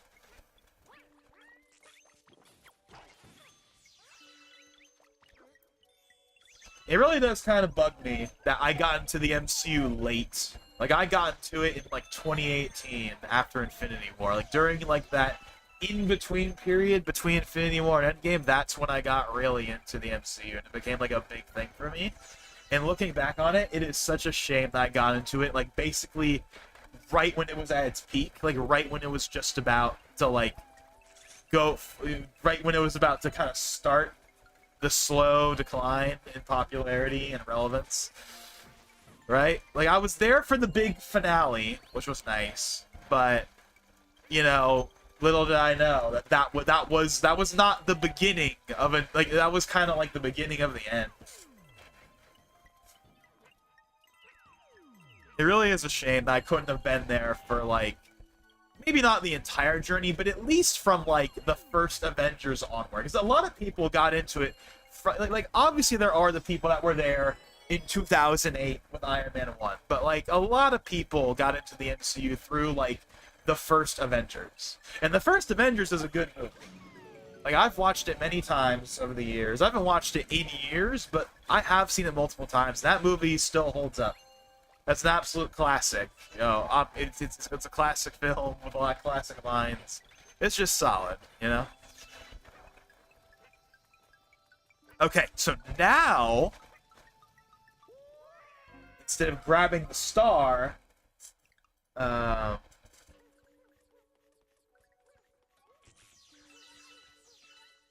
dang it, I didn't realize okay, I need to remember to not grab the checkpoint. Okay, so, never mind then, we'll just finish the level, because I already did what I wasn't supposed to do.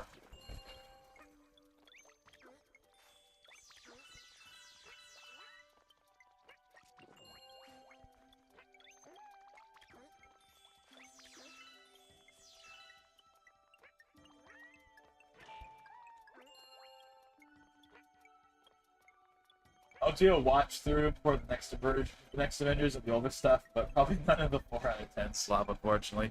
I've said before that I kind of feel like the word slop is like really overused. It's the new internet buzzword that like everyone uses for like anything that they don't like. I feel like it's become like really overused. I think a more accurate word, it's admittedly another kind of buzzword, but it's been around longer, so I'm more comfortable using it. I think a more accurate word would be like mid. I think that's a more accurate like internet buzzwordy type of thing. I think that's a more accurate word because the movies aren't bad, they're just not interesting enough, at least for me. They're not interesting enough to keep my attention. They're not interesting enough for me to like deliberately watch at least the stuff that's not as important. Again, I'll go to the theater and I'll go watch the movies with Antonio, and that's totally fine. And I don't ever regret doing that. I have a fine enough time doing that, but I won't bother watching the shows at this point because I just don't care. Even for the stuff that's like a big deal, like Daredevil, I kind of don't care because it's kind of like if this had come out a few years earlier, I would have cared more. But now I kind of don't really care anymore. Like that's kind of the whole kind of issue there. I will continue to do so. I'm a hater. What can I say? I mean, you're definitely not the only one, but I definitely cannot say that I'm one of those people. I would say I'm more of a lapsed fan, so to speak, but I don't hate it. Right? Again, I see, like, the movies when they come out. I don't watch the shows, but I watch the movies because it's always nice going to the theater with Antonio, and I've never regretted doing that. And I generally have a fine enough time most of the time.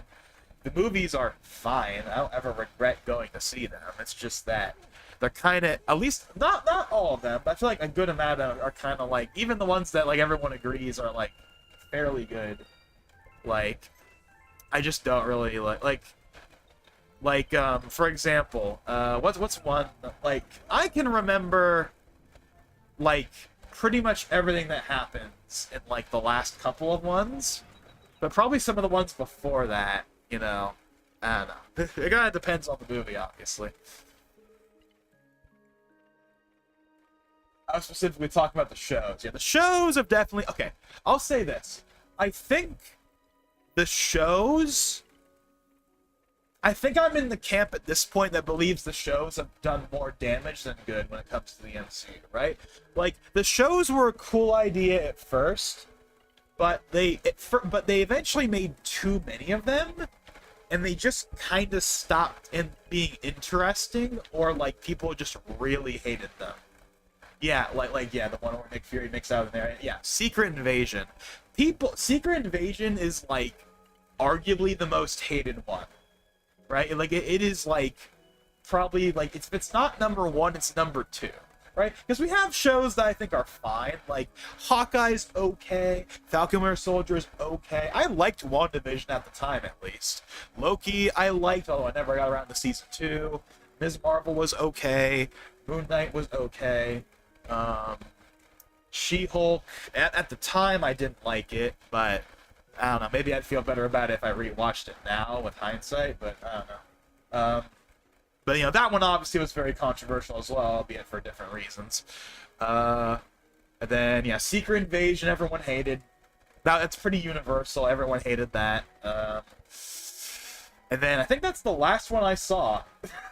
I think the last one I watched was Secret Invasion, which I watched like a year after it came out. Like, it came out in 2023, and because of how poorly it was received, I put off watching it for a long time.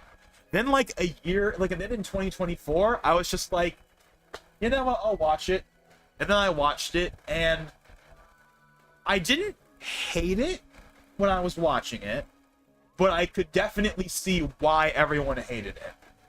And honestly, after I finished watching it and I started thinking about it, I was like, yeah, I really didn't need to watch that. Yeah, I can see why people hate it. Like I didn't hate it like other people did, but it definitely was nowhere near what it could have been. Like, I just 100% understand why people hate that show and why it was a massive disappointment. And I mean, the fact that Nick Fury doesn't get to do cool things in the show, I think is my only real complaint with it. Like, if you were to ask me what's my problem with Secret Invasion, it's like people thought Secret Invasion was going to be okay. Remember that cool scene in Winter Soldier with Nick Fury and like the car, where he's like fighting off like the police or whatever? That was like people wanted the show to be basically that. And it wasn't, like, at all. Like, people wanted a Nick Fury show, because Nick Fury is awesome, because it's Sam Jackson, and he's had great scenes before, like that one in Winter Soldier. Like, people wanted that as, like, a show. And that show just wasn't that, like, at all, really. Like, people really did not like how Nick Fury was kind of treated. He didn't get to be, like, cool. At least, I'm sure there's some moment in the show where he is, but it didn't really feel like that. At least to a lot of people. Hi, welcome to the stream. You're joining in here late. We are here basically grinding out star bits because we are only so many star bits away. Basically, we just need to unlock the final star.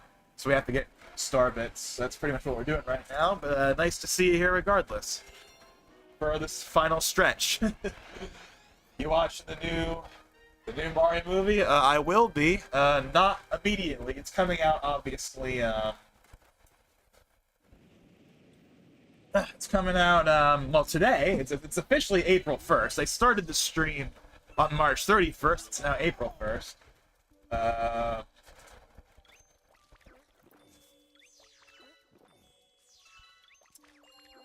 But, yeah. So I'm not going to be watching it, like, today. But I already have a plan for it. Me and one of my friends, we're going to see it on the 4th. So we have that all set up. We already got the tickets. You know, I'm going to be going with him and his mom, I assume.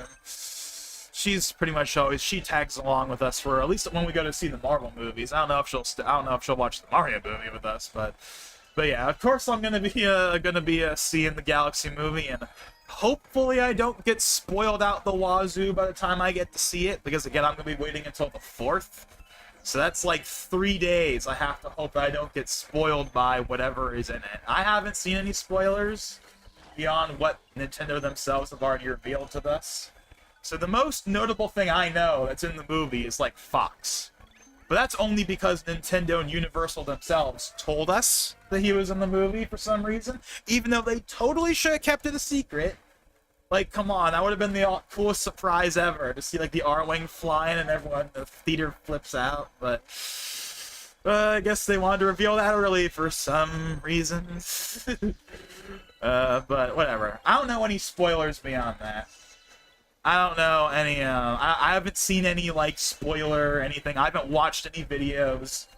The only thing I know about the movie, and this is not a spoiler at all, this has nothing to do with, like, the movie's content, but I did see thumbnails about, you know, like, I saw, like, there was a thumbnail going, there's kind of this thumbnail that's been going around, of, like, a 44% Rotten Tomatoes or something, which is weird, and I haven't mentioned this yet because the movie hasn't really been brought up, but since we're here, yes, I saw the thing that Valentine sent me, even though I haven't really brought it up so far. Like, there's, like, this quote that's going around. There's this quote that's going around, or whatever. That's, like, this really ridiculous review that, like, there's no way it could possibly be real. Like, this has to be, like, a troll review or something. That was, like, the movie was so bad that I started to stab myself with my pen or something. Like, something absolutely ridiculous. There's absolutely no way there's any validity to that. Like, I'm sure that review is real in the sense that, like, if you go on, like, Metacritic or whatever the heck it's on, it's there. But I mean, like, there's no way that's a serious review from, like, that's gotta be, like, a meme, like a troll or something. Like, to be clear, the first Mario movie didn't exactly get glowing critic reviews either. I forget what it got, like, critically, but it wasn't great. But the audience just liked it. Audience score was good. For what it's worth, I liked the first movie. I didn't love it or anything, but I liked the first movie. You know, it's a fun movie. You know, there's a couple of scenes in it that I would change or cut out. Like, that whole plumber scene at the beginning with the dog, I'd cut that out. That's a very, like, Illumination mandate feeling scene to me. You know, cut that out. And then cut out, like, the take on me with with DK. Get rid of those two things, and I think the movie is fine. Those are, like, the only two real complaints I have with the first movie. As far as the second movie is concerned, again, I have not been spoiled. I'm trying to avoid spoilers. But what I can say going into the movie is I personally have not been thrilled about how much they're, like, not showing Galaxy stuff. Like, I feel like they should be showing more Galaxy stuff than they are. Like, I understand that they don't want to spoil everything, and I don't want everything spoiled, but, like, the first, like, the main 3 trailers, at least, I feel like have, like, 30 seconds, maybe 45 seconds of Galaxy footage. Like, it doesn't feel like the movie is a Galaxy movie. I guess it's my main complaint. Like, it feels like just going off the trailers, and again, haven't seen spoilers, haven't watched anyone's review, haven't seen anything. But going in, just based on the trailers, it feels like the movie is, like, half, like, Mario Movie 2, and half, yeah, like, it doesn't feel like it's really earning the Galaxy name, to be completely blunt about it, but obviously we'll see how I feel about it when I actually get to see it.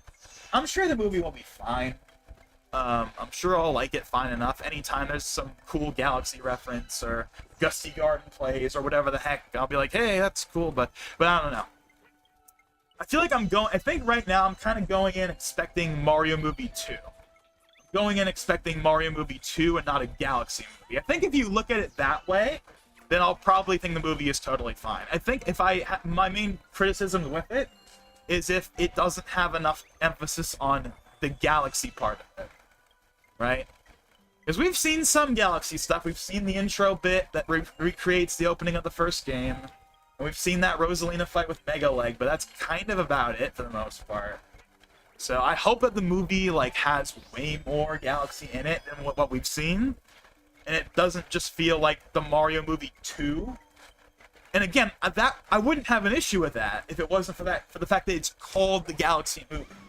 That's my whole issue with it. If this movie was exactly the same as we see it right now, but it was Mario Movie 2, I wouldn't have any issue with it. But because they call it the Galaxy movie, I feel like they have to justify the name. Because the Galaxy name is a big deal, right? Like, the Galaxy name is like the Galaxy games are beloved titles. They're like the most beloved games in the series, myself included. Galaxy 1.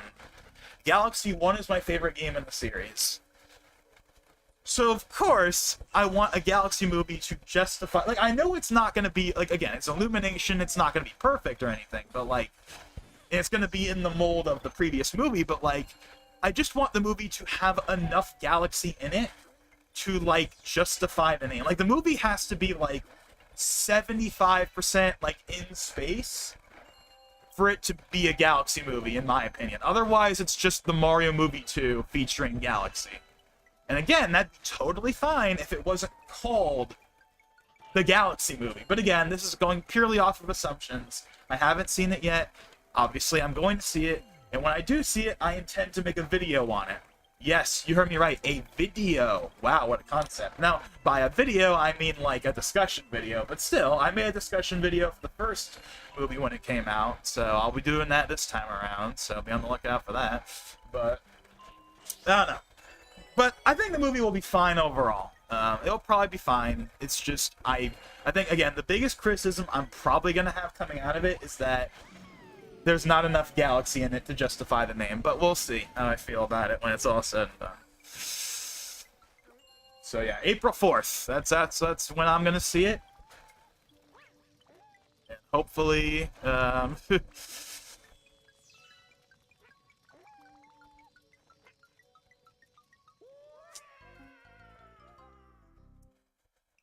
hopefully, I don't know.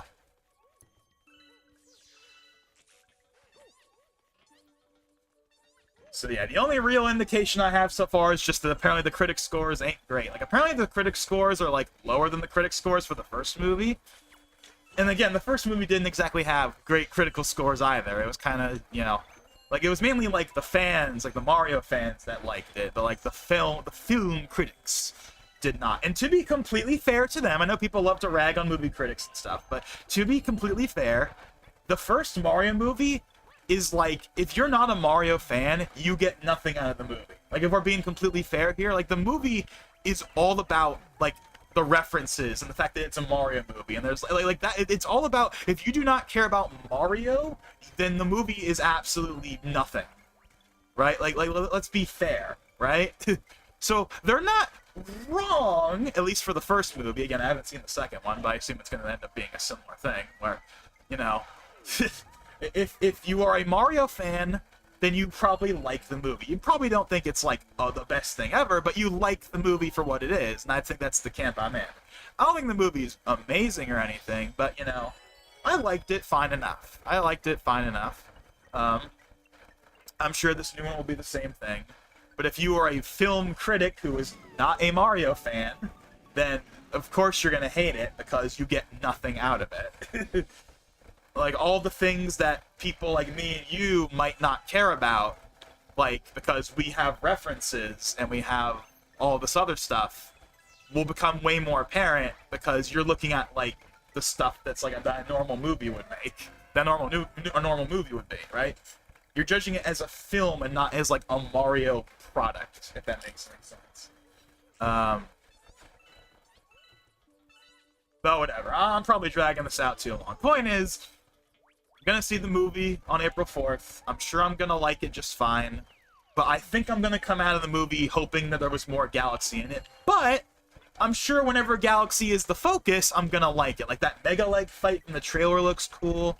You know, I'm sure once we hear Gusty Garden or whatever play, because there's no way that's not in the movie, you know, that's gonna be cool. You know, like, anytime Galaxy stuff is like the focus, it's gonna be cool. And there's other stuff in the trailer, like, you know, Toast Arena from Odyssey is in it, you know. There's the casino with War, like, all that stuff is neat and all, but, you know, I don't know. I wonder if I'm gonna like it more than the first movie. I think it's another thing I'm not worried, another thing I'm curious about. I'm gonna say I won't, but that's only because of expectation. Because I went into the first movie with, like, pretty low expectations. Like, I didn't think it was gonna be bad, but I just didn't, like, expect anything from it. Because it was Illumination. With Nintendo heavily involved, with Miyamoto kind of in the driver's seat, but, like, still, like, I didn't, like, think too much of it. And then we ended up getting a movie that was pretty decent. You know? Again, I don't see this being any different. Like, I'm sure I'm gonna like it just fine.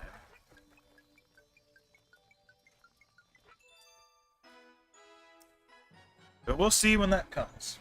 Let me catch up on the chat real quick, because there's a bunch of chat messages.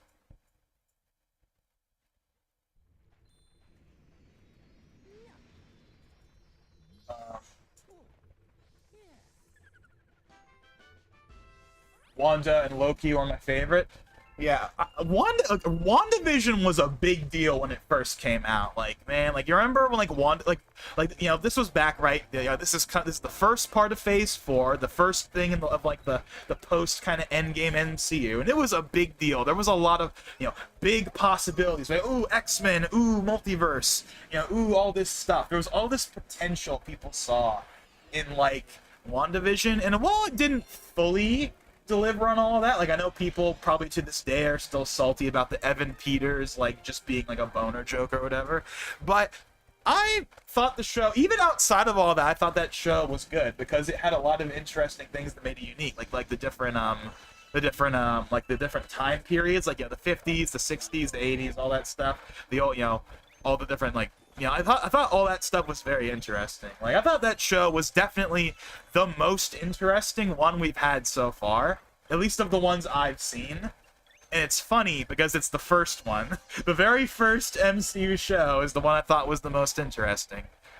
And then Loki, I liked Loki. I didn't like it as much as WandaVision, but, you know, I liked it.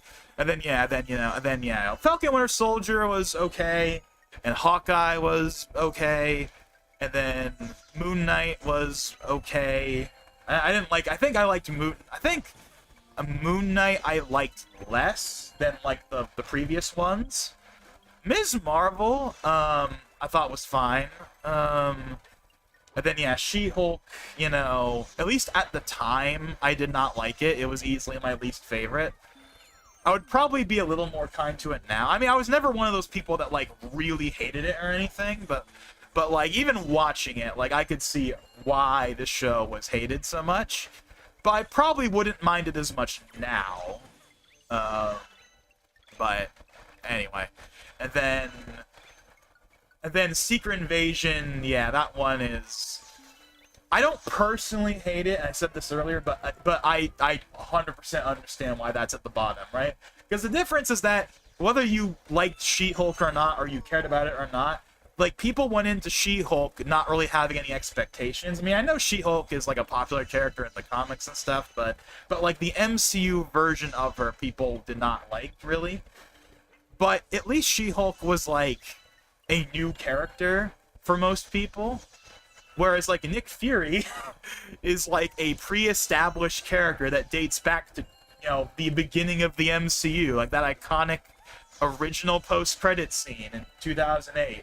You know, we gotta talk about the Avengers Initiative. Like, it goes all the way back. And, like, people really liked him in Winter Soldier. Again, that scene of him with, you know, in the car, fighting off the police. Like, that was a really good scene. People really liked that version of Nick Fury, right? And people wanted more of that, right? In Secret Invasion, that's what people were hoping it was gonna be.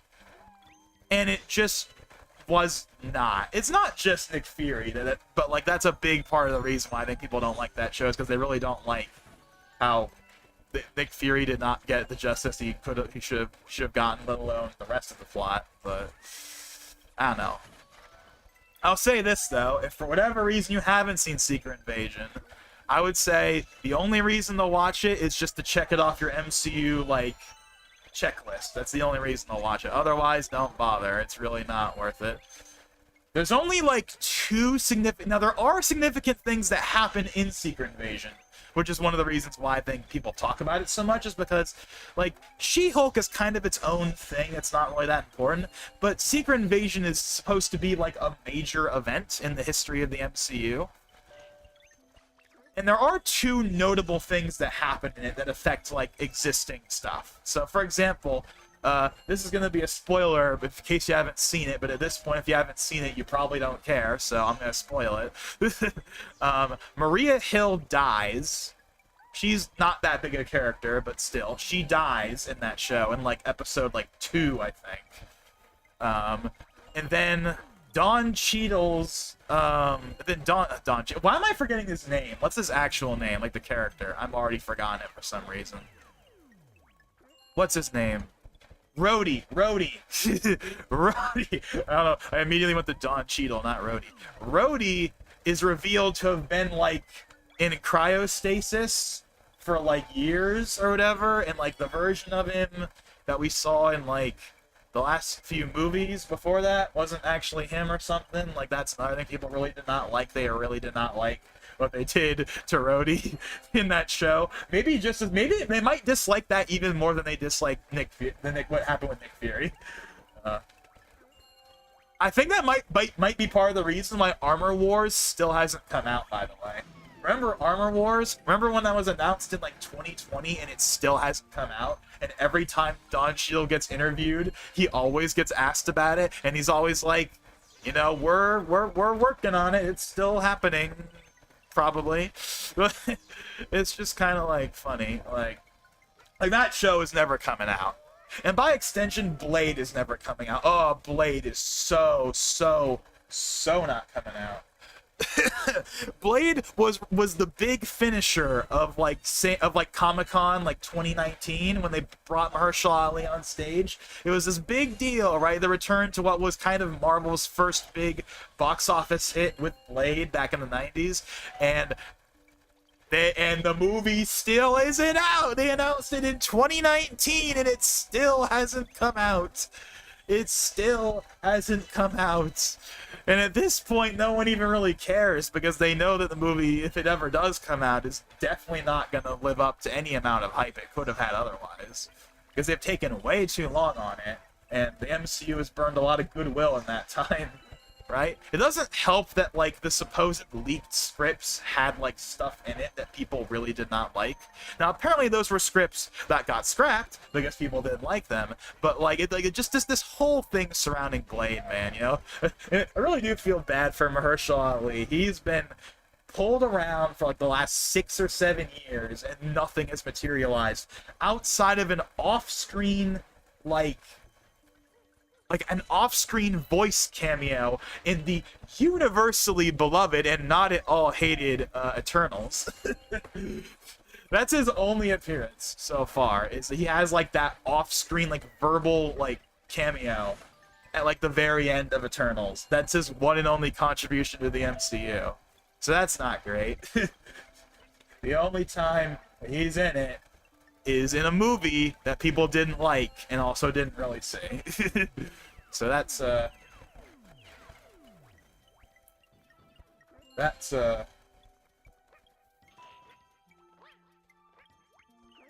anyways, yeah, that Blade, they should just announce Blade is canceled. And speaking of Blade and cancellation, remember the game? Remember the game that they announced at like the Game Awards in like 2023? It's being made by like Arcane, which is a Bethesda studio, and therefore, at least at the time, was going to be an Xbox exclusive, presumably.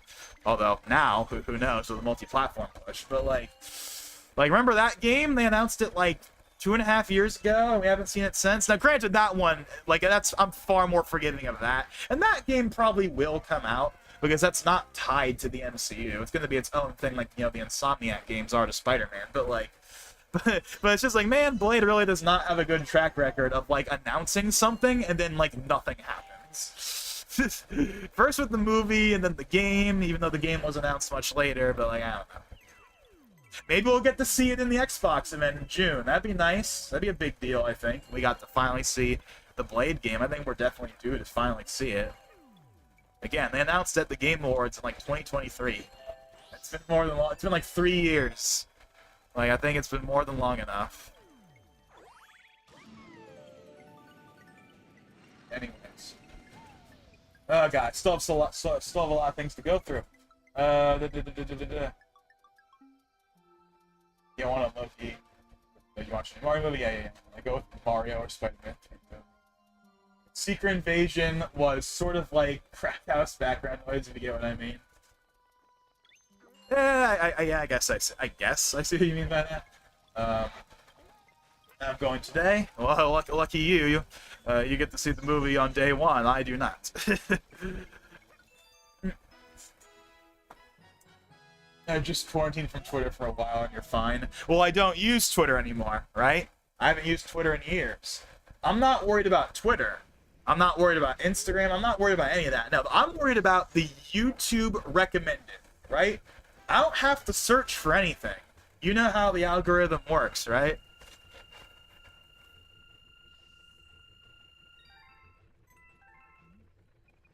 Like, if I don't do any, like, I'm worried I'm gonna see, like, you know, like, cell phone footage screenshots of, like, the post-credit scene or some other spoiler. Like, I'm worried I'm gonna see that even if I don't look for it, right? That's what I'm worried about. I'm worried about the algorithm screwing me over. That's the main thing I'm concerned about. Yeah, that's how I get spoiled for literally anything because someone wants to make a... but the 2 movie is going to be cool, like Yoshi is cute, and guess what, there are dinosaurs. I kind of forget that. That's in the second trailer, right? We see, like what's it, like Baby Mario or whatever, and there's, like, the dinosaur from Odyssey or whatever. I don't know if that's literally Fossil Falls in the same way that, like, Tostarena and the Sand Kingdom are in the movie, like, properly, but I remember that from one of the trailers. As for Yoshi, this might sound weird, but I feel like he looks just a little off, right? Like, whenever I see, like, Yoshi's, like how he looks in the movie, I feel like he looks just a little off. Like, obviously he looks like Yoshi. I'm not saying he doesn't, but I just feel like he looks ever so slightly off of how he normally looks, so it kind of throws me off. I mean, to be fair, all of the characters in the movie aren't exactly the same. Like, obviously Mario and Luigi look differently than they do in the games, but they're still very much Mario and Luigi, you know?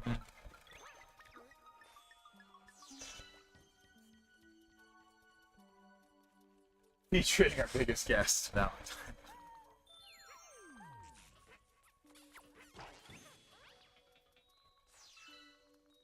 Just kidding. I liked it. Also, I got some ideas for number 3.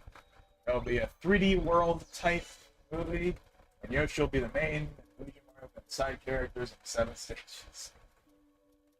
Well, I don't think. Well, a movie doesn't really work in stages, but I don't know. 3D World. I mean, 3D World is probably the one mainline Mario game they haven't referenced at this point. We have Sunshine references, we have Odyssey references, we have Galaxy references. We don't really have 3D World or 3D Land. But those games, at least in my opinion, are not really 3D Mario.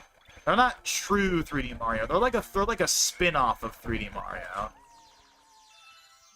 But actually, wait, hold on. No. We have a 3D World reference. Let me take that back. No, we do. We do. Because we have the cat suit, right? The cat suit is in the first movie during that fight with like DK.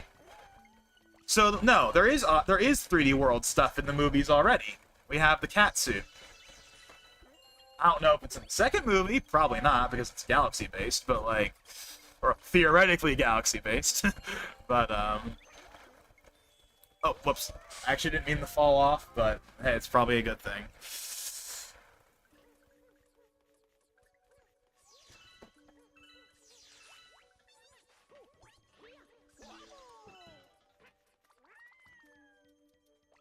Okay, I don't know what.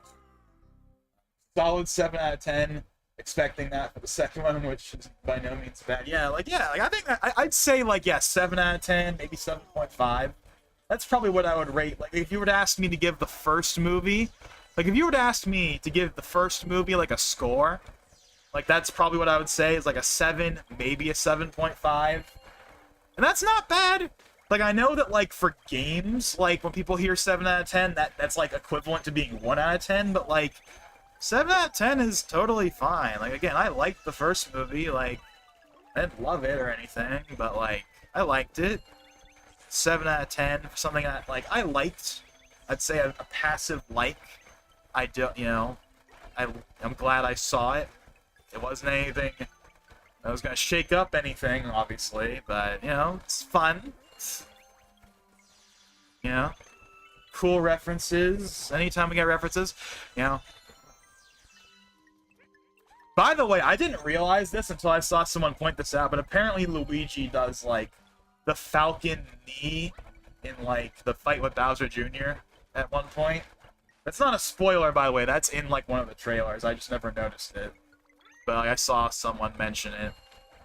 Because I watched some, like, video like a few days ago that was like all the references to whatever that we've seen so far, and like they were like he does the knee, and I didn't really even, because I didn't ever notice that, which is funny because I remember when the first movie came out and we in that scene of Mario versus DK happened, and like Mario does like a smash pose right before DK like pounds him into the ground, and I vividly remember seeing that. That immediately registered as, hey, that's a Smash reference. That's definitely a Smash reference. Like normally, like obviously for something like Smash, like if there's a reference, I normally will pick up on it like immediately because it's Smash. But I didn't pick up on that Falcon knee thing. But once I saw someone explain it, it's like, oh yeah, that does look like that. That probably is on purpose. Which, you know, considering that Fox is in the movie, just further adds to the, like, you know. Now, for the record, I will say this. Again, don't know any spoilers or anything going in, but I'm not expecting anything really beyond Fox. Fox was already a big surprise that I wish they didn't spoil by telling us. But don't expect everyone else to suddenly just show up. Like, we're just going to see Samus show up, or Kirby show up, or whoever else that would have any real sense in being there. Like, no. I'm going to go in expecting they'll have Fox show up, and he's apparently a part of the movie. Like, that, again, this is not, like, apparently, like, Fox is, like, supposedly, again, this is not spoilers at all. This is just purely going off what people said days ago. That like it sounds like he's gonna be like an actual character, like he's not just gonna be a cameo. He's not gonna be there for 5 seconds and fly away, and then that's it. Like he's like supposedly he's like an actual part of the movie, which is interesting. Because I would think that if he was in the movie, he'd be like a quick, like maybe 5-minute cameo at most. He'd be there for like a scene, and then you wouldn't see him again. But what do I know? But I have no clue. Again, this is purely a speculation thing.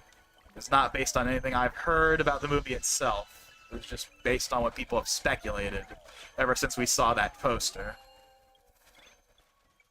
It's still pretty nuts to me that that's actually a thing, that Fox is in the movie. Like, way to add fuel to the fire for, like, people like me that, like, very much want a NCU to happen.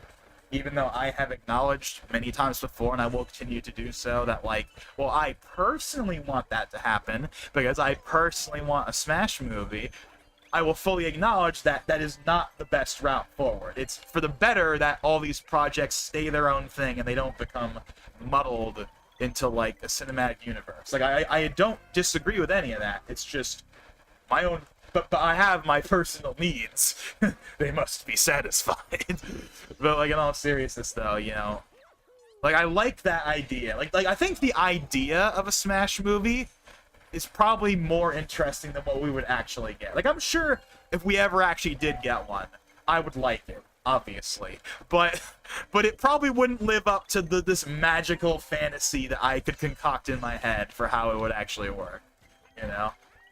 What's funny is that they don't even have to do an original plot. They could literally just adapt Subspace as a movie, and people would be fine with it. Obviously, they would have to add a lot of new stuff to it, but they could basically just do Subspace as a movie and keep the overall plot, and like that would basically just be giving people what they want, you know? At that point, they wouldn't do that, to be clear. I'm just saying that they could do that.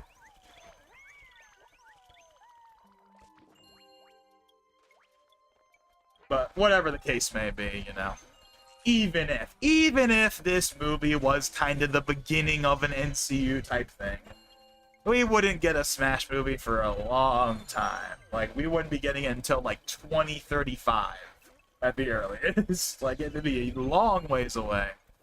Because you gotta do all the other movies, right? Like, you gotta do a Metroid movie, you gotta do, of course, the Zelda movies coming out. Although, granted, the Zelda movie is live action, so it wouldn't be a part of this whole universe thing anyway. But, you know, you gotta do that, you gotta do Kid Icarus, probably, you gotta do a bunch of the other, like, staple characters first.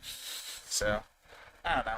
It's a cool idea, and the fantasy of it will always be interesting, but in reality, it's for the best that, like, yeah, we can have little cameos like Fox, but, like, the Mario movie series is the Mario movie series, and that's what it focuses on.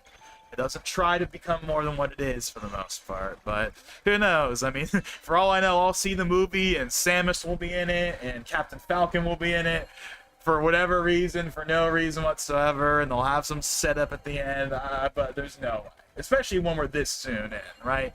They wouldn't set up something like that on the second movie. That's literally doing basically what that would literally be doing what people criticize the DCEU for, right? Because the DCEU, right? The DCEU started with Man of Steel, which was basically the Iron Man equivalent. Then they did Batman vs. Superman, which was basically Civil War, so they skipped all the way to Civil War. And then after that, we had Wonder Woman, which was, like, the Captain America, basically. Like, Captain America, the first Avenger, like, the very first one that takes place, you know, during World War II. And then they have Justice League, which is the Avengers. So, like, we'd be going from... So we'd have, like, Mario Movie 1, Mario Movie 2... maybe one more movie, and then we would have, like, Smash. And it's like, they're not gonna do that. Like, that's way too fast. Like, even for me, that would be too fast. Like, as much as I want that to exist, like, I want them to build up to it. I want it to feel like it has built up, right? Like, it needs to be built up to, you know? Like, it can't just happen, like, that fast. Like...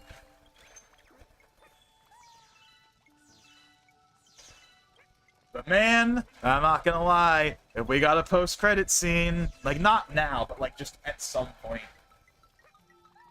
that was, like, all of a sudden, like the post-credit scene is like, it's like subspace, and then you hear like Master Hands like laugh as his like silhouette appears, and then it cuts to black.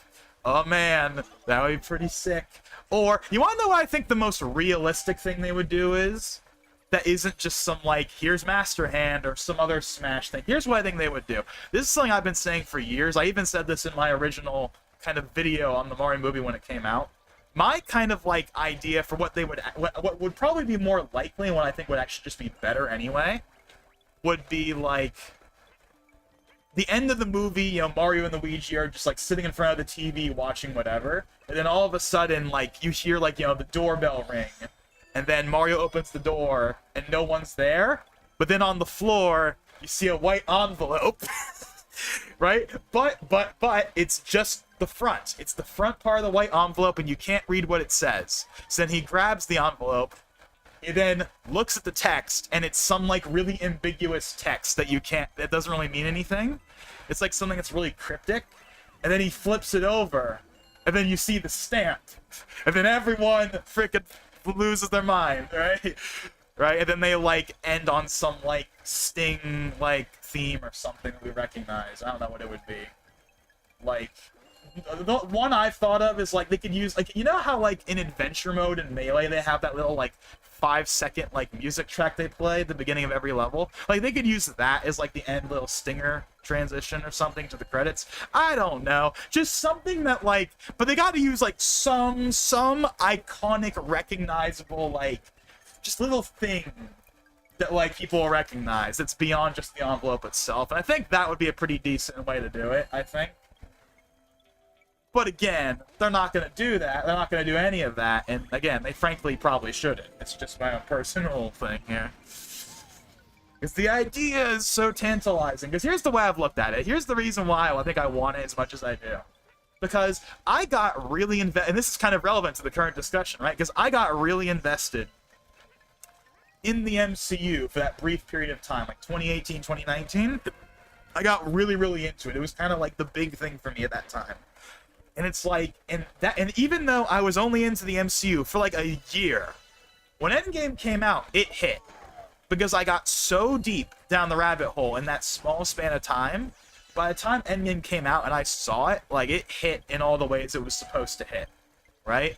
And man, when the Portal scene was playing, I was tearing up, man. Like, I was, 100%. I'm not going to pretend that I wasn't. I was tearing up during that scene, and that made me think, looking years later, could you imagine that, like obviously, like, they wouldn't literally rip it off, but, like, could you imagine, like, that type of thing, but with characters that I've known my whole life, and are like, the center of my universe, right? Like, replace these characters that I got really invested in only a year, and replace them with characters that I've known and loved my entire life. The emotional value of a movie like that, if done correctly, would be like something that you could never be topped. But that's exactly why I think they probably shouldn't do it, is because, again, it will never live up to any kind of potential fantasy I could make for it. It's just not how it is. It's just not meant to be. But man, and you know what, even if they did straight up rip it off, even if they literally did the Portal scene, like in like the 20th movie, we get like the Endgame equivalent, and we get the scene where they basically just rip off the Portal scene, and they play the Everyone Is Here music, like, oh my god, I think that would unironically be peak cinema for me.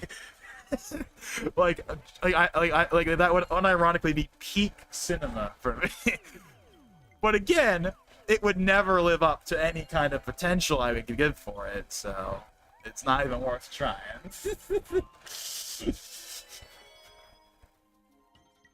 And of course, there's way more to all this than just, like, you know, doing a scene like that. Like Endgame is way more than just the Portal scene, right? Like, there's way more to it than that. The MCU is way more to it than that, just that one scene. That's a great scene. It's an iconic scene.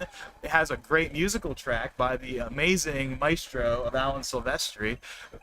who also is the composer of my favorite film trilogy and Back to the Future. So of course I'm gonna be a big fan of the Portals music regardless. But but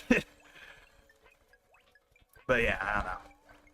It's funny how I keep talking about this, but hey, we need something to talk about because we gotta get these damn star bits. So the fact that we haven't run out of things to talk about is kind of crazy. We've really got the ball rolling again.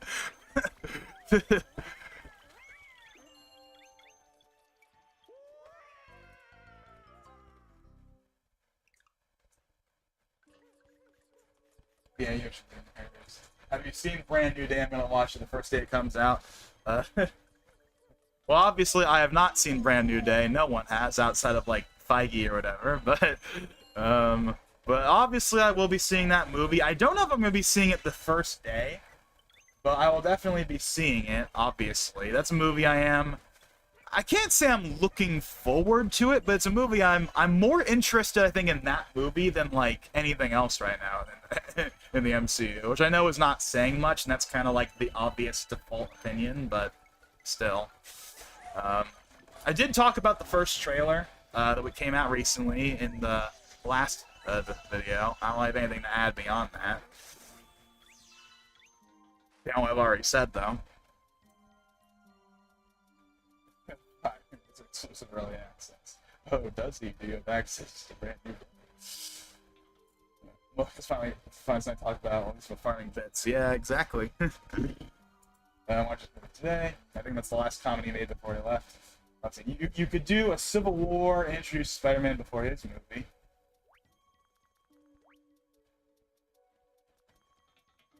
What are you talking about? Like, were you talking about when I was taught, like, hold on.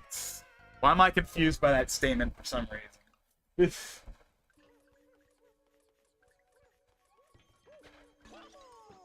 Oh wait, you mean, hold on. I'm an idiot. You mean, like, introduce the character in a different movie first, then do their movie. Right. That's what you mean, right? I mean, Fox is in the Mario, in the Galaxy movie, so that would set them up for a Star Fox movie in the future if they wanted to, because they've already established Foxes in this universe. So just do that with the other characters, which, yeah, that's definitely what they would do. To be clear, I don't think they would ever cold open to, like, most, at least the ones that are, like, that mesh well with the universe. Like, they might be able to do, like, Metroid on its own thing without having to introduce Samus to anything else first, but, like, yeah, like Kid Icarus. Like, that's a series where, like, I cannot imagine a Kid Icarus movie coming out, and, like, it's just, and, like, this is the first time we see Pit in this universe now. He would definitely show up in something beforehand. I think he would mesh with Mario fairly well. I mean, we've already seen him, right? He and Mario were kind of teamed up in Subspace, and they worked fine. So, like, if it worked there, why wouldn't it work in a movie? Right?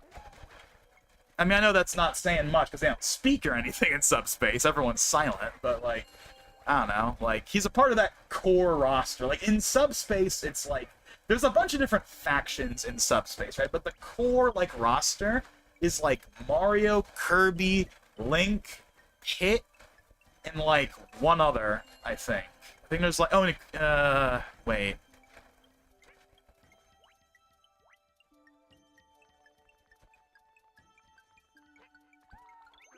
Yeah, sorry. Mario, Link, Yoshi, and Yoshi. That's the other one. I was like, what's the other one I'm missing? There's, like, a fifth member here. I'm forgetting. Yoshi. Like, they're kind of, like, the core group. They're like, the protagonists of Subspace. Even though there's not really a protagonist in Subspace, like, there's a bunch of different groups doing their own things, and then they all come together once they get to, like, Subspace itself, the big Subspace bubble in the sky. But up until that point, like, you know, there's the main group, so to speak, of Mario, Link, Kirby, Pit, and Yoshi, and then there's, like, there's Marth and Ike and Meta Knight, and then there's, like, Lucas and Pokemon Trainer. Like, there's all these different factions that are kind of on their own. You know, Diddy Kong and Fox and Falco. Like, there's all these different factions, and then they all come together during the big Subspace part at the end. And we get that iconic scene, which is probably the most iconic scene in the entire game, of like all of the characters flying their ship towards like the big subspace bubble, and there's the big laser. I think that's probably the most iconic cutscene in Subspace, I would say. And we get to see Kirby with like the Dragoon like slice through the laser.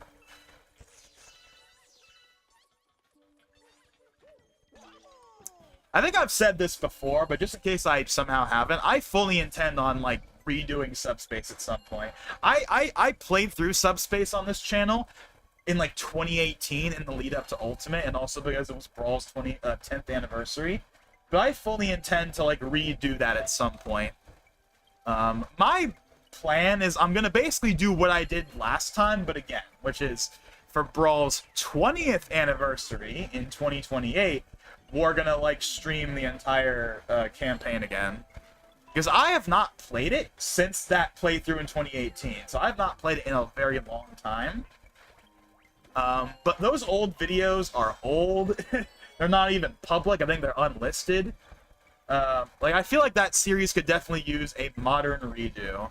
Because that was before I did streams. That was like a Let's Play. That was like an old school like Let's Play type thing. I think that definitely deserves a redo. And it has been a long time since I've played it, but I want to play it for like, but like I want it to like line up, right? Because again, the whole reason I played it back then, you know, on the channel was because, again, it was Brawl. Well, the original reason I was going to do it was for Brawl's 10-year anniversary, and then Ultimate just happened to be announced during that time, which also added to it.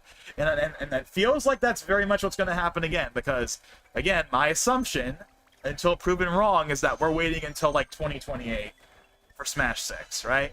Just the timelines, everything lines up towards, you know, it'll be like announced probably in like the September 2027 direct or something, maybe March, maybe February 2028, and then it'll come out like December 2028, which feels like forever from now. But because of Air Riders existing, that's the timeline it feels like we're gonna be waiting for, assuming they weren't already working on it already. But yeah, so I figured it would also line up with that. Like, it would be Brawl's 20th anniversary, but it would also be probably the year we would be getting a new Smash anyway. So it would all be a perfect thing that lines up. That would be basically a repeat of what happened in 2018, just 10 years later, funny enough.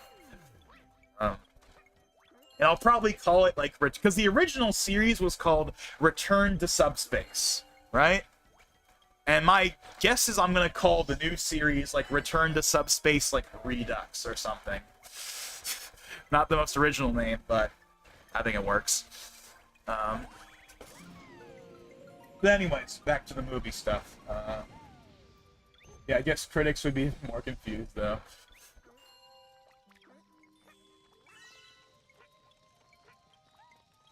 I don't even think Socrates could think of a plot or direction where a Smash movie wouldn't be able to develop coherently. Yeah. Again, that's the other thing, right? Like we all, like, people want a Smash movie because they want to see. Because basically what people want is they want, like, Subspace, but like a movie. They want to see Mario and Link and all these characters, like, talk and interact with each other. Like, that's what they want more than anything. And I think that's partly because we haven't gotten to see that since Subspace. Like, you know, World of Light, you know, I like World of Light for what it is. And that's another thing, by the way, I definitely need to stream one of these days. One of these days, again, probably in the lead up to Smash 6 or whatever, I'll definitely do like a World of Light playthrough on stream. That's something I've been meaning to do for years, but I just haven't felt like it. But like, anyway, you know, I like World of Light for what it is, but it was not what people wanted it to be. And that was, people wanted Subspace too. They wanted platforming, they wanted cutscenes with character interactions, and it just wasn't that, right? The most Subspace-like thing in World of Light, I would say, is the opening cutscene. You know, the "Don't let a single one get away." You know, like that cutscene is like very Subspace. I remember when it was first revealed in like November 2018 in that direct, and like it just oozed Subspace. Like, you could tell that, like, oh, this had Subspace written all over it. And then the actual mode wasn't quite that, but that first cutscene definitely had that Subspace feel, at least in my opinion. And for what it's worth, all the like there's not many cutscenes in World of Light, but the ones that exist are good cutscenes.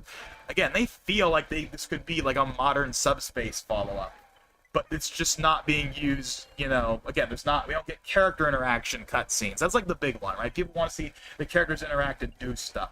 We didn't get that. We get that opening cutscene, the iconic opening cutscene of Kirby flying away and surviving, and then we get like a couple of cutscenes of like Galeem and Darkron, and then I think and then like the ending cutscene, and then that's like it. There's like 5 cutscenes. Like Kirby Air Riders story mode has more cutscenes than World of Light. I know because I've played it. I like the single player in Air Riders. It's called Road Trip. It's kind of like, I think the best way I would describe it, those that haven't played it, it's kind of like a classic mode on steroids, but in a good way. I like that mode, and it has like 20 cutscenes. Which sure, that's like nothing in comparison to like Subspace, but like that's way more than World of Light. And like you get one like every world basically, and plus there's like the main ending, the secret ending, like and they're nice cutscenes. They look as good as you would expect from what are they called again? Digital Frontier. They're the guys that do all the cutscenes for these games. They got that direction on them. They have that direction on them that we're all familiar with. That tells you this is a Sakurai joint. Although I think at one point I said he literally directed those cutscenes and trailers. I think a more accurate statement would be he storyboarded them, because I looked on the Digital Frontier website like a few months ago, and it lists like the actual like animation director for like the Ultimate and Smash 4 cutscenes and stuff, and it's not Sakurai, it's someone like else. But I do know he storyboards them, which basically is directing without actually directing, to be fair. Like, if you don't know what storyboarding is, basically that's when like someone like basically plots out what's gonna happen in the thing before you make it.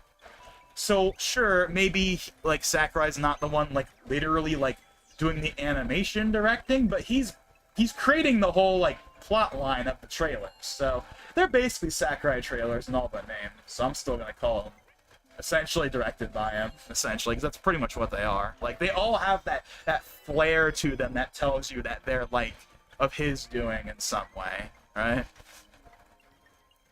So I believe, yeah, he storyboards the trailers and storyboards the cutscenes, but he doesn't like literally direct them.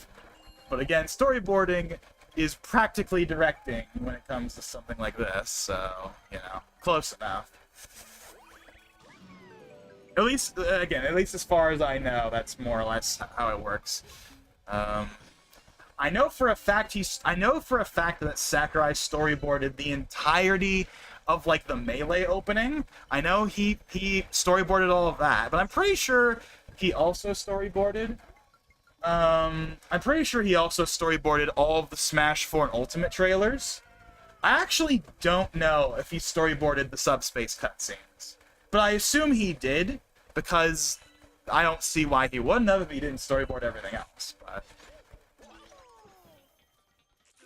But basically, yeah, storyboarding is like he lays out like this is how the scene is basically gonna go, and here's kind of like this is how it's gonna go. He like lays out how like the trailer or the cutscene is gonna work, what's gonna happen in it.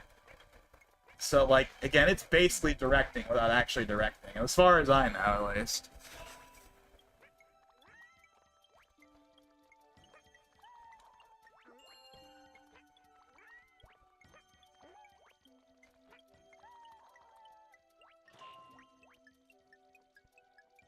Just like Kid Icarus or whatever.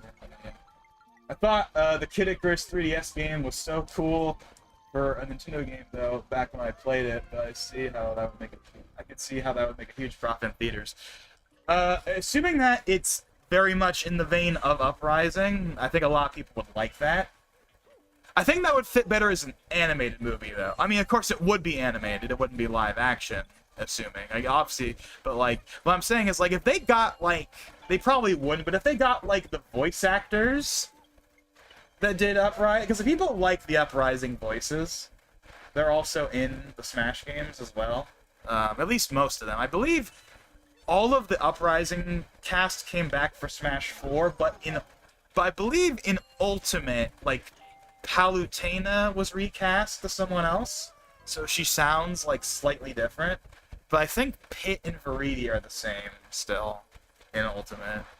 Whatever. You know, if they got those guys to do it, and they got... So if they did it in the vein of Uprising, I think people would like it, because people really like Uprising. It's one of the reasons why people want that game. Like, people really want that game. Like, that's a game people want to get a port, right? People want that game to get ported. And even Sakurai's talked about it. He's mentioned how, like, he would like to see an Uprising HD happen. In fact, I remember a few years ago, there was some Bandai Namco, like, listing for, like, a 3D platformer from Nintendo or something, and people were like, oh, that's totally Kid Icarus, that's totally Uprising HD or an Uprising remake or something. And, well, for what it's worth, none of that's happened yet, so who knows what that was. Although I also heard that there was some cancellations at Bandai Namco at one point, and I think that might have been one of them, so... But, I don't know. Either way, I know people would like either Uprising HD or just a new game. I mean, Sakurai himself has made it clear he's not really interested in returning to Kid Icarus as much as people want him to.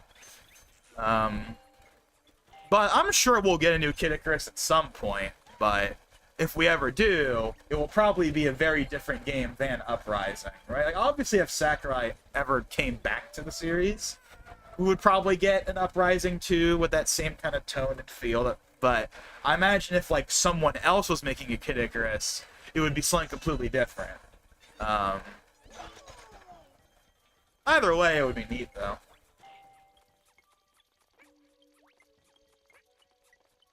I mean, I've never played Uprising myself, but I do like I like the Kid Icarus cast from Uprising and, like, the other stuff they're in, so... If there ever was a Uprising HD or something, I'd play it. Especially because, I mean, it's a Sakurai game. It's a big Sakurai game that isn't Kirby or Smash, so I kind of have to play it for that reason alone. The only reason I haven't is because I don't have a 3DS anymore, and that's the kind of game that I don't feel like would work very well on Citra. Nor would I want to play it on Citra anyway, but...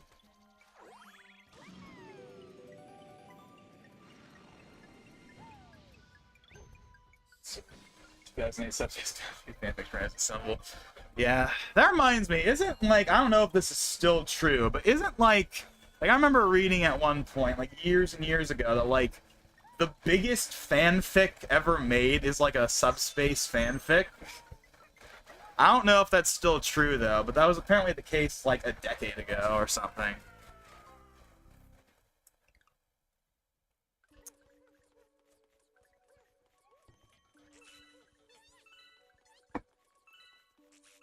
Ooh.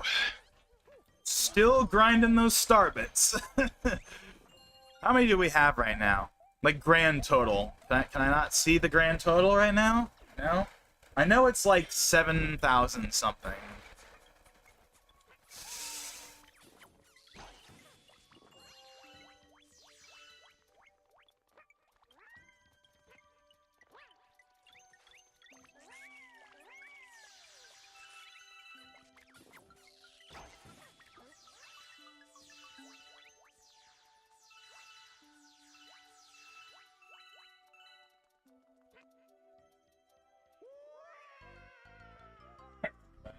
Still coming. I mean, obviously the current number of starbits is going up, but I don't know what, like, the grand total number is right now. Oh, whoops! Nope, I don't know why I did. I did that earlier. I don't know why I did that. Ooh. Oh, the fanfic is still ongoing. Oh, really? I thought it ended, like I thought when I heard about that fact, like, 12 years ago, that, like, it was a done thing. I didn't realize it was, like, an actively development thing. I thought it was, like, done. Okay. That's interesting.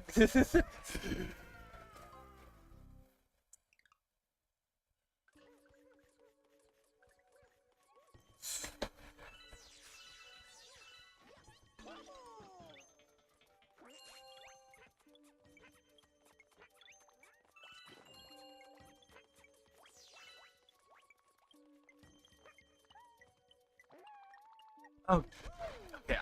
I'm really should not be dying that fast. This is. Ugh. We are getting late here, and we're still not there yet. But we are gonna persist. We're gonna persist, right? I don't got anything to do today. We can play this as long as we have to, and I'm not doing a part 7. So we're running this sucker out. I don't care if it goes till 4 a.m.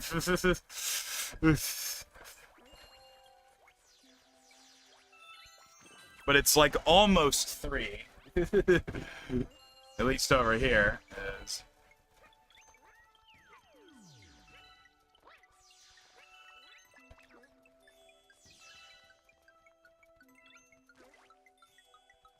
"223 chapters, 4 million words as of April 17th, 2025. Why does that number of chapters not sound that bad for some reason? I think it's... Okay, I know why. It's because when I hear numbers like that, that makes me think of, like, One Piece. Or something like that. That has, like, just as many chapters, if not more. And that's been going on for longer. That's been going on for longer. Right, 1997 versus, like, bare minimum, like, 2008 for that Subspace fanfic. I don't know when it started, but minimum 2008. That's like a whole decade less.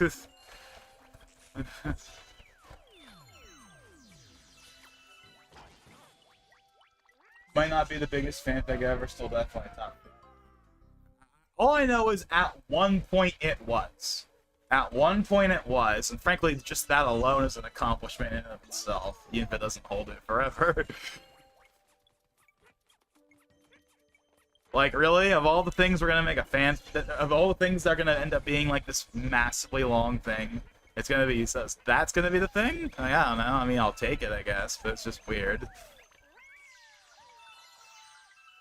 Like... I don't even know what it's about, by the way. I've never read anything. I don't know anything about it. I don't know I don't know anything about it. I just have heard that it exists, and that at one point it was the longest-running one. That is the only bit of knowledge I have on that fanfic. I don't know anything about anything in it, other than that.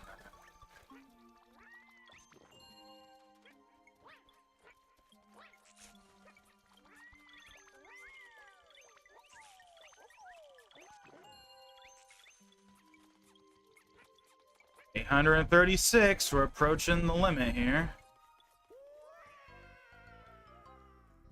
What's even weirder is that the top one is a Loud House fanfic. If you've ever heard of some kind of rabbit hole.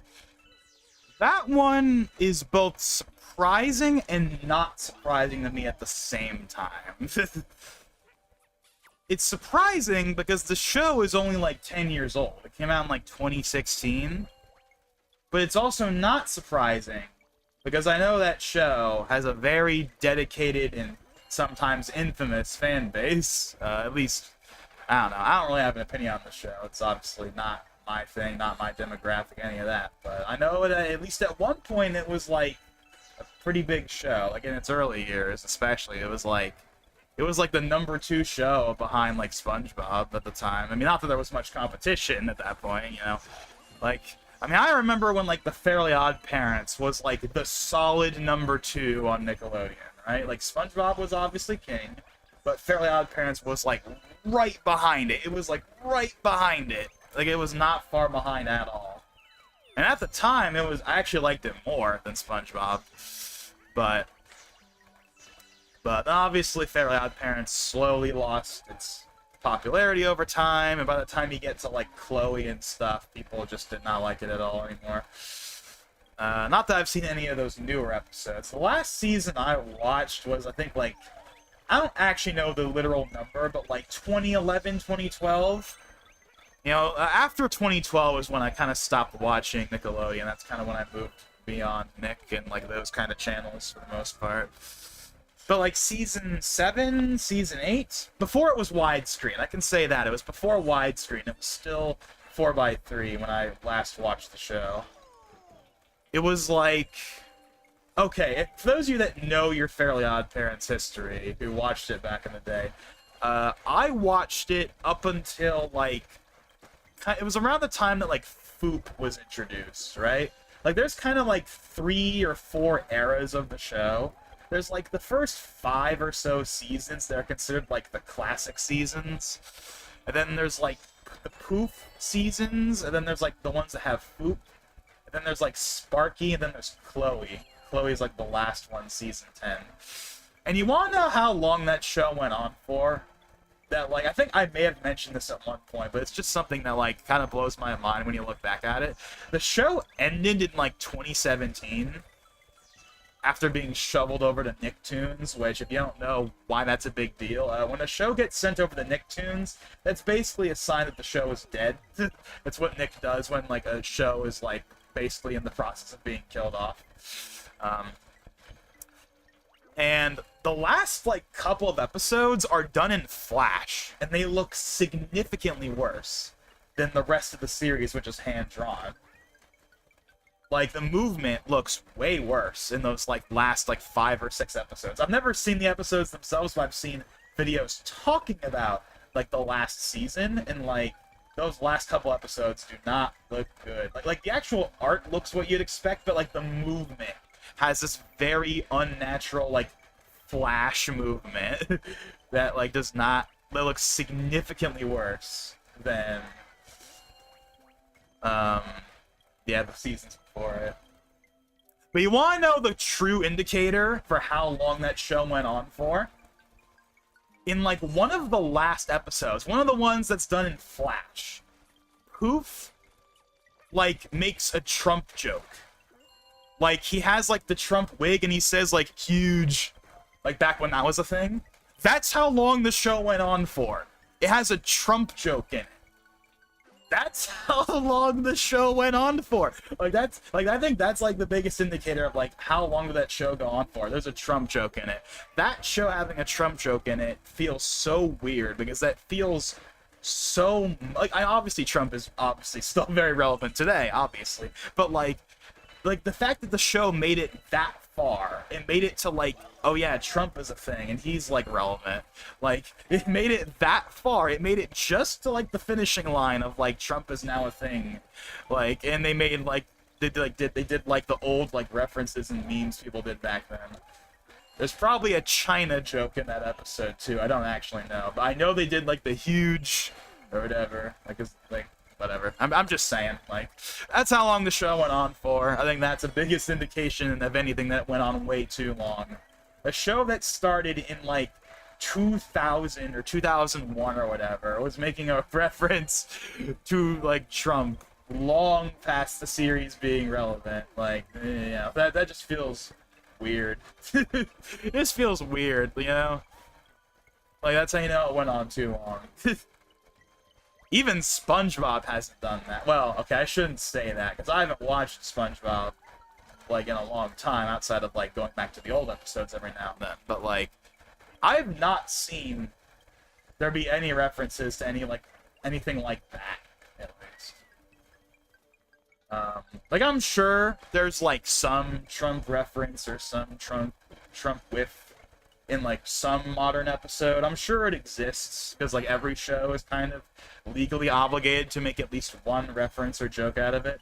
But my point is like the fact that Fairly Odd Parents made it that far to like even be able to make to do a reference to Trump like that and do one of like the old Trump memes from like 2015. Like the fact that they made it that far is like, wow. The show really did like it really should have ended like 5 years ago. You know, people have their opinions as to when the show should have ended. I mean, I would agree that like the original like first 5 seasons or whatever, I would agree that's definitely the show's peak. Even as a kid, like I would have said, I mean obviously I wouldn't have known what all that necessarily meant. Like I wouldn't have known the concept of seasons or anything, but like I would have been able to tell you, even as like a 10 or 8-year-old or whatever, that, oh yeah, I like the older episodes more. I still liked the newer ones with Poof or whatever, but like I definitely think that like, those like 2001 to 2005, 2006, like those like first 5 seasons, those are definitely like the golden era for sure. But I thought the newer ones were fun. I actually really liked Wishology. If anyone remembers Wishology. That was like a big, like 3-part, like, TV movie they did back in the day, and it was a big deal. I remember when it was airing. I remember how excited I was for it. Like, and they had, like, this countdown timer in the corner, and it was like a whole thing. I remember that was a really big deal for me back then, the Wishology movies. Which I really liked back then, at the very least. I haven't watched, obviously, them in a long time, but I liked them a lot. I think they were, at least of like the post Golden Age material, so to speak. I think they were the best. Those were like the best episodes, so to speak. Was the Wishology stuff? I really liked the Wishology stuff, but I can't really remember too many memorable things past Wishology. You know, I think that was kind of the last modern thing, at least, that I can really remember that was memorable. Everything I know that happens after that point, I only know because I've seen videos about it again. Like, I kind of, again, 2011, 2012 is kind of when I stopped watching Nick in general and, like, any of those shows, you know, and moved on to, you know, Family Guy and American Dad and all the other stuff, right?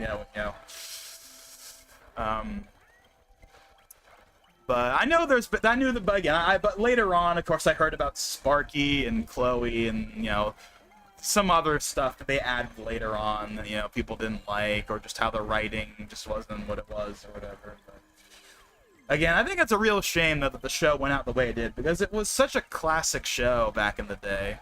Again, right up there with SpongeBob. It was like the solid number 2 of Nick in like the 2000s, and it really did. And it really just ended up kind of languishing after a while, and eventually, you know, it got kind of unceremoniously canned when people didn't care about it anymore, and it lost, you know, whatever fans it really seemed to have at that point.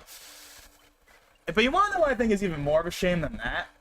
The fact that, like, for some reason, like, Timmy is in, like, none of the Nick games anymore. He used to be in, like, all of them, because, of course, he was, like, again, right behind SpongeBob. But I remember, like, remember when Nick All-Stars came out, and, like, they had, like, pretty much all of the major characters that made sense and were relevant at that time. Like, obviously they had some of the newer characters, like, you know, Lincoln and whatever, but they also had a bunch of classic characters, too. But they, like, never had, like, Timmy, and I found that really weird, because it's like, again, he was, like, the number 2 show in the 2000s. He's insanely iconic, and for some reason we're just not going to put him in the game. Now, I have heard, I do not know how true this is, but I remember years ago hearing that one of the reasons why there's not as much Fairly Odd Parents stuff these days in Nick media is, like, because of some, like, rights thing with Butch Hartman. I don't actually know if that's true, but it wouldn't surprise me.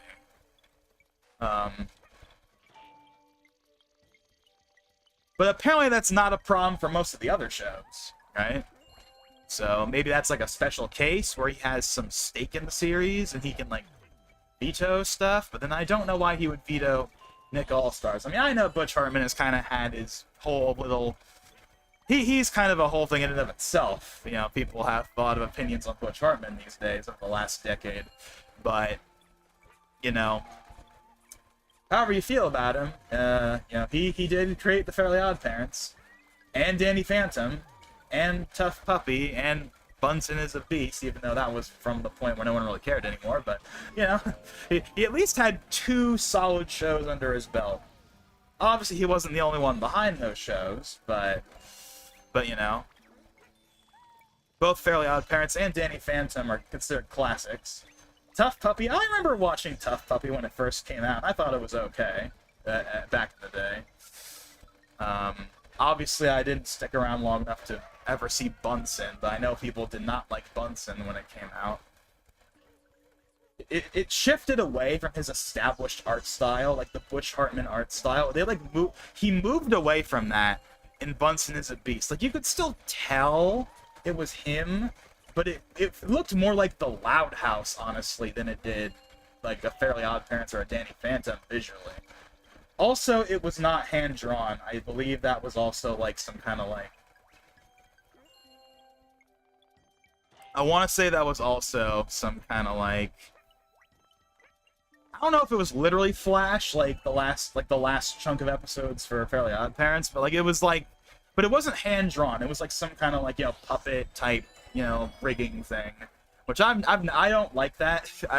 I like even when it's done well, and you can do it well, it's always distracting. Like I mentioned this like when one of the previous streams, how I don't like how like the new Animaniacs is not hand drawn when they have sequences in the show that are hand drawn. Like I mentioned how like there's like that anime episode in like season 1 of the reboot, and like all the anime sequences are provided by like Japanese and Korean studios, and they're all hand drawn, and then it suddenly will just cut back to like the like American produced like hand puppet animation, and it's just it's distracting.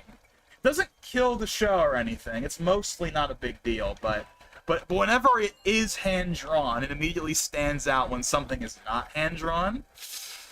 And I don't know, that's just something I kind of lament, is how like Western studios in general, at least like the big names, like, you know, like when it comes to like TV animation especially, like they really have moved away from hand drawn animation in favor of like the like puppets and rigs for the 2D animation. And again, sometimes it looks fine, but even when it looks fine, it doesn't look fully there. Like, for example, the new King of the Hill season that came out, like, it looks mostly fine, but you can tell it's not hand-drawn. They do, I think, a decent enough job of... I think you could fool people into thinking it is, but I can tell that it's definitely, like, rigs. Decent rigs that are trying to look hand-drawn, but they're not hand-drawn. Like, the movement is not as natural looking as it is in, like, the original show. Right? That's one thing that's really cool about anime, is that, like, anime is still largely hand-drawn. Obviously, there's plenty of CG backgrounds and CG stuff in anime nowadays, but, like, the core, like, characters and backgrounds are still largely hand-drawn. Whether sometimes it's on paper still, sometimes they still do stuff on paper, or maybe they do it on a tablet, but either way, it's still hand-drawn. It's not like, the hand puppet thing or whatever that I really just I do not like.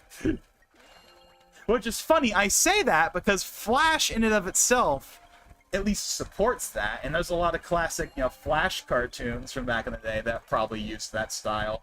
But I feel like it works better there because it feels more natural. And also, like, there are plenty of old Newgrounds shorts that are hand-drawn, or at least I'm pretty sure were hand-drawn.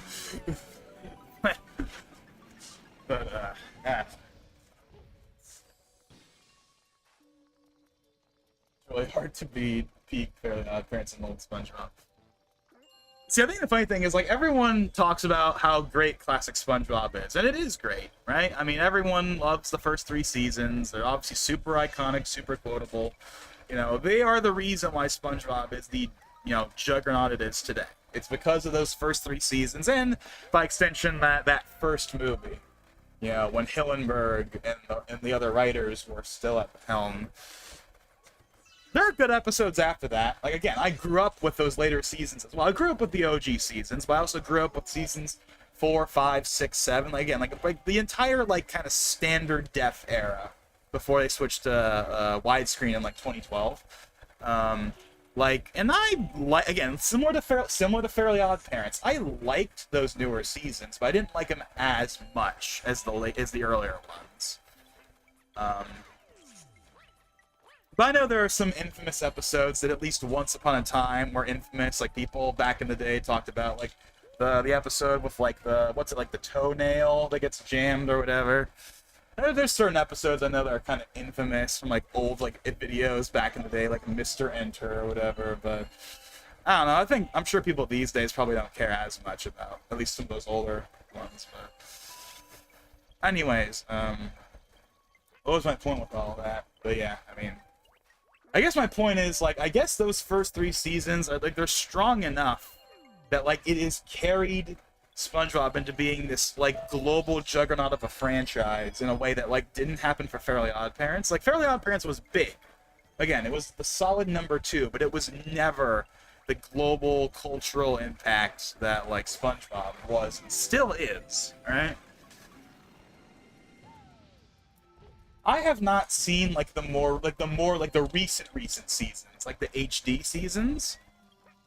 But I have seen people talk about them to varying extents. And I feel like one of the general opinion was that like season 9A was kind of like whatever. Season 9B was actually pretty good, at least depending on who you ask. And season 10 had some good stuff in it, and I think people partly attribute that to Hillenburg returning after the second movie. But then, of course, Hillenburg passed away, sadly, in 2018.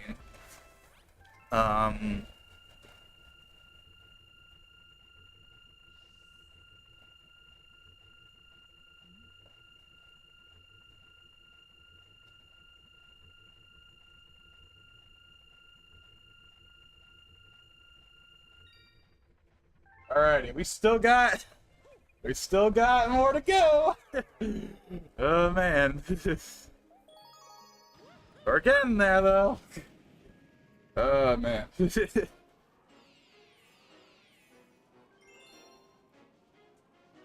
It might unironically be 4 by the time we finish this. It might unironically be 4. But whatever. Whatever. It's not my fault that they made it so you had to get all of these to get the final level.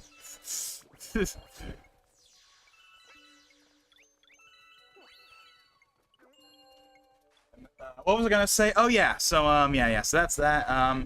And then like the seasons after were like seasons 11, 12, 13, like the most recent ones. I've seen a couple of videos on some of the standout episodes. I know what like the fan favorite episodes of the newer seasons are, but I've just never really bothered myself because I just really haven't felt like it. I think a part of the reason for that is that the show doesn't look the same anymore. Like, don't get me wrong. Okay, one thing that I have to give SpongeBob credit for is it's still hand drawn. Unlike the Fairly Odd Parents, where they cheaped out at the very end. Like to this day, like SpongeBob in the Patrick Star Show, which is like the spin-off, like both of those are 2D. Not Camp Coral. Camp Coral is like the 3D show or whatever. But the main show and like the Patrick show, they're still hand drawn, and I appreciate that. Again, I just mentioned how it's a shame that there's not that many hand drawn like American 2D shows anymore.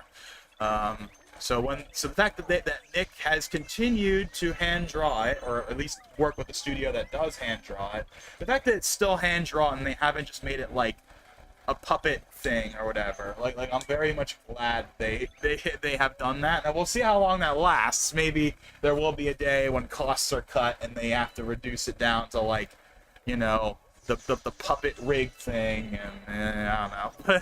But at least it's still hand drawn, and I'll take that for what it is worth.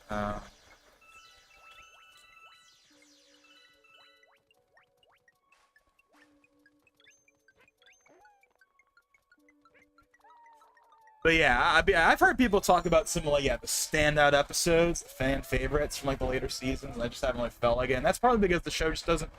One, it doesn't look the same. I mean, it's always changed. Like season 1 compared to seasons 2 and 3 is different because it was on cell versus digital, and then like seasons 4 and 5 are different to season 7. And, like the show has always had an evolving style that's still distinctly SpongeBob, but it's slowly morphed in the same way that like Toriyama's art changed over time. Like if you look at OG Dragon Ball from like 1984, 1985, you compare it to like later, like the Boo Saga in Z, like it's very different. It's still distinctly Dragon Ball. It's still distinctly Toriyama, but like the way he drew characters very much changed in that time span. That's kind of what it is for SpongeBob. Like SpongeBob still has its core aesthetic, but like the aesthetic itself has evolved and changed over time. But unlike Toriyama, where it got like better as it went on. I mean, I like the OG like soft kind of rounded look of OG Dragon Ball. I like that look. But I think, but obviously the iconic look of Dragon Ball is like the Buu saga. I would say in particular, like the Cell slash Buu saga, like very musculature, very angular look. That's like the Dragon Ball look for a lot of people, right? Not like the OG like Dragon Ball, like, pre-time skip look, or even like early Z, like the early episodes of Z still kind of have that soft look in them. It doesn't really become like what we know today until like Cell and Boo, really, but I'm getting off track. My point is, the aesthetic of Dragon Ball changed over time, but it was still Dragon Ball. Same with SpongeBob. But the difference is that I feel like SpongeBob has become too exaggerated. Like the animations are like too exaggerated, and they don't look to me, in my opinion.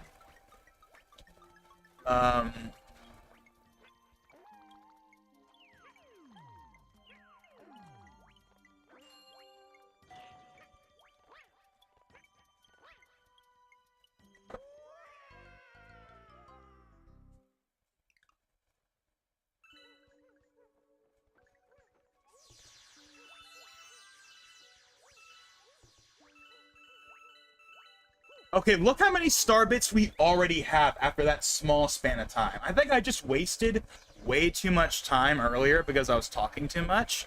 I think I have now figured out what the strategy is.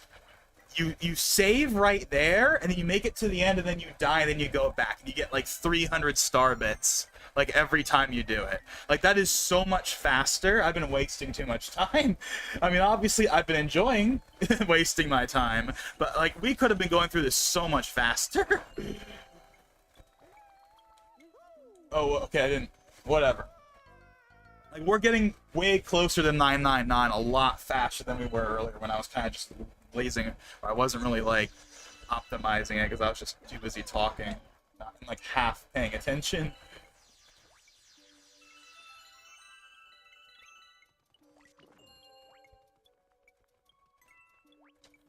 But yeah, I feel like SpongeBob's like both like the animation is like kind of too exaggerated from the clips I've seen, and also just like the characters, and by the and then when I say, and, like, I think the characters also just look a little too off for my liking. I mean, Squidward and Mr. Krabs look pretty much how they've always looked, but like Patrick looks a little off. But the big one I think is definitely SpongeBob himself. Like his like OG look from season 1 and even seasons 2 and 3 is just like a very distinct look that the modern seasons have not replicated. Also, his voice is different. Now, it's still Tom Kenny, obviously, but like if you go back to season like 1 especially, but even seasons 2 and 3, his voice is like deeper than it is in like the modern seasons. Like, I feel like his voice is a bit too, it's a little too happy and joyous, for lack of a better term, right? Whereas I feel like in like the original seasons, like there was like this, like obviously he still sounded like SpongeBob, but it had this quality to it that I feel like was much better. Again, this is probably not breaking any new ground, me saying this, but I think people talk about like how the animation is like how the art style has changed more so than like the voice. But I think the voice is one thing that, like, even when there's a good episode in the post like classic era, like Krusty Towers or Krabs a la Mode or the Mattress episode, those are episodes that people largely consider to be pretty good, right? You can always tell. You would never mistake them for an OG episode because SpongeBob's voice is like higher pitched than it is in those first 3 seasons, so it will always stand out as being not quite right, at least in my opinion.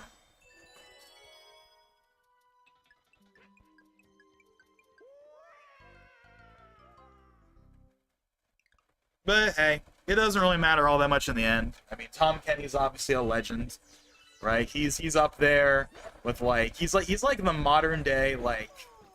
Okay, I don't want to say Mel Blanc because that's a very high bar, but like he's one of he's one of the most legendary kind of voice actors that are around that every people know of, right? Like, and it's not just SpongeBob. He does other stuff, but like obviously that's what he's most well known for.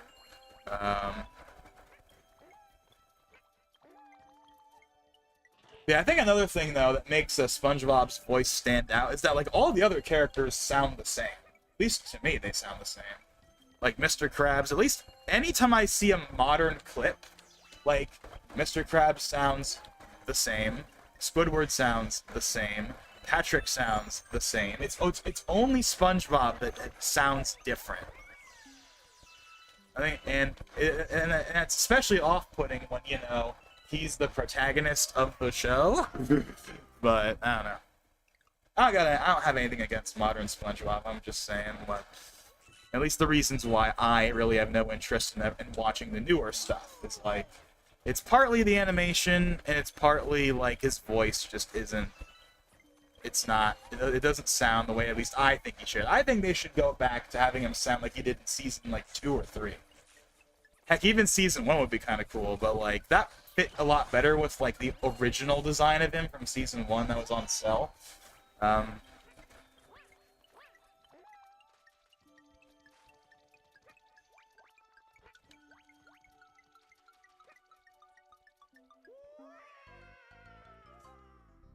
But anyways, enough about all that. I didn't expect we would get into a SpongeBob tangent this stream, but I mean, hey, anything to talk about is important.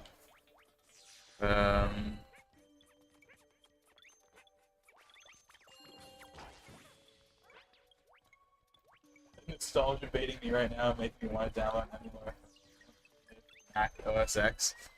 Is there even an emulator for Mac OS? I mean, at least for like a newer, I mean, depending on what version Mac OS you're talking about. I know there's emulators for like the PowerPC versions, like the OG versions of Mac OS 10. Like, you could, I think there's an emulator, I think it's called like Pear PC, that you can play, you can mess around with like Panther, and Puma, and what are the other ones? What are the other early versions called? Tiger? Is Tiger on PowerPC? I think Tiger's on PowerPC.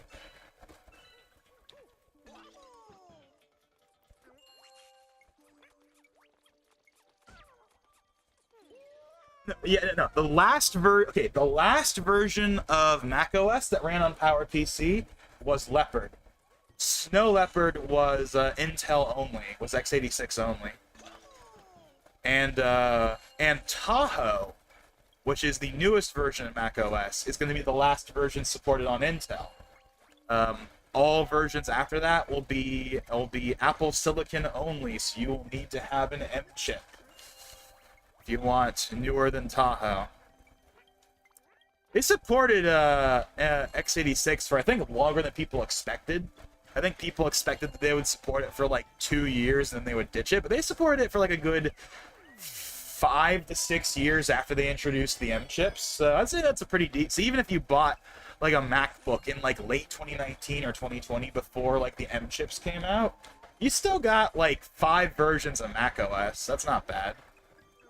You know, and you're still going to get security updates for like a few years after. It's like Apple's done on all their OSs now for years. Like if you're on like the last version of if you're on like the last version that your hardware supports, then they'll support you with like security updates for like 2 years after like the mainline and EOL. So, and of course software will still support it up until the point where they want to support it. But yeah,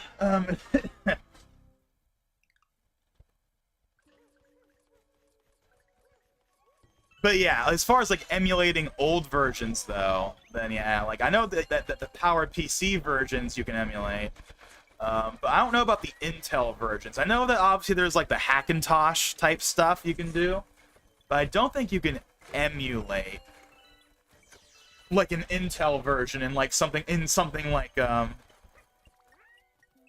as far as I know, there is no way, at least officially, to emulate like, for example, like I don't know, Sierra, like a Sierra. That's from 2016. There's no way to emulate like Sierra in like VirtualBox or VMware, as far as I know, right? Even though it's x86, because you know macOS is not supported on anything outside of Apple hardware, you have to like, you know, change it to make it work, which is where Hackintoshes come from, right? But now that, like, the Intel era of Mac OS is officially over, pretty much, I mean, Hackintoshes kind of peaked in, like, the mid-2010s, I would say. Like, I remember seeing videos about Hackintoshes in, like, the early to mid-2010s, but that kind of fell off as time went on, and it became, like, less viable. And now, with the transition to Apple Silicon, that's pretty much dead in the water, at least if you're on an x86 system. Now, of course, if you have one of those Qualcomm Snapdragon laptops that have Windows 11 on it, then obviously that's an ARM system, and you could theoretically Hackintosh the ARM versions, the ARM Apple Silicon versions to maybe work, but I mean, I don't know. I haven't seen anyone do it. I'm just saying I imagine someone will have tried if they haven't already.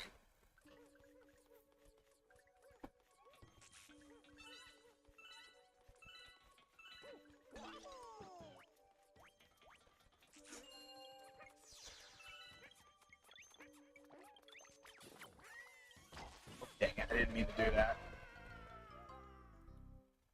OG Dragon Ball was interesting to finish the show like 6 years ago. That's actually not far off from when I watched it. I first watched it in like 2019. Although I kind of did a funky order. I watched OG Dragon Ball first, then I watched Super, then I watched GT, then I watched Z last. Z was the last thing I watched, which is funny because for a lot of people that's the first thing they would probably watch. Although you should absolutely watch OG Dragon Ball first because one, it's an actual part of the story, but it's like the literal beginning of the story. Like the story does not start with Z. The story starts with Goku, hunting fish, and then Bulma rams into him with a car. Like that's how the series starts. It doesn't start with Raditz. It starts with Bulma hitting Goku with her car. Right? So you can't just skip the first 40% of the series. That's like ridiculous. Like that would be like if I think this is a comparison that at least I would be making. I probably have made this comparison before. Like skipping OG Dragon Ball would be like skipping like OG Naruto in the anime.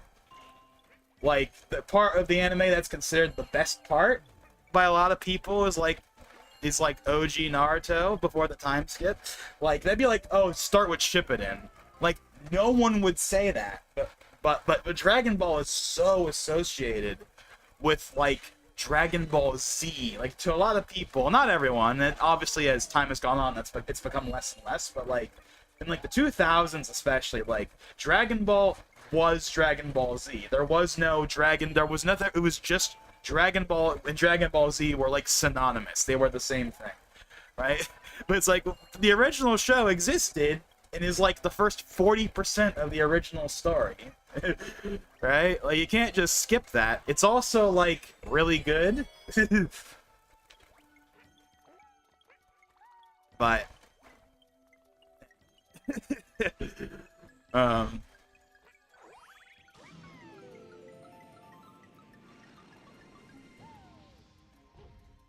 yeah, that's definitely in order.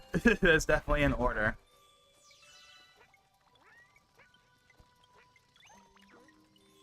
I think one of the reasons why I put off watching Z for a while was because I kind of felt like obviously I'm going to watch it, but also like I know everything that happens in it because everyone knows everything about Dragon Ball Z because it's Dragon Ball Z. See, that's the thing that was awesome about going into OG Dragon Ball is I knew like nothing that happened in OG Dragon Ball, so I got to actually experience like everything that happened in that show the way a normal person would, right?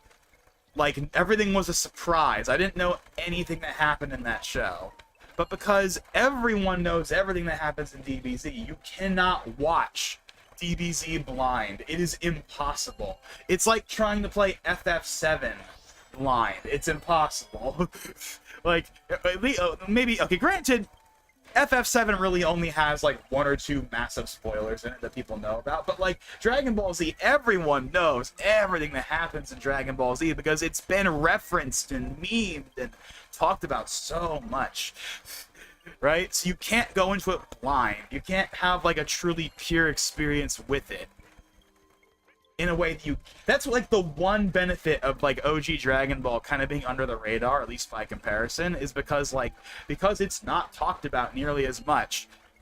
Chances are, if you're like a casual fan, you might not know hardly anything about what happens in the original show, so you can go into the original show and get like the full experience of watching it because you haven't been spoiled on hardly anything in it.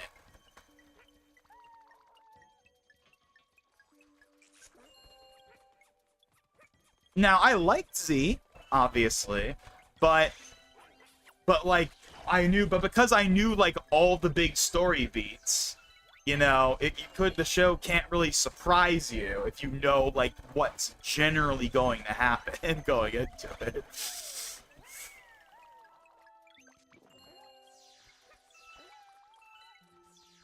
However, I would like to rewatch like the whole series again, like from OG and Z, like the full original story again at some point, because when I watched OG Dragon Ball and Z, I watched it with like the low quality, like the officially like released low quality, like the mono like audio track, the one that sounds like it's a show from the 60s.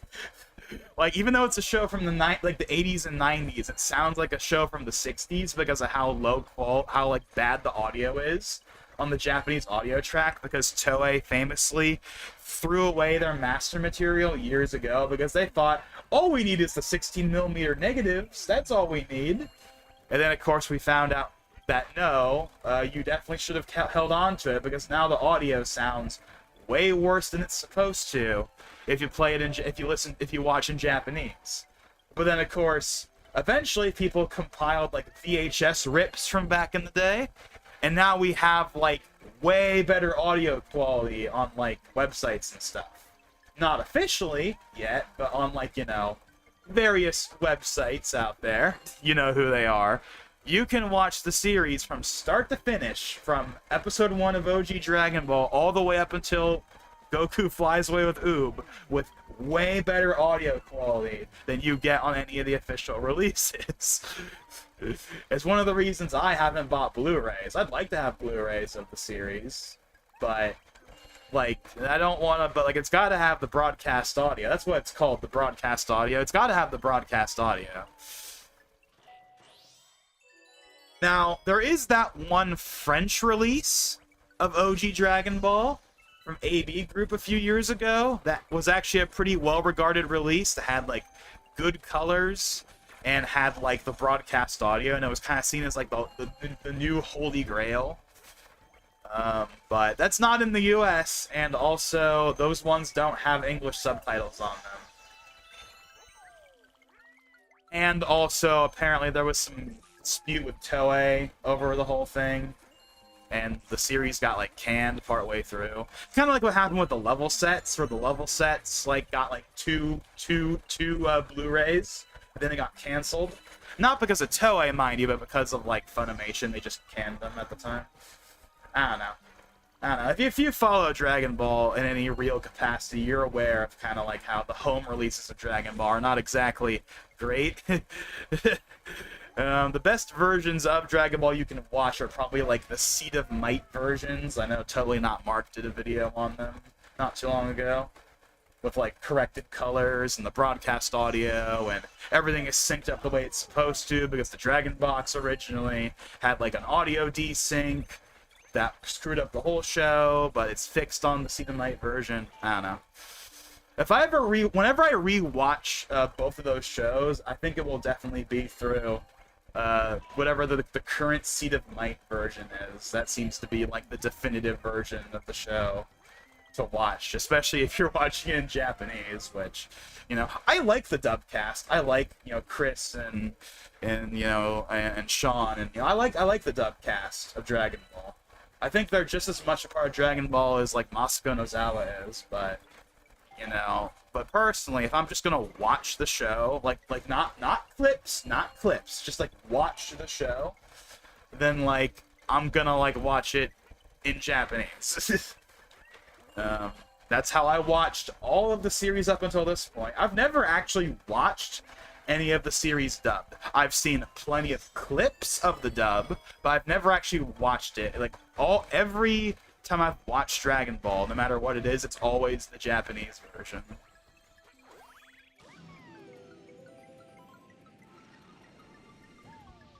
I watched Z Kai a few years later. I have not seen Kai. When I watched Z, I watched Z. Like OG Z in Japanese, with the Japanese title cards and everything. And the Japanese Kikuchi music. No Bruce Falconer to be heard here. Although I would like to watch Kai at some point, because Kai is a little different, and also it has the Yamamoto score. At least if you find versions that have it, because if you watch Kai on, like, Crunchyroll or whatever, it's going to have the Kikuchi music because of the whole Yamamoto plagiarism scandal, that if you follow any of this stuff, you're going to be well aware of it. But if you want to see, like, the OG Kai music, then you have to, like, find it on, like, websites. And even then, it only goes up to Cell. Because, like, when they did the Buu arc in Kai, they got Sumitomo, who's the guy that later on did Super, so... you have, like, 2 different soundtracks no matter how you watch it. But that's only for Kai. If you watch Z in Japanese, you get the Kikuchi music.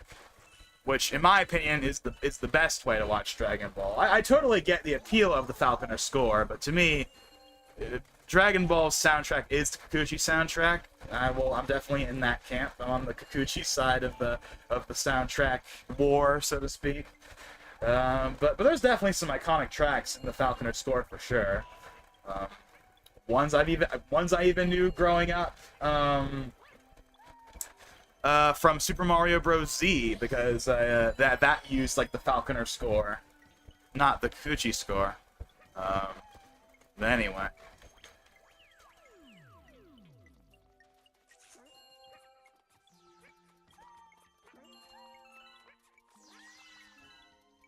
Oh, dang it.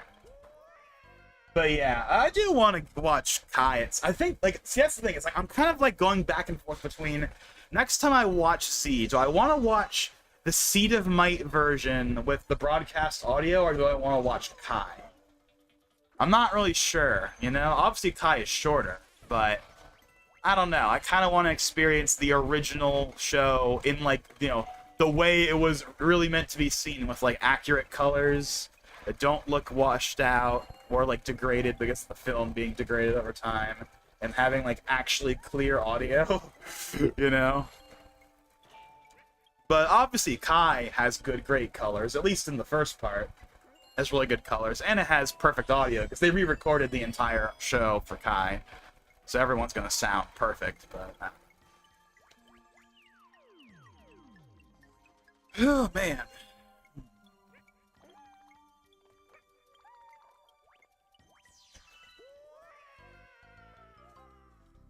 I think the older ones are pretty easy to run, but later in-tone M-chip ones are pretty difficult. For like emulation? I mean, well, I guess that would make sense. The later OSs are more demanding, obviously, but also, like, again, the system requirements changing probably makes it harder. Plus, there might be more security precautions that make it harder to emulate in general, but again, I haven't really looked into it. If I wanted to have a MacBook, so even if I had if I wanted to have a MacBook, so even if I had a proper AMD PC, not too difficult.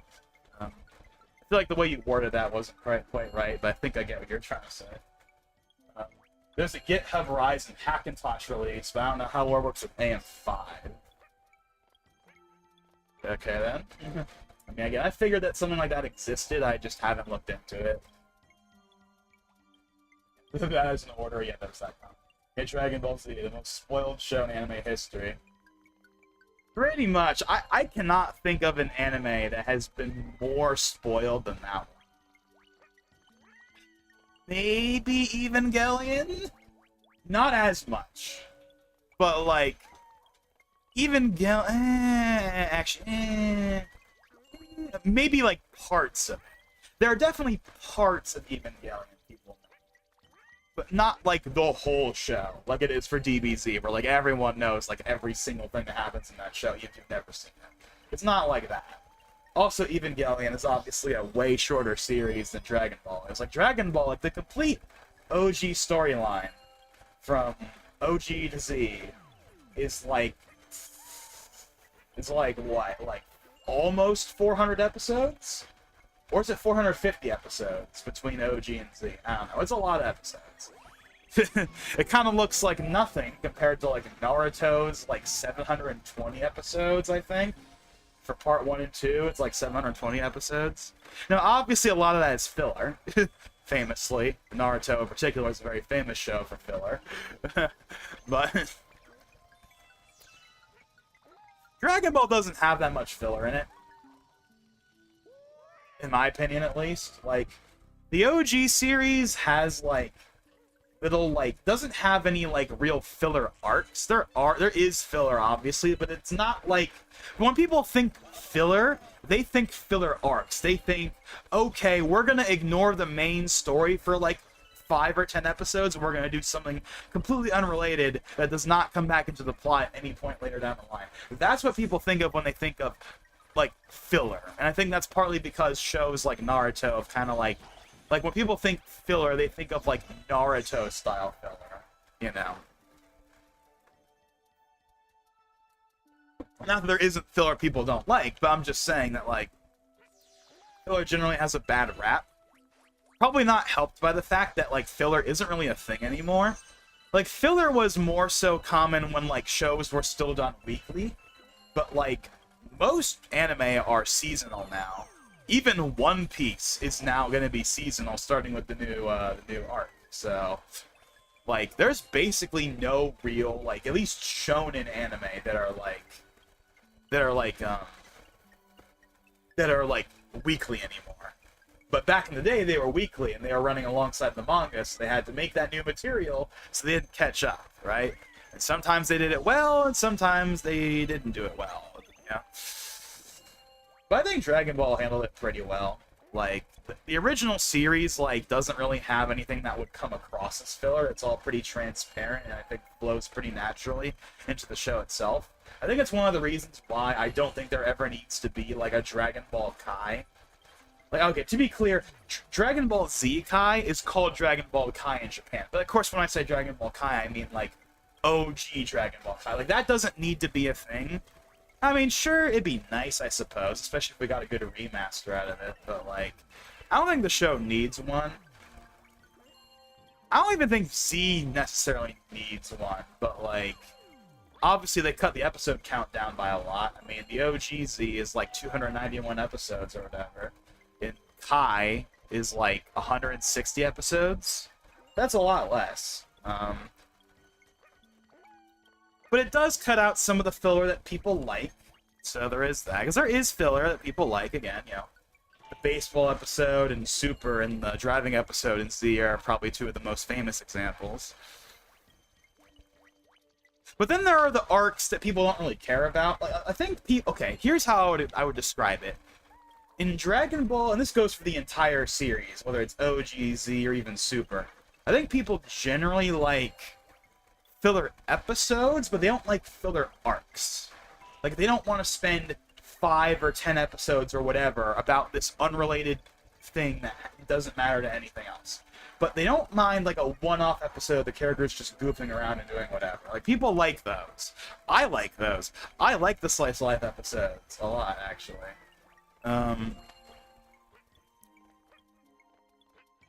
But getting back to the... it's very confusing to say the least. Hell, I had to do research to figure out what version of Z Kai to watch for the best experience.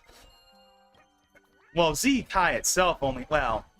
Okay, actually, no, I was gonna say Z Kai only has one version, but that's a lie. It has two versions. There's the version with the Kikuchi... Sorry, there's the version with the Yamamoto music, which is the original music for Kai, and then there's the one where they re-added in the Kikuchi music, but it's done, like, differently than it was in the original show. And it's like, if you're gonna watch Dragon Ball with the Kikuchi soundtrack, you may as well just watch the original version with it when it was designed with that music in mind, anyway.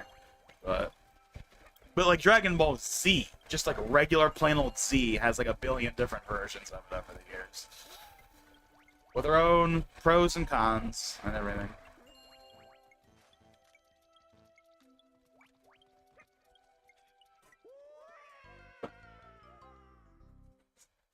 I didn't care for the filler in Z, but there are some pretty disappointing moments like blood censorship or moving most of the future Gohan's story. Removing just doing like blood censorship. What version of Z are we talking about here? Because now I know there are I know that there are scenes in the manga that are like more bloody and more graphic than they are in the anime, but the anime has plenty of blood. At least like the original version of it does. I know there are censored versions out there that do get rid of it. Kai especially had this. Like there's like the Nicktoons version and the Toon's Eye versions. Like remove like practically all the blood. But uncensored Kai still has it. Although I think there is less in Kai than there was in OG. For what it's worth, but it's not like as bad as it was on like the Nicktoons or whatever, where they just completely remove it because it's Nicktoons.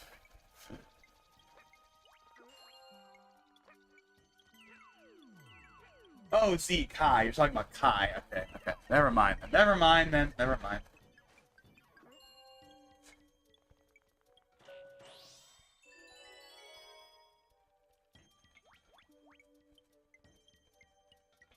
But Kai does have versions that have like way less blood or like no blood in it. But those versions are not the versions you're gonna encounter on like Crunchyroll or Blu-rays or even on like other websites. Like those like old like made-for-TV censored versions are really ancient history at this point. But I only bring it up because I know there was a reputation, at least at one point, that like Kai was like censored.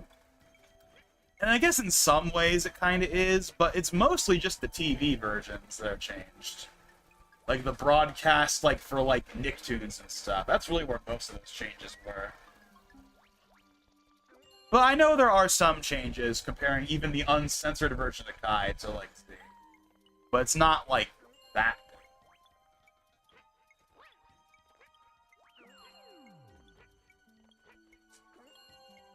It's relatively minor, at least from the little I've seen.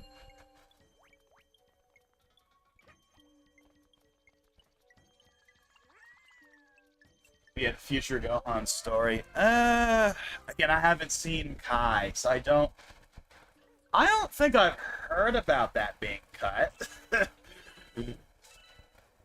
Because that's not filler. Well, it's, okay.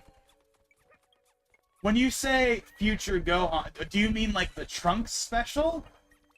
Or do you mean something that's in like the mainline anime that was cut out? Because, yeah, the Trunks special was just that. It was like a special. It wasn't really a part of the main series anyway. So if that's not present, then like, okay, fair. And I know people like that. I know people like the Trunks special. But I don't think there's anything as far as like the actual mainline show that was really changed, as far as I know, for that specific part of the story. But again, I haven't seen it myself. I'm going purely off of like what I've heard about what was changed. Or just like all I've really heard in regards to filler is just that there's way less filler. That's like generally speaking, but I don't actually know every little thing that is actually changed or not, outside of like a couple specific ones.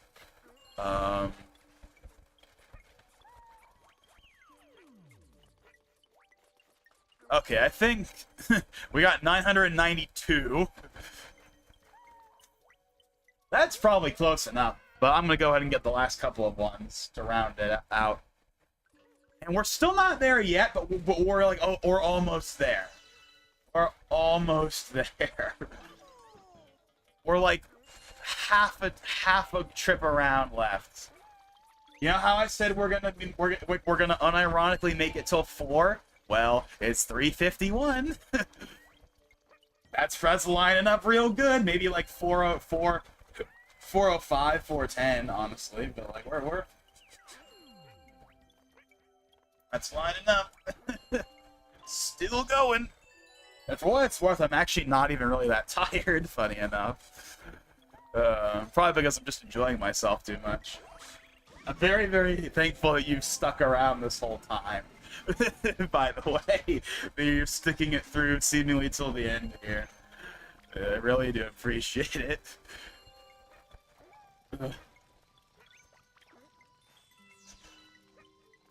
Okay. 999. We probably have like 400 or 500 more bits left. So that's not the full amount, at least. I don't think I'm for it. It's good. I wasn't saying Future Gohan's story was filler, but it just sucks it wasn't good.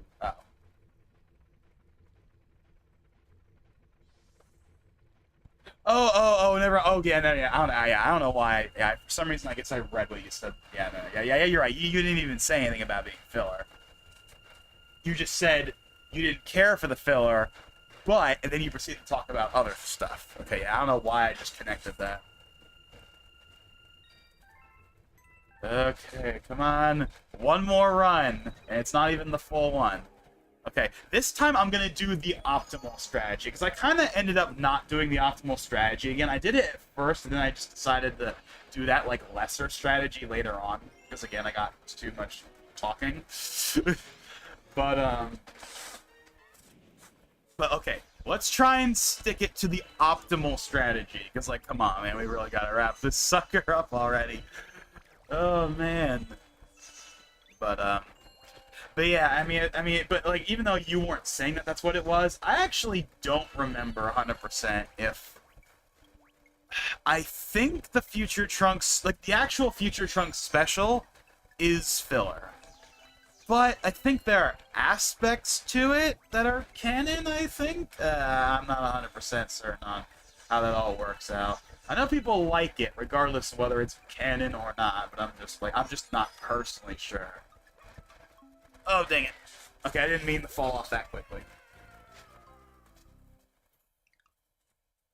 You know what's funny? I actually don't think I've seen the Future Trunks special. I've seen clips from it, but I don't think I've ever actually watched it.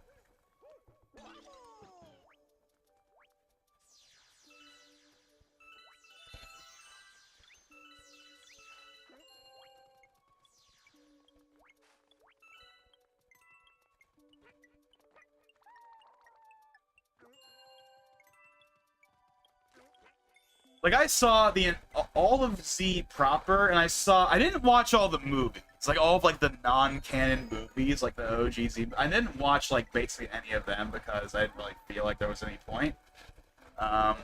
Obviously, even though I'd already seen Super, I did, just for the heck of it, I did see the Battle of Gods and Resurrection of movies, just for the sake of completeness, but I didn't watch any of, like, the old movies. I did watch the Dragon Ball movies, though, like the Curse of the Blood Rubies and whatever. Like, I watched those because there was only, like, 3 of them, and it was like, why not? But I didn't watch, like, any of the Z movies because I didn't really see the point. I kind of feel like I got the gist of those movies just from videos and stuff.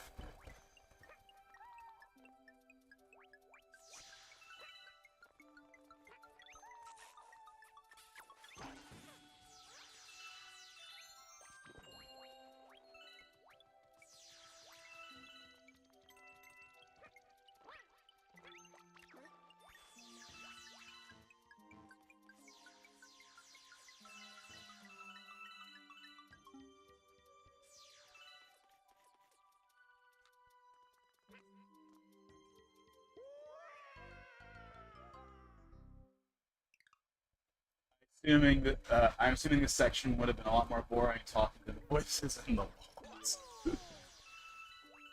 Yeah.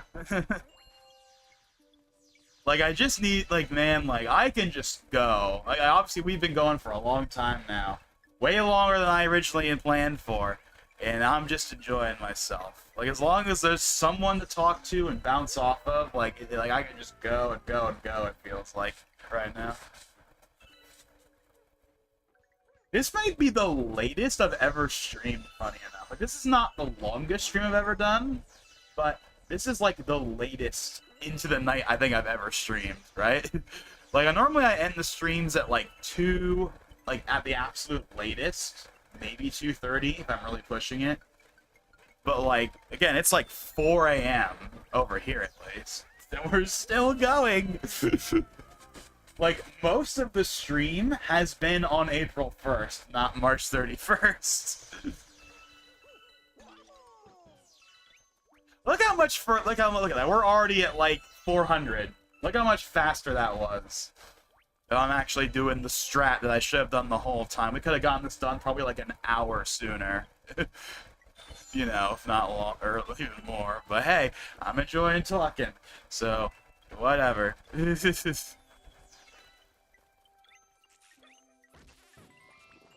Yeah, I won't lie. A part of me was a little worried that like this stream would somehow backfire. That like, hey, the last couple of streams have been pretty good, and like, so I was like somehow worried that like this stream was gonna be the one where like for whatever reason like no one shows up and it's just like a dead zone or whatever, and it's like, but my mind is like, but the movie's coming out like right now, so like surely someone will show up, you know. And we did have I forget his name, but we did have that one guy show up earlier. But for the most part, it's really just been you.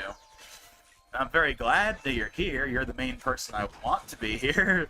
but, you know, I was kind of thinking more people would show up. Like, we had a couple of guys show up in the last stream.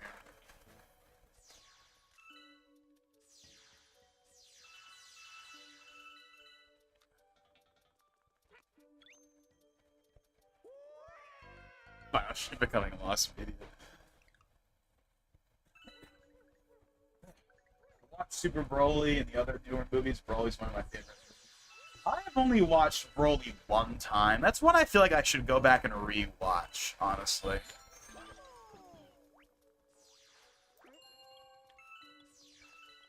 Same with Superhero. Those are both ones I feel like I should re-watch at some. Superhero is kind of interesting though, because I feel like Superhero is going to be made obsolete when they eventually get to that point in the story. Like the anime, because they're not doing Broly again, which is good because they shouldn't, because there's no reason to do it. Broly's fine as is, but like Superhero, they kind of have to do because there's that new there's like the prequel stuff that happens before the movie that's in the manga, so they have to basically do Superhero in the anime, but that's gonna be awesome because that means we're gonna get it in 2D. We'll have a 2D version of Superhero. And I thought that it worked fine. I thought it was fine enough, for what it's worth. I thought that Superhero, for the most part, looks totally fine. But obviously, like everyone else, would have very much preferred if it was 2D. We'll actually get a 2D version of it eventually on paper, whenever they get to that part, which is probably like years away at this point, because they gotta do everything else beforehand, right? We got Moro, then they gotta do Granola, then they can do the Superhero thing, and then after that, who knows? Because, I mean, maybe the manga will have continued by then, who knows? The manga has been on ice since Toriyama passed, so... Again, Toyotaro wants to continue, but apparently Shueisha's just kind of like being silent about the whole thing.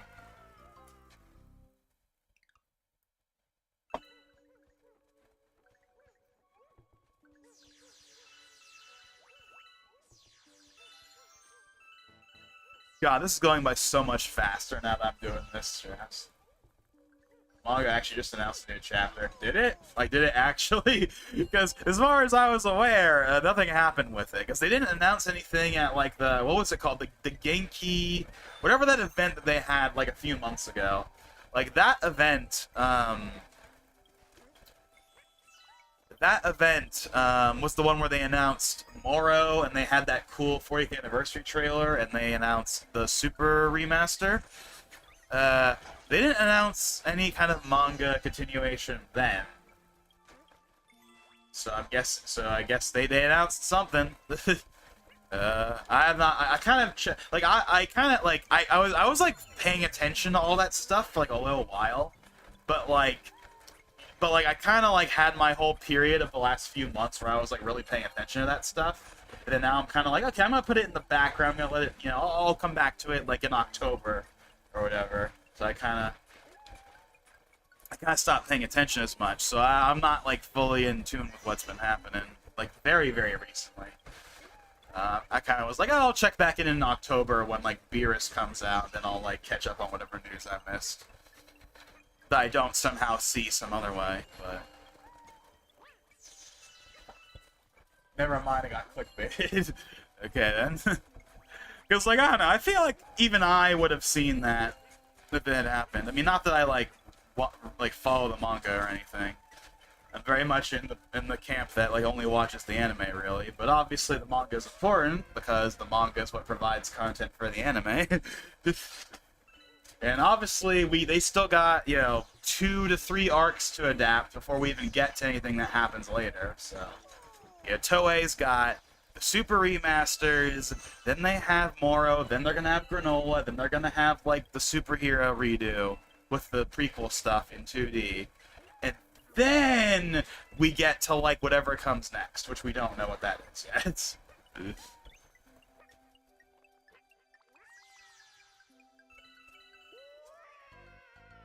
know that they had teased like Black Frieza or whatever in like 2022, but that's like the only real thing that I know of from the manga that's like that has not been followed up on or something. That's really about it.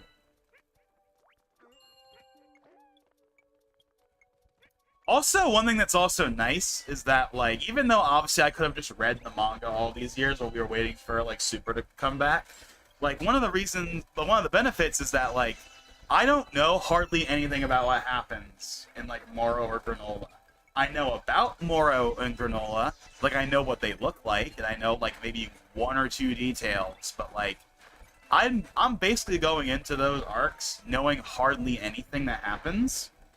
I wouldn't say I know nothing, but barely anything. So it's like I've waited this long, may as well wait for Moro to come out in like 2027, and I'll just watch it that way. And I'll basically will know nothing that happens for the most part. I know the only other thing I can think of that I know of is like Ultra Ego exists. That's like, as far as I know, that's like Vegeta's equivalent of Ultra Instinct or whatever. That's about it. That's really all I know. I don't know anything that really happens beyond that point. I don't know anything about the actual story. I don't know hardly anything. So that'll be nice to go into that basically blind, I suppose. Okay, I think we have more than enough. We have 878. That's over the limit. We can finally. I'm not gonna just back out, just in case it, like, doesn't count. I'm just gonna beat the level the normal way. And then we'll finally, we can get on to the final mission. It will finally be done.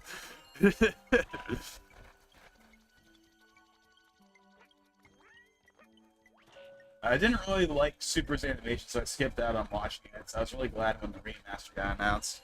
Obviously Super has its infamous moments of animation. Episode 5 being probably the most iconic one. Although they did improve that later on in like the Blu-ray releases and stuff. But I know that like Super's animation, especially early on, was kind of like punching bag for people. But I never really. But when I watched it in when I watched Super, it was like the newest version with all like the updated artwork that's better than like the release version. But so episode 5 was like the better version of episode 5. Like some of the infamous shots from the Resurrection F adaptation were like improved. Like I watched like the improved version of Super, not like the original 2015 like when it original. Okay, the show obviously ended in 2018, but those like really infamous cuts, those really infamous shots, those were all gone in the version I watched, and I didn't really mind it that much. I think the Tournament of Power looks pretty solid. Like aesthetically, it has like a slightly different aesthetic that I think makes it look significantly better than like the rest of the show, I think, in some ways. But I mean, it is what it is, I suppose. But it is nice though that they are going to go back and they're going to like really improve some of those. Again, like episode 5, they're basically just redoing from scratch. We saw that in like the trailer, how they're basically redoing that entire fight on King Kai's planet from scratch because they know how infamous it was in 2015. They're completely redoing that to make it way better. You know, and also just adding in like newer filters that just make it look more appealing and everything, and not having that quite the same like look that it had before. That, you know, it's still like the Yamamuro style. It's not like the Shitani style. That's probably going to be coming with Moro, so it's still not going to be quite in line with that, but it will be an improvement. Alrighty then. Finally, we're here. And it only took us 6 hours, 19 minutes, and 48 seconds. Was it worth the wait? Man.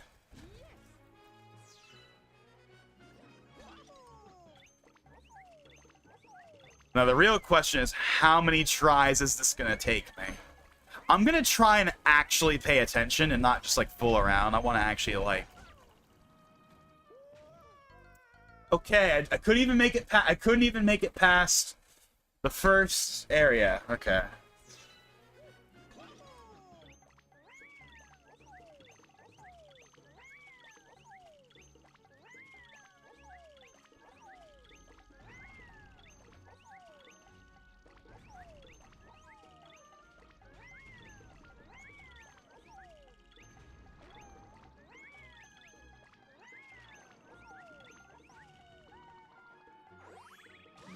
There's no checkpoints, by the way, from what I remember. Like, you have to make it through the entire level in one go. If you die, you're going back to the beginning. Now, I remember this level being really hard back in the day, like I'm sure it was for a lot of people. But to be fair, I was 10. It probably won't be that bad. Like, if I actually pay attention and I'm like not fooling around, like, it will probably not be that bad.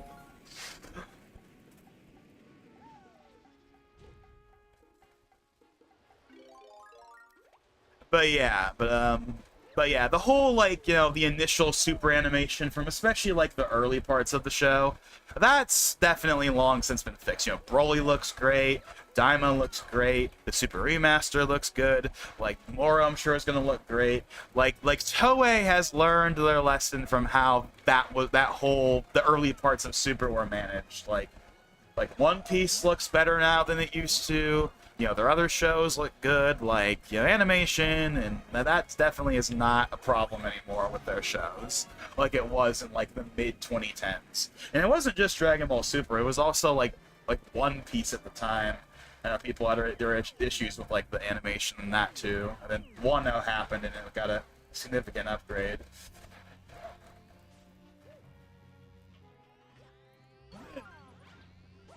Oh, man. This part.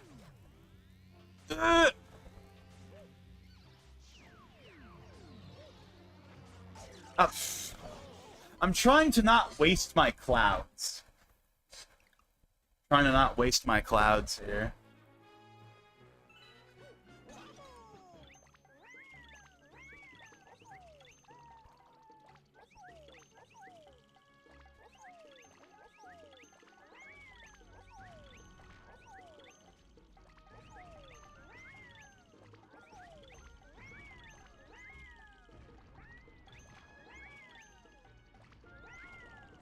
No. I waited too long.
Thought of the idea of speedrunning. I've thought about it before for certain games.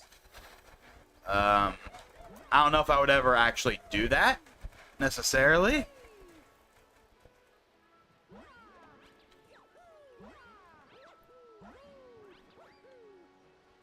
I don't know. Maybe someday we could do that. Would probably be with, like, you know, a classic example, like, you know, Mario 64 or something. Nothing crazy, but I don't know. Maybe one day. Okay, I have 3 clouds. I have 3 clouds. I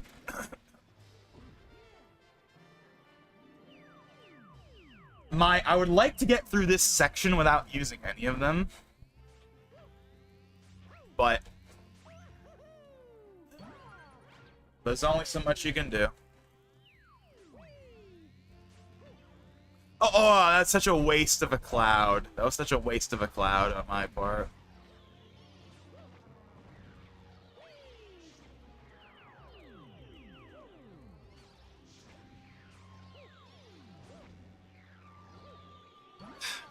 Whatever, whatever. We made it to the end. That's what matters.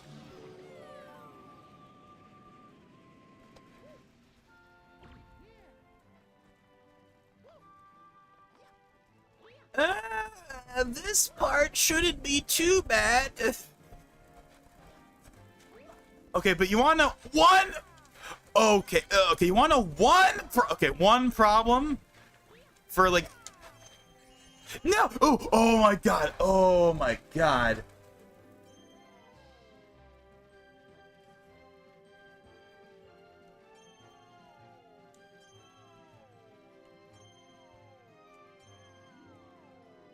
I almost fell.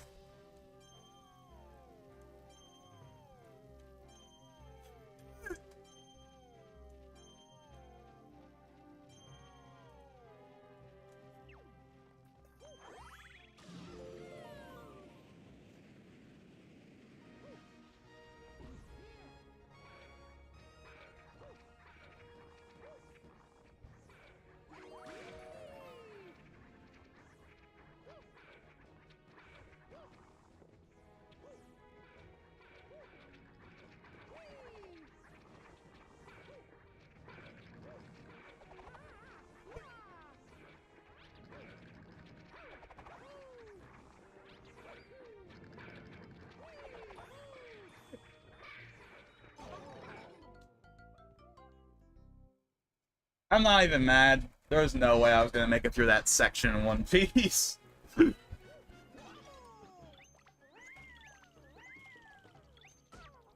Okay, now that's just dumb. That's just...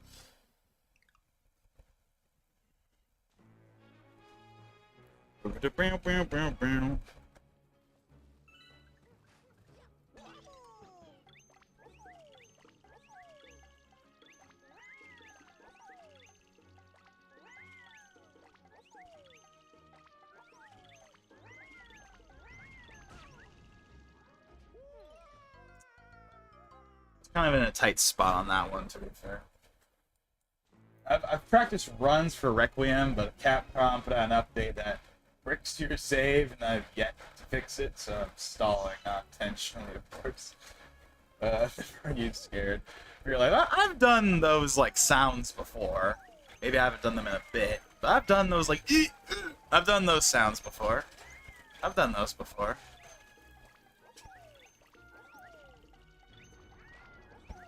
Probably haven't done that in any of these streams in particular, though. I don't really see a situation where that would be a thing.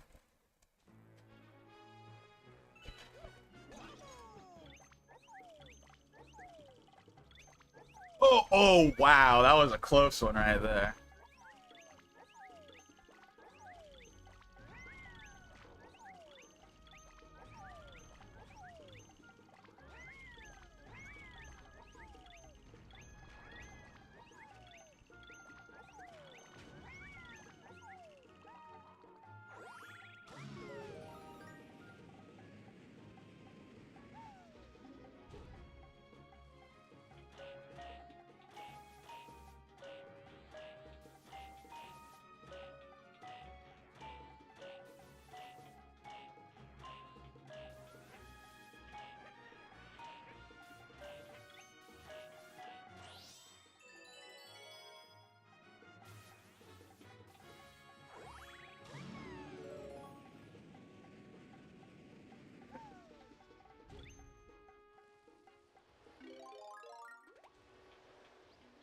I'm totally like, well, I would say I'm wrecking my sleep schedule, but I mean, this is coming from the guy that stays up till 6 a.m. to watch directs.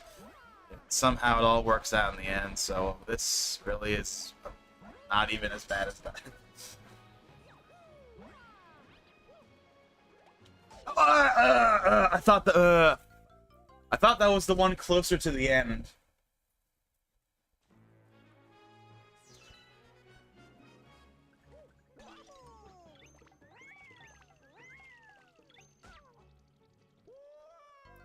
Okay. One thing, I should be able to get through that initial section just fine. Because it doesn't really start becoming a challenge until you get to, like, the flip swap part. That's the part where, like, it's like actually kind of a challenge. Or at least it should be kind of a challenge, but clearly... apparently struggling to even get to that part for some reason.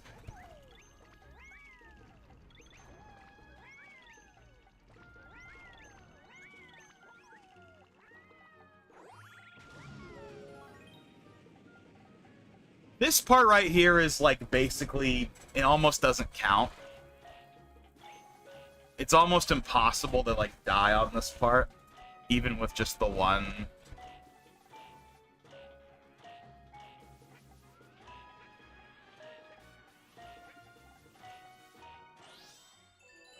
Like, the first part is way harder than this part. This part basically isn't even a challenge. It just exists as, like, a buffer, practically.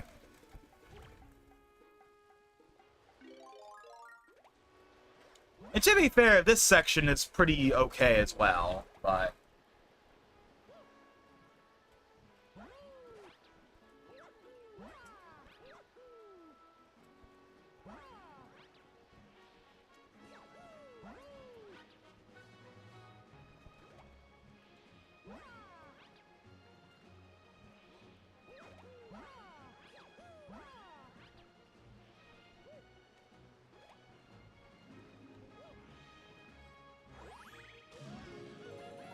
Okay, I have... how many clouds do I have? Yeah, I have all 3 clouds. Yeah, this is the first part that I think is, like, actually a challenge, I would say, like, properly. Where you actually have to make sure you time your moves just right.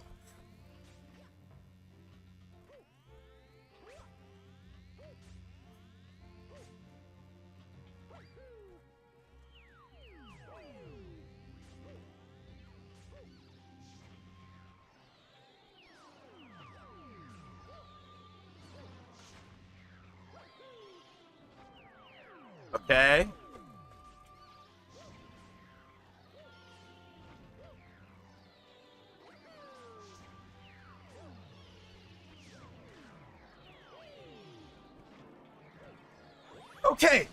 Okay. We made it through that section without using anything. Okay. Oh, I thought I was gonna die till I was gonna, man. And I threw it all away. It's weird how that part is actually kind of hard because of how fast it moves. I could have just skipped it by using the clouds, but I'm trying to save my clouds. See, what I'm trying to do is I'm trying to save my clouds for, like, the Hammer Bro part at the end. That's what I'm trying to do.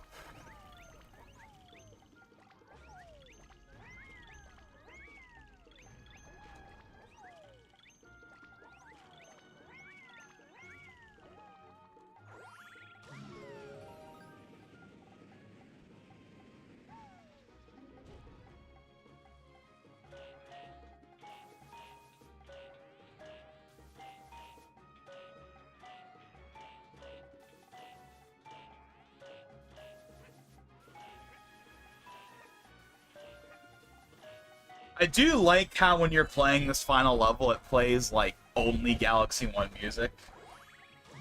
Like, right now we have Gusty Garden, and eventually transitions into Good Egg.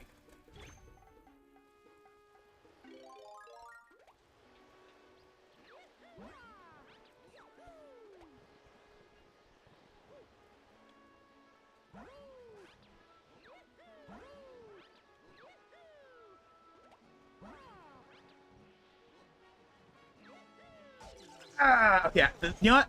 That was on me. That's on me. I tried my luck on that. I wanted to see if it would work. That's on me. That's on me.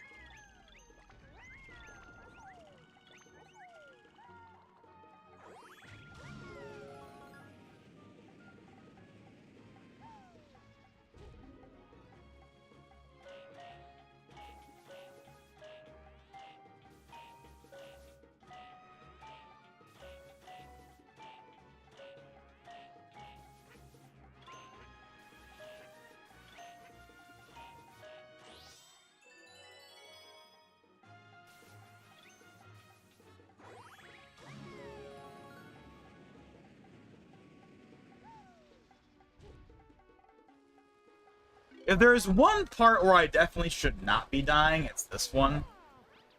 This one, like, as long as you don't try and cheese it, it's, like, pretty simple.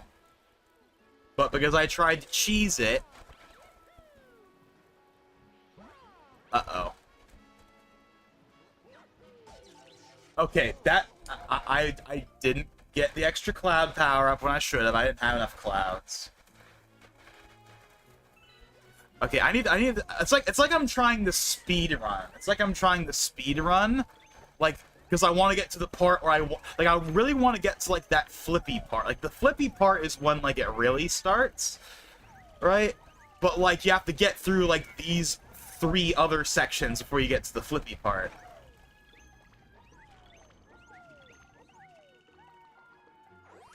So I'm just, like, trying to rush to get there. And then dying in the process.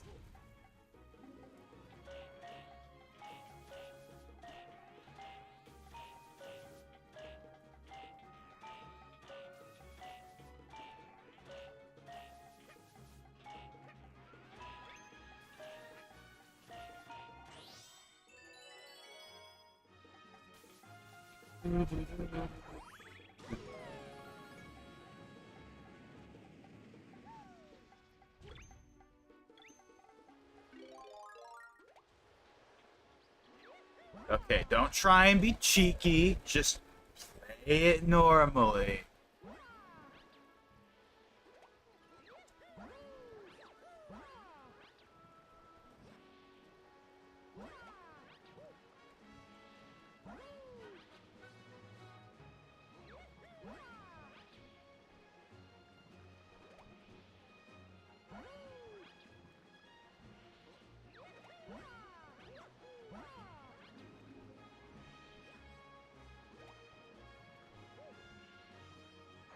There.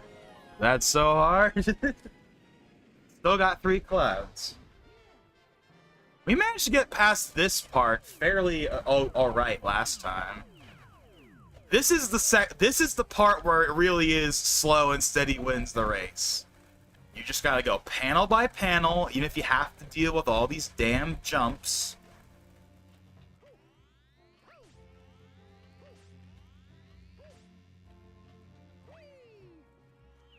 Now that gets harder once you start having disappearing panels become more common.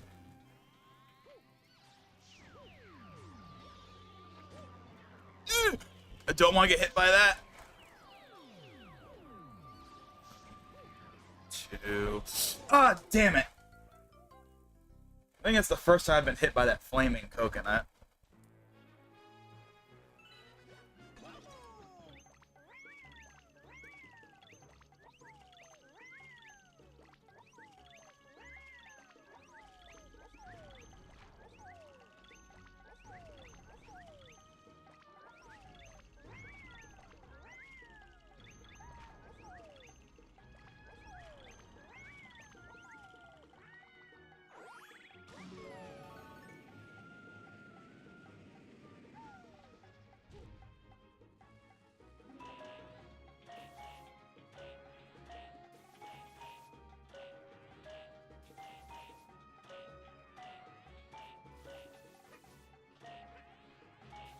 Thinking back towards like the beginning of the stream when I was talking about, hey, I got a new controller.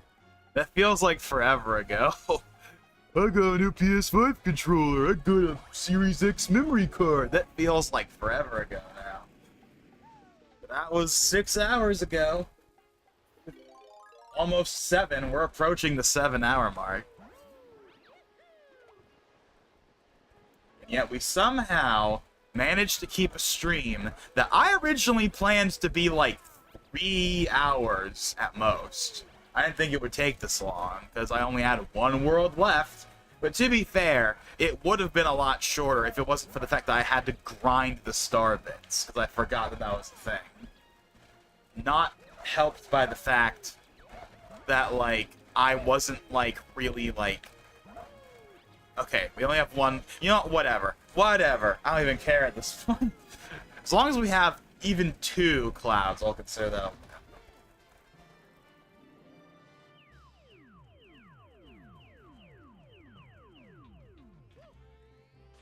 1, 2, 3. 1, 2, 2, 3.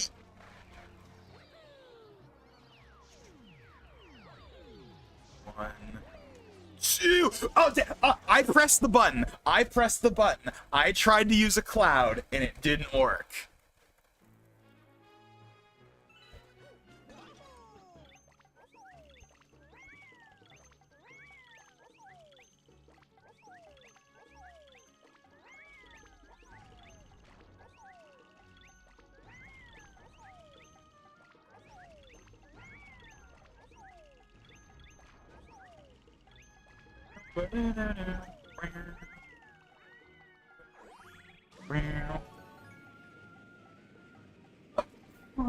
Oh, man.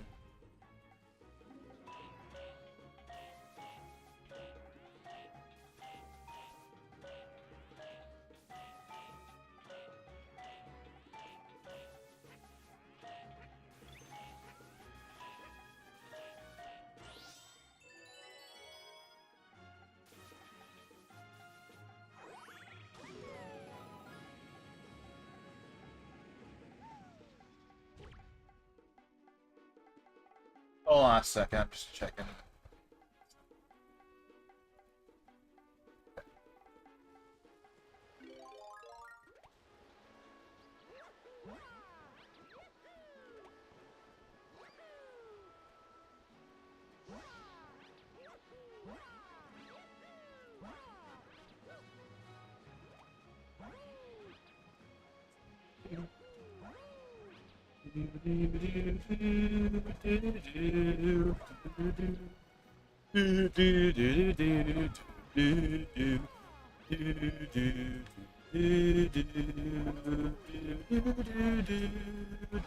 I shouldn't have done that.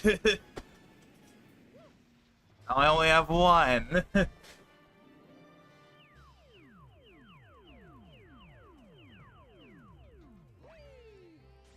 And now I have 0. But at least now I can flip the panels and I don't have to care. That's like the benefit. So now I can flip the panels and I don't have to care about, I'm gonna lose the class.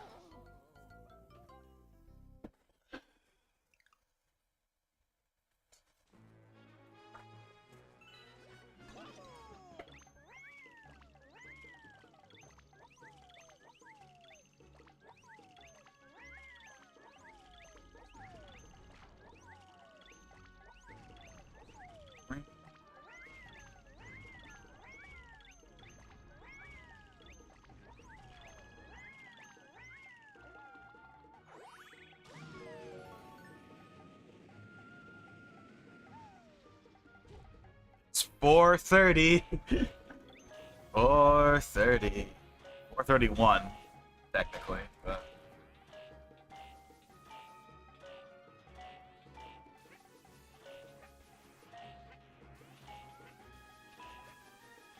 I fully expect we're gonna hit the 7-hour mark. –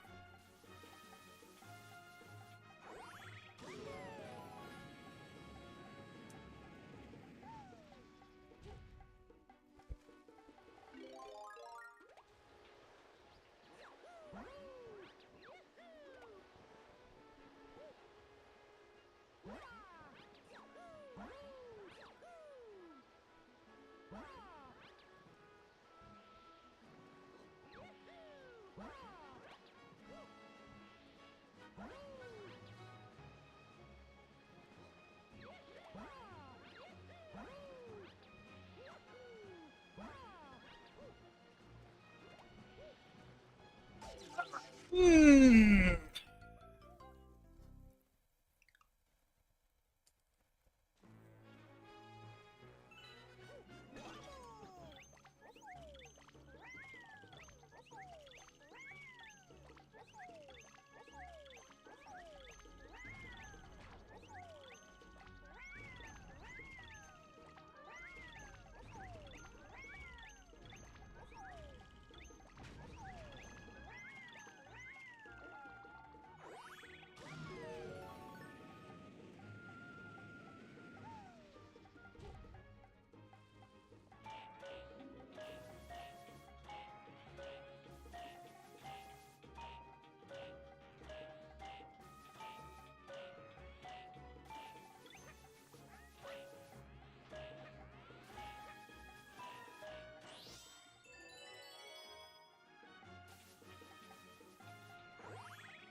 You know what? Hold on.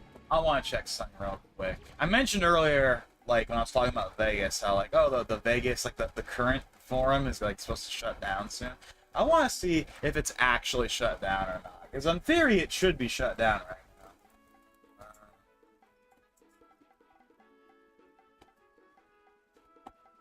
I just want to check. Or does it redirect? Because it's supposed to redirect to the new forum.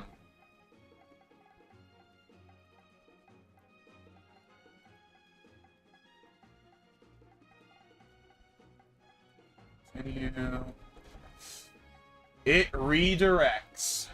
So it looks like it's officially dead. Someone did archive like as much of it as they could, which is nice. And I did make screenshot archives of like the couple of posts that I had, which wasn't many, but I did save it.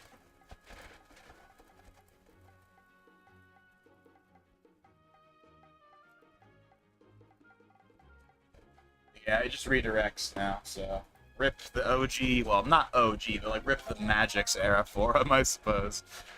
It was working earlier today, so yeah, they really did kill it off on April 1st. Oh well, enough about that.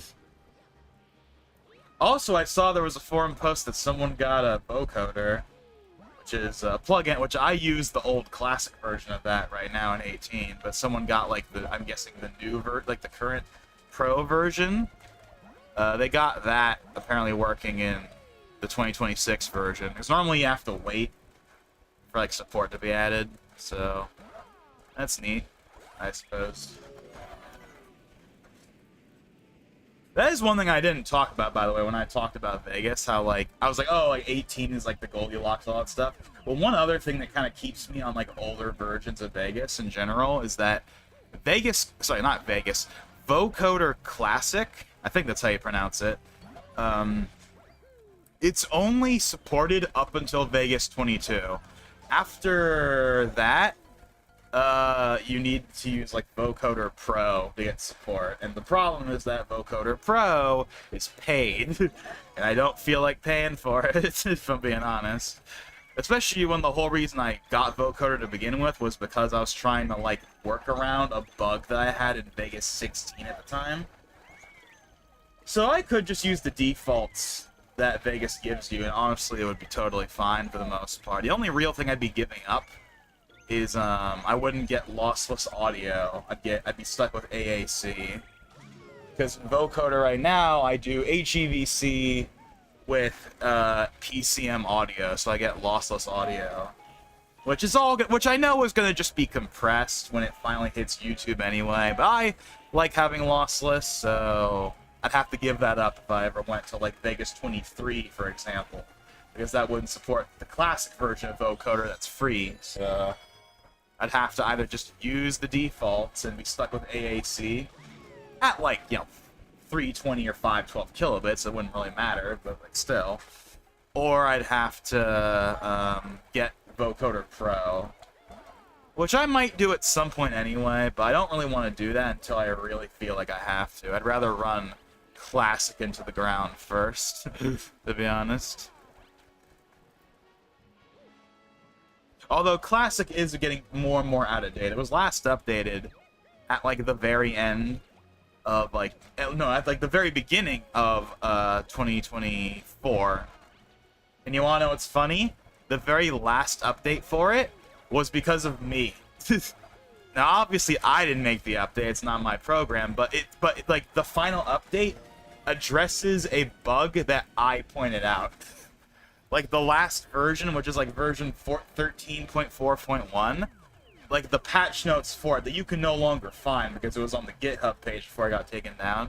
It was like fix like AV1 bitrate like stuff, and that was because I specifically like mentioned it, and then he fixed it. So the last version of Vocoder Classic you can find out there on like the Internet Archive is technically because of me, sorta, which is kind of a neat little thing.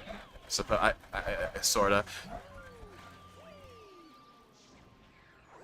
Okay, finally, we're back at this section, man. Trying to get back to this section is like the big hurdle. So let me shut up for a second and get to the... Screw it, screw it. I don't even care anymore. I just want to... I'll use the cloud. I just want this to be over.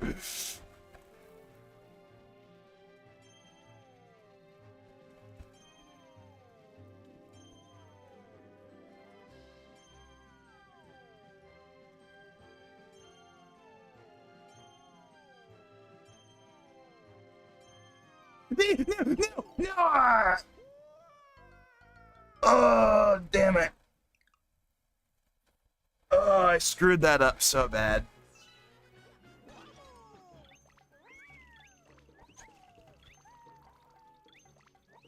I grabbed the wrong one.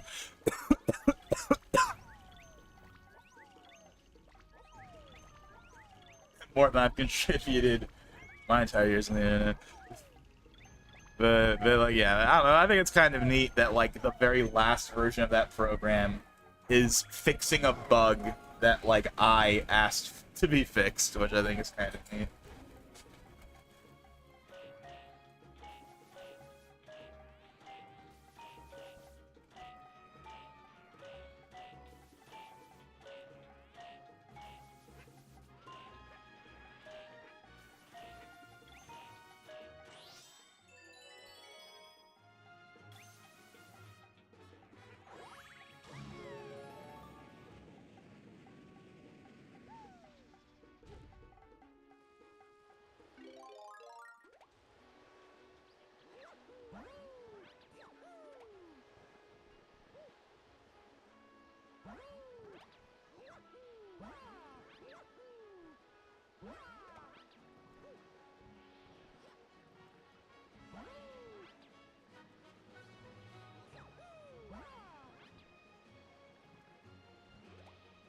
Surprised it wasn't like thrown into a random crashed out bug, so it's just like, well, here's the thing about Vocoder. Vocoder,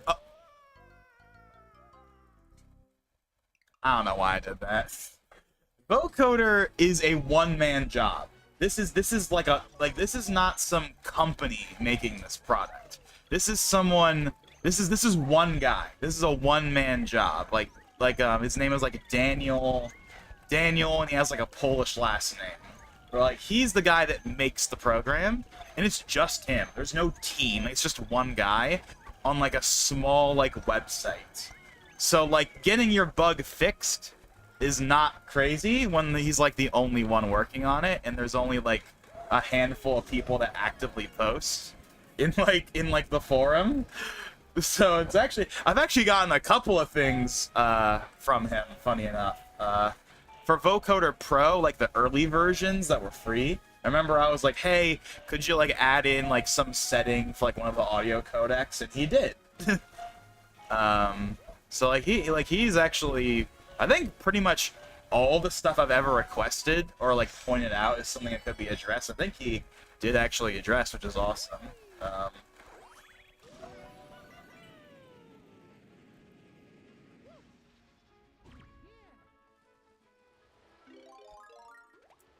I haven't done any posts on the forum since for a while because again I'm sticking with Classic, and he doesn't support Classic anymore. He doesn't even host the files anymore, so you have to like find on the Internet Archive, which I have already done, by the way. If you go in the Internet Archive right now and you search for it, you will find a listing that has like the last version plus all of the plugins for all the different programs, you know, DaVinci, Adobe, Vegas, etc., including the FDK files for optional FDK AAC, and you'll find that all listed under Logan59XP, baby. There are other people that have archives as well. I'm not the only one, nor was I the first, but I felt like I should have, so I did. I like that program enough that I wanted to make sure I had a backup just in case. And not just on my own computer, but like on the internet, just in case, like, you know, flash drive gets corrupted or something.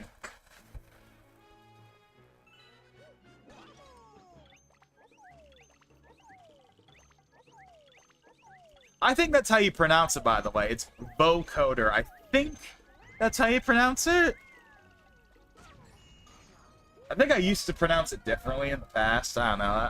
I'm not 100% sure how you actually spell it because I've never heard it pronounced by the guy himself. So I'm not 100% sure. But whatever. It's a cool plugin. It's a shame that it's not free anymore, though. But, you know, I get it. He's got bills to pay. I get that. But because of that, I'm not really going to bother moving away from Classic until I absolutely have to. I can still use the latest version of Classic up until Vegas 22. It's only if I move to Vegas 23 that I have to use Pro if I want to stay with, at least if I want to keep using it. But again, I might just stick with like the Vegas default options that it gives you, which is honestly all I really need anyway. Again, and the main reason I even got vocoder in the first place was just because like there was a bug in Vegas 16 where like you couldn't set like true 60 FPS in like the settings for like the render. It would always go back to 59.94, but you could work around that with vocoder because it renders videos using a different like method, so you could work around it using that. But they fixed that bug in like Vegas, either 18 or 19 is when they fixed that in the actual official program. So now I really could just use the built-in. Oh, that was a close one right there. So now I really could just use like the built-in Vegas like HEVC and AAC whatever, and it would be totally fine. You know, I can still crank the bitrate up for everything. I can still change all the settings I want to change really. The only thing I lose is I lose PCM audio in an MOV container, which sucks, but it's all gonna go on YouTube anyway. It's not like it's gonna matter that much. But that's not gonna matter until I move to a newer version. For as long as I'm on 18, I'm still gonna be on Classic, and I'll still be able to do PCM audio with HEVC just fine.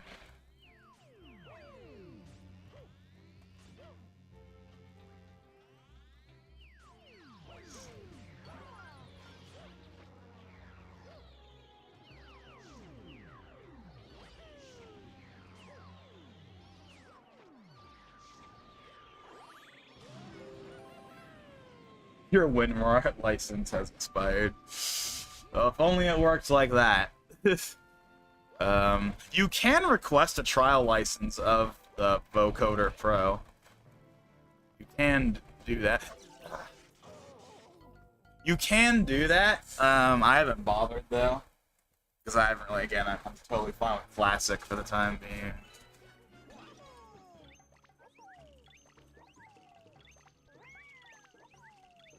Oh, man, I really want to get back to that Hammer Bros. We got to that Hammer Bros section, like, on, like, the first or second try, and we have not made it back there since. Like, we keep dying, like, either at the flippy bit part, or we die at, like, the electro blue... The electro blue thing. The blue pole stars. You know, I almost wish I was playing this on Dolphin, because if I was playing this on Dolphin, I could just save, like, when I get, like, I could just save and then reload it every time, but I know that wouldn't be right, but I could do it. But not on here. No, on here you gotta do it fair and square. You gotta do it the right way. No save states for you.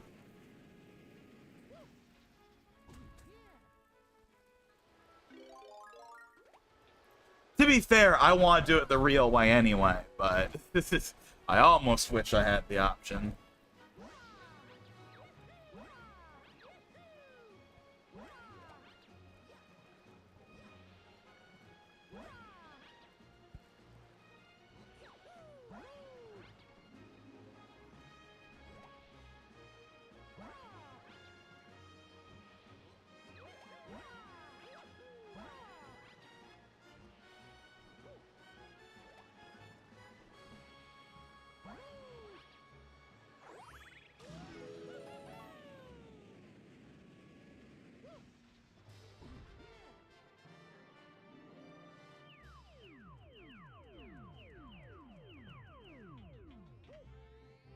God, this section feels like it takes forever because you have to be slow. You can't rush it, like, at all.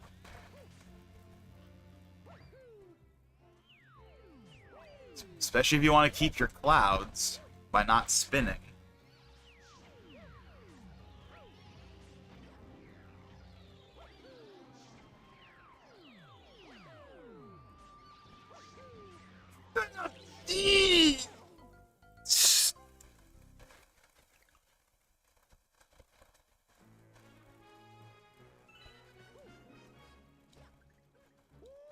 Okay, I think I might finally be losing it.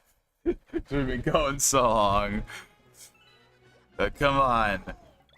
Just what? Like, we all have to. It's just we're like, come on, we're so close.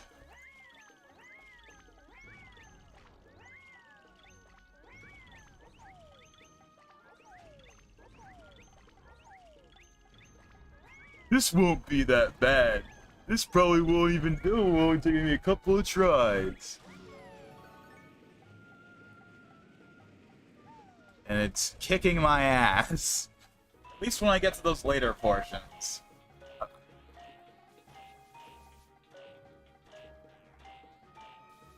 But it's weird, because, like, we managed to make it all the way to the final section, like, early on, and then now we can't, like, we can't even get past either, like, we can't, we can't get past, like, the Flippy Bit section, or we can't get past the Polestar section. We can't even make it to the Hammer Bros now.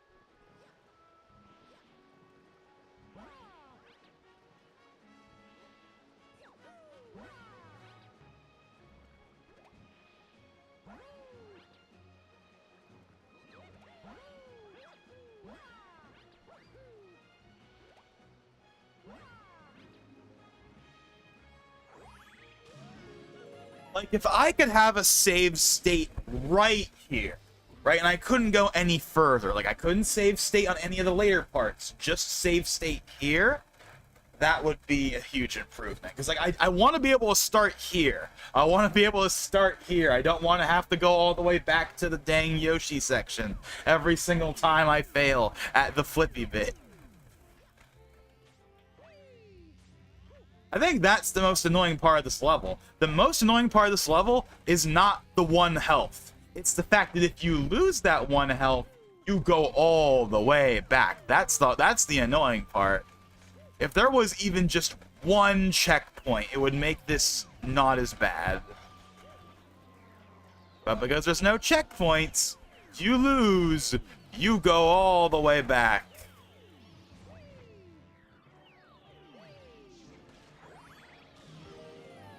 It feels like we never make it this far. We don't even make it to this part.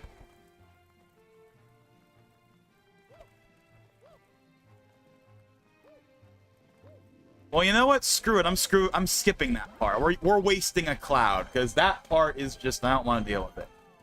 See, this part should be fairly simple. To be fair, I was doing okay last time. I just got screwed up because I grabbed the wrong one by accident and I went too far. Okay, I thought I almost screwed up right there. Okay, okay, stop, stop.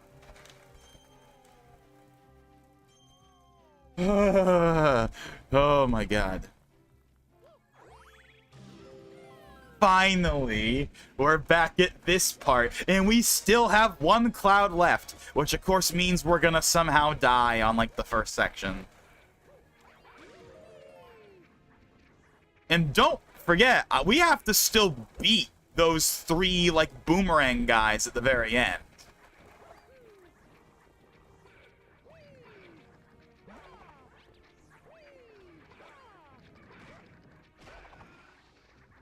Oh my god. Oh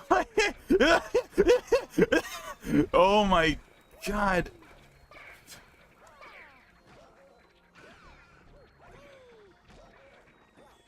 Come on.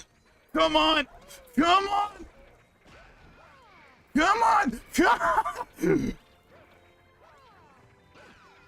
No, no, no. That is so unfair.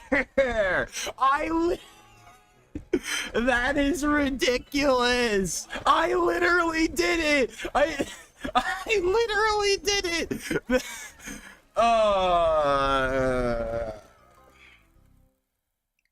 That is ridiculous. That is unfair. I'm calling foul. I literally did it, and the boomerang just hit me on, like, the last nanosecond frame. If it wasn't for that, it would have been over. We would have, because that was it. That was the end. But you go to, like, the little island of Rosalina, but that's the end of the level. It's that, like, that Hammer Bros section. You make it past that part and you're done. Like, we were there. We made it.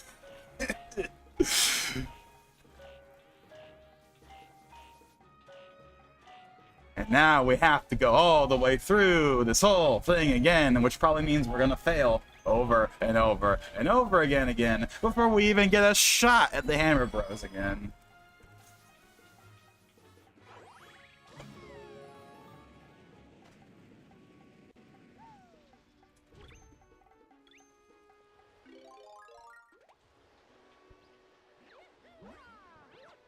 But yeah, at this point, it's like, I'm gonna use a cloud if I need to.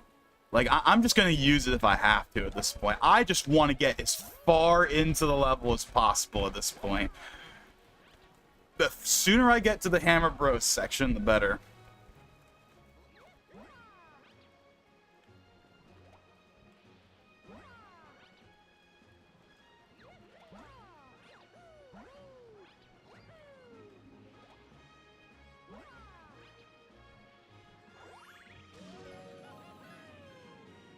Because I'm gonna use at least one cloud to get past that one section in, like, the blue Polestar area. We're gonna use that every single time, because screw trying to actually time that correctly. I'd rather just skip it. Because once you get past that part, the blue star part is fine, for the most part, as long as you don't grab the stars at the wrong time.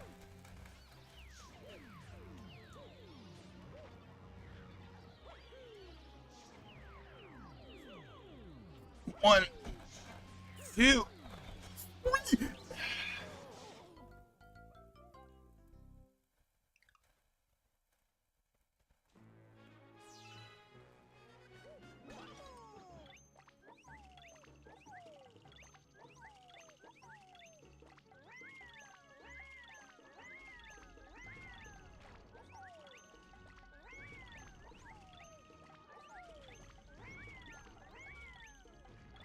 You know, if I'm not lazy enough, like, later on, I should, like, clip that part out.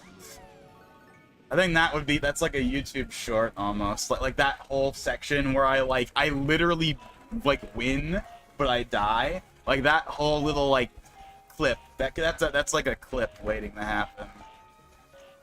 If this was on Twitch, that would be a Twitch clip. I don't know. YouTube short, maybe? I don't know. Because that was ridiculous. We won. We beat them. But by sheer, like, causality. Like, come on. But, like... And it wasn't even the hammer, because, like, I thought about, oh, what if the hammer bros, like, because, like, we were fighting the boomerang bros, not the hammer bros at that point. Like, what if the hammer bro hits me? But the hammer bro didn't hit me. No, it was just the boomerang from the guy I, like, just killed, just happened to somehow hit me at the exact wrong point it should have.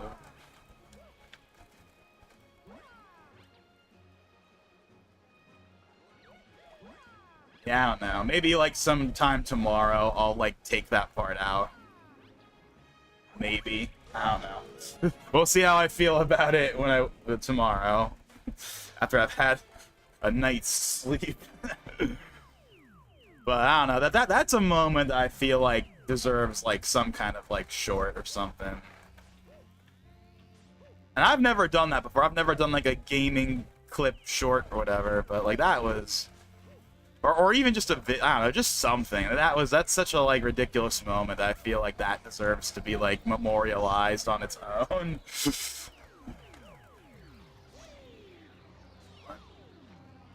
Okay.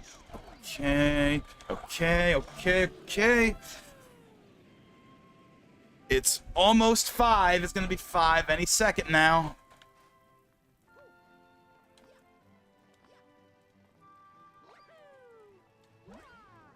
You wanna know what's funny? I probably didn't even need to use that cloud. I probably could have just grabbed the blue star if I was, like, better. But whatever. I don't care. I still have at least one, and we only have one section left.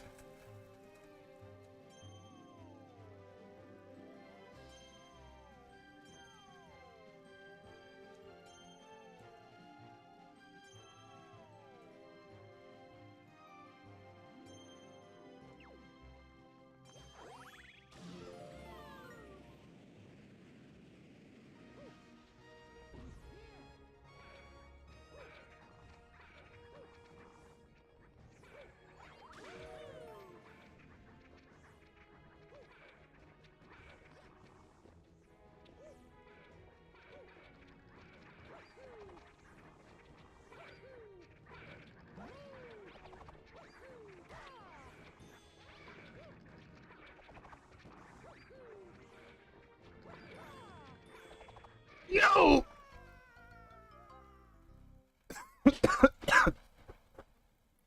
What I was trying to do is I was going to try and get rid of the rest of the hammer bros so they would not interfere.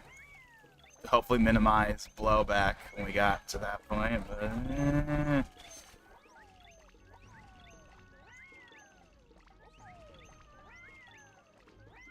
I'm gonna when we get to the blue pole star section, I'm gonna try skipping that one bit without using the cloud, because I think I can. I think I can skip that. I think I can save a cloud. As long as I just grab the pulsar at the right time. What are they even called? Like, are they blue pulsar? Like, I don't even know what their actual official name. I think it's just Polestar. I think is what they're called. Just Polestars. Yeah, how do we have the launch star? Right. Well, then the blue things are the pole stars because they pull you when you grab them, obviously.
Okay. I think I can pull this off. Probably. Yeah, easy. That's an easy save right there. That's not hard like, at all.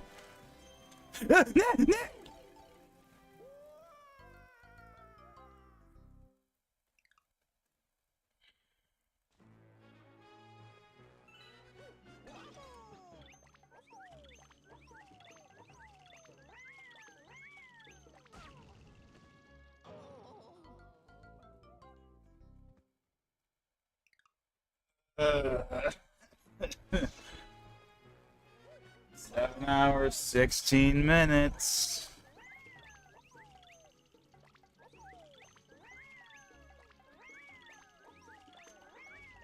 This is unironically like the equivalent of me just staying up all night for Direct at this point, except now I get to play something in the process instead of just watching videos or whatever. Which in some ways is better, but it also, obviously, it's not ideal at the same time.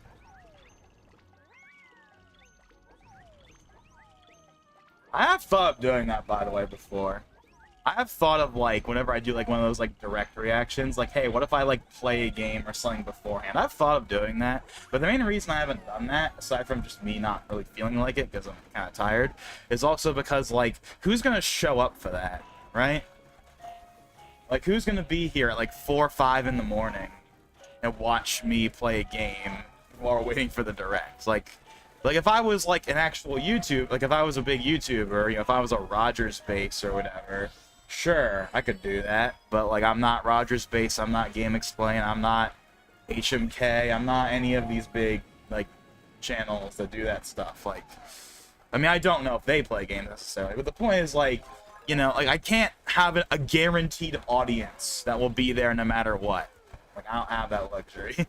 I get, like, maybe a couple of viewers a stream, if I'm lucky. So, that's why I normally just wait until the stream is ready, and then I do the stream then. Especially because the direct reactions, at least on paper, are supposed to be, like, a kind of, like, you watch this after the fact type thing. Right? Like, I don't expect people to watch, outside of, like, maybe 1 or 2 people to watch the direct reactions live. I'm expecting people that will end up watching it later after the fact. And sometimes that happens, sometimes it doesn't. But hey, it doesn't really matter. I do the direct reactions regardless of whether people watch them or not, because I'm good, because, like, I gotta do them, right? Admittedly, I have not done any highlights in a while. Like, a few years ago, I used to do, like, the direct reaction highlights, where I would take, like, the parts that, like, mattered the most to me, and I would just make that its own video. I haven't done that in a while. Ever since I, like, stopped doing them, I haven't done them in a while. And that's partly because I just haven't felt like it. But also, there hasn't really been anything that's made me want to do those again! Although I'm sure once Smash stuff starts happening again, then that will start happening. Like, of course, every Smash reveal is gonna get its own, like, mini separation thing. Okay, hold on a second. I'll be right back.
Alrighty.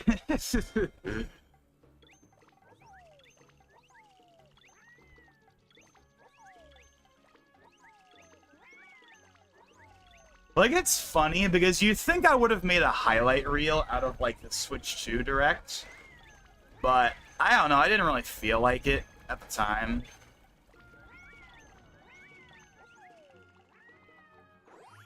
We obviously haven't had anything as big as that since then, so... I'm sure I'll do them again at some point.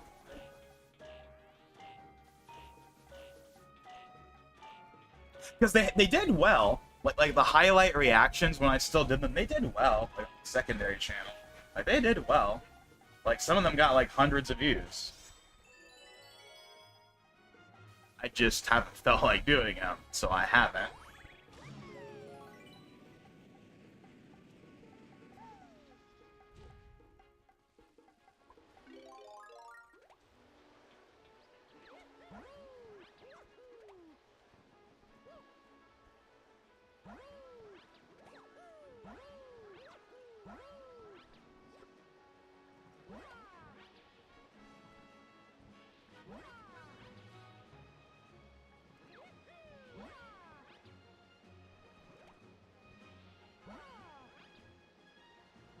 The Dark Souls of Mario.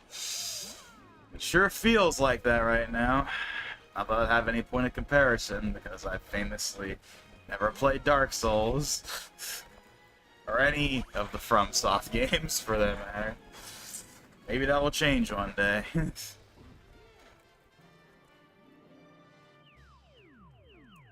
don't even think I have any of them.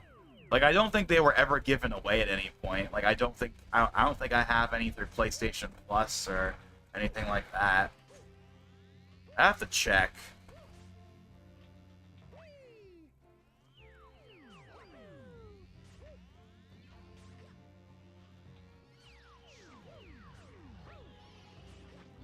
I mean, obviously you can get like the OG games for probably like nothing, but.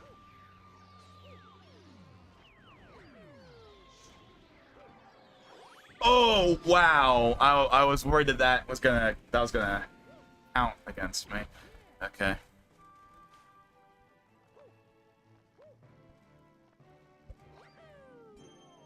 Okay, look at that. We got 2 clouds. Now, can we live long enough to actually use them?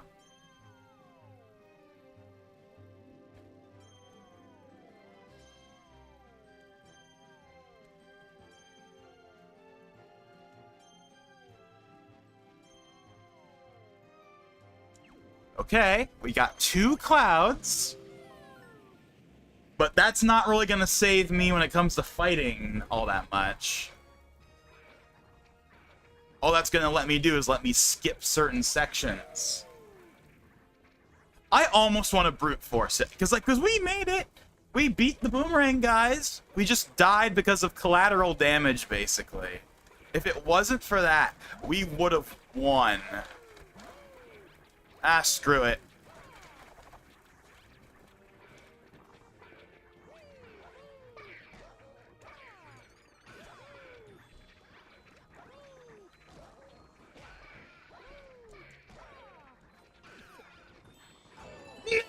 Damn it! The same thing happened again! Same thing happened again! In a slightly different way, but the same thing!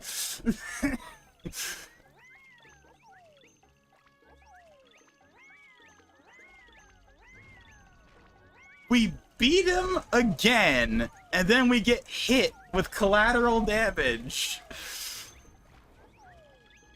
That one wasn't as blatant as the last one, I will say. That one wasn't as blatant as the last one, but...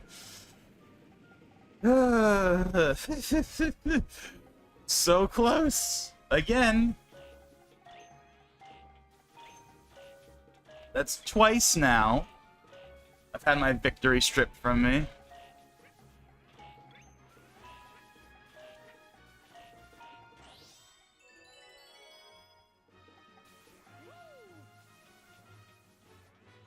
Okay, I don't know why I did that, but whatever, it doesn't matter.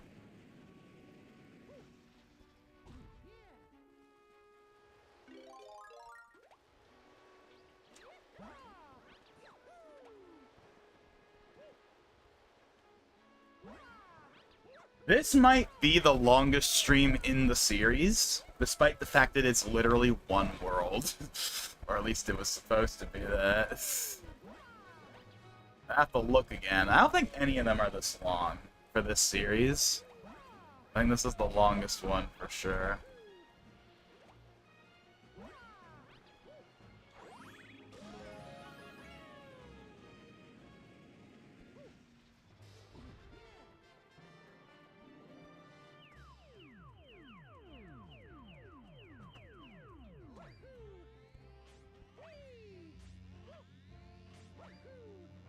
Well, now I have two potential clip options. I don't know, I'd probably just say, if that keeps happening over and over again, that's going to be like a little mini compilation probably at this rate.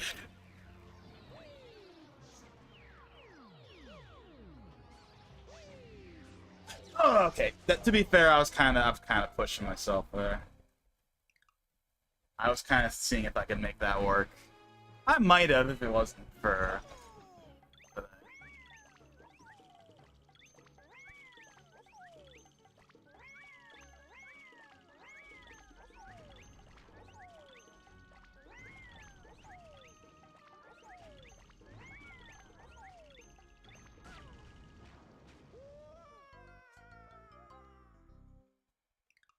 5:14 and still ticking.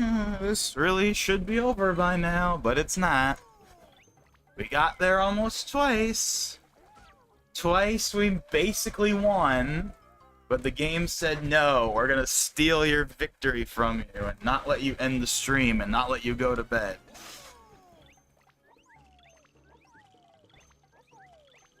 It's funny because I think earlier on in the stream I said, oh, you know, we might redo the boss fight just for the sake of completeness. I think it's obvious at this point that is definitely not happening. The second that we are done, we are done. We're not doing the boss fight again.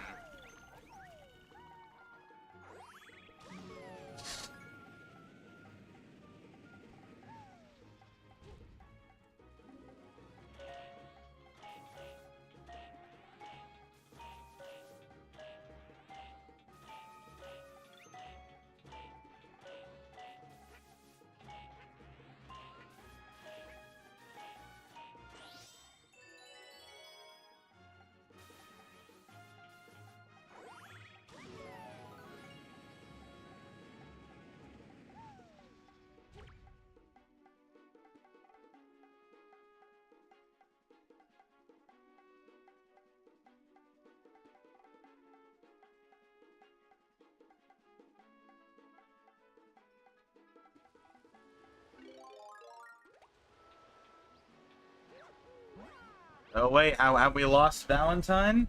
It says concurrent viewers 0. Have we finally lost him?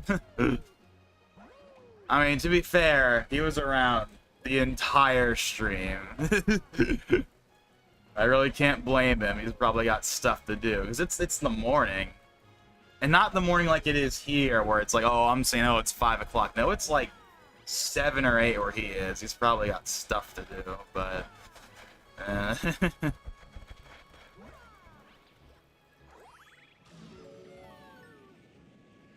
My iron will not give in to betrayal. Okay, well, I don't know, but the concurrent counter on an OBS says 0, so I was like, hey, did you finally? To be fair, though, I think if you were gonna leave, you would say so, because normally when you leave, you say you're gonna leave before you leave anyway, so.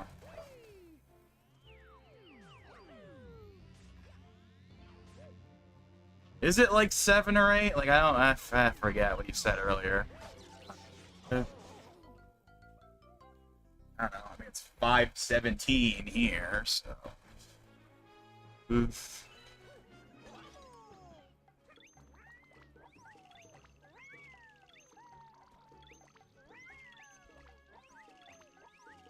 Three hours ahead.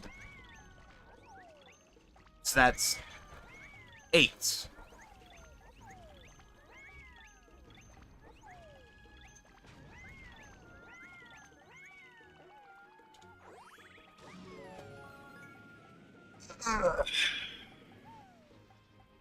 Yeah, I wonder, the concurrent count Still hasn't updated. It still says 0. I don't know, whatever. I mean, I know you're here because you're still commenting, but...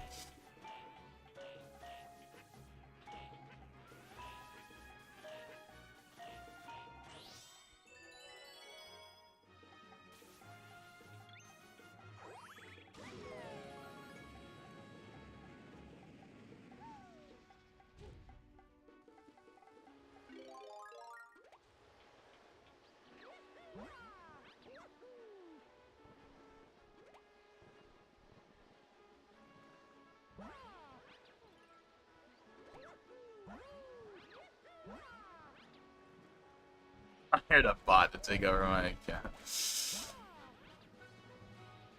So, you saw my second fail, right? You saw that, right? Like, where I, like, also won, but the game stole my victory from me. You saw that? Because I didn't see you say anything when that happened, so I don't know if you saw that part or not. Ugh, I'm wasting clouds. I should have 2 clouds by this section, not 1. At this point, I'm just want this to be over.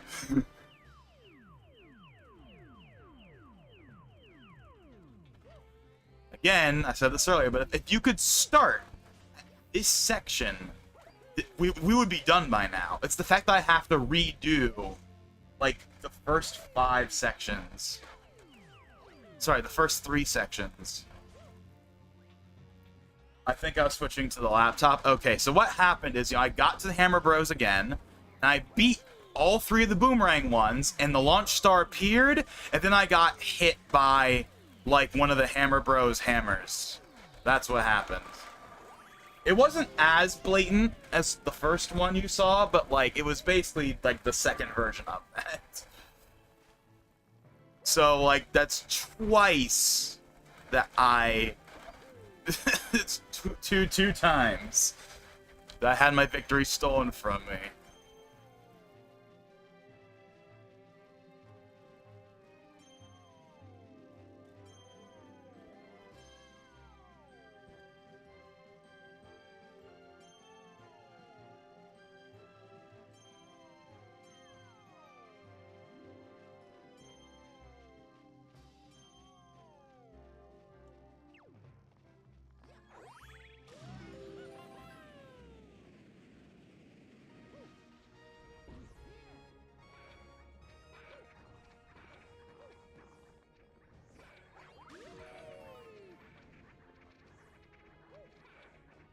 I am very tempted to try and get rid of, like, the Hammer Bros that are, like, right nearby, but it's just, whenever I get to this section, I'm like, I want to boss rush it. I want to just hope that it all works out. Especially because it literally was working out okay before. Like we beat the Boomerang Bros, like, twice. It was just...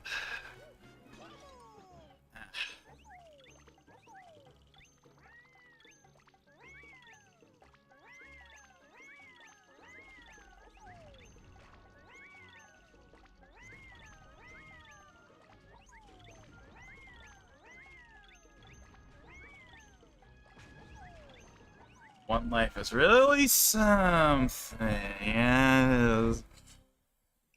But again, I think the real problem is the checkpoint. It's the lack of a checkpoint. Like, the 1 life on its own isn't that bad. It's the fact that there's no checkpoint. So you have to replay, like, these first 3 sections in particular. Like, that you just so desperately want to move past.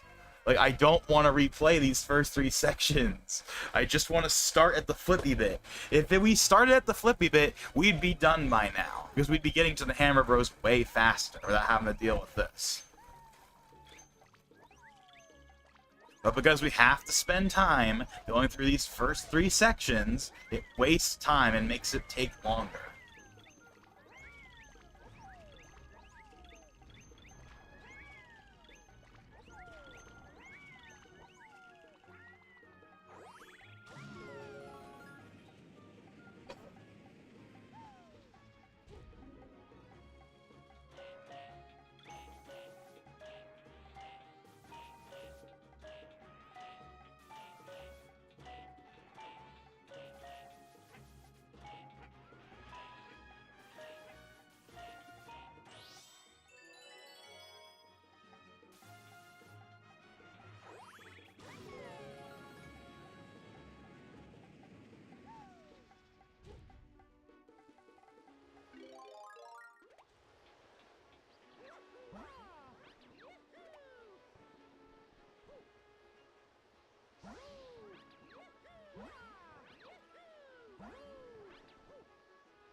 I didn't need to do that. Whatever. Don't care. One cloud is enough.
I shouldn't have done that.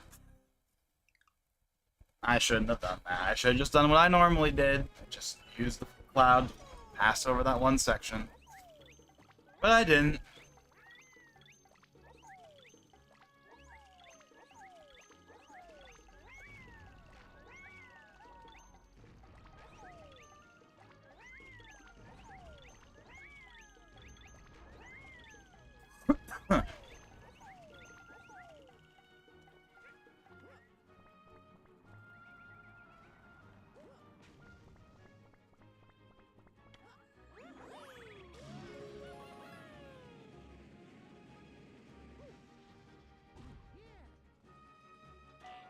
This section is significantly slower if you don't have Yuchi, I will say.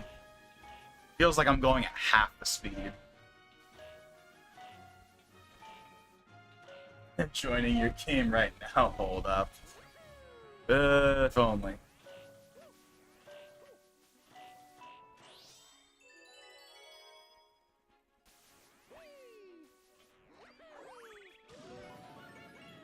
Although I'm not really sure what benefit that would really bring. Well, I guess the idea is that, like, you could beat some of the Hammer Bros. Even though you would also have one life. Hey, Antonio! It's nice to finally see you. But would you believe that I've been streaming literally all night? I started this stream at, like, 10 p.m. yesterday. We're still going. Even though it's 5:27, because I cannot get past this damn level. I mean, first it was because we had to, like, do Starbit collection, but, like, after that, it's just been this for, like, the last, like, hour or so. Like, we've just been doing this one level. But it is nice to see you, though. I was surprised I didn't see you earlier, to be honest.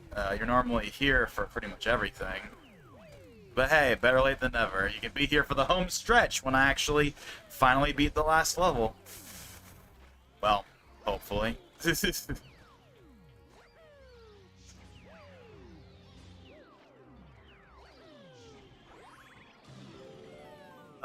You weren't here for it, but there were actually 2 parts where I almost won. Like, I won, like, I beat, like, the Hammer Bros at the end, and I got the launch star, but I got hit by, like, collateral damage and died before I could get to the launch star. Man, it was really annoying and really ridiculous, especially for that first one.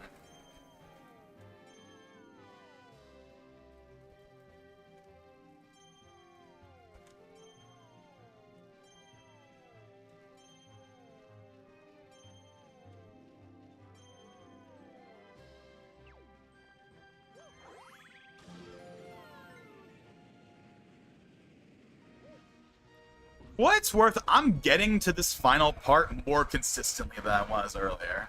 That's like the one thing I can at least say. Okay, don't try and be cute. Just do what I... Just don't try and... whatever. Just do this.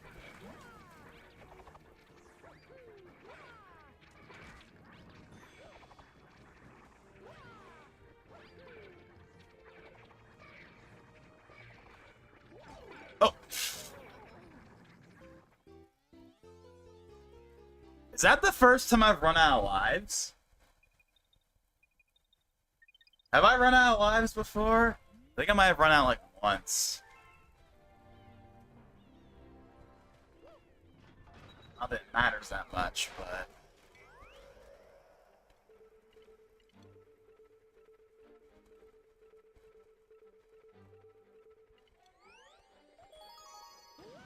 Could you imagine if there was a green star after this? There were green stars after this? I mean, they wouldn't be that bad, but like, after like all of this, and it's like, oh yeah, I also have to get 2 more green stars. Nope, this really is the last one.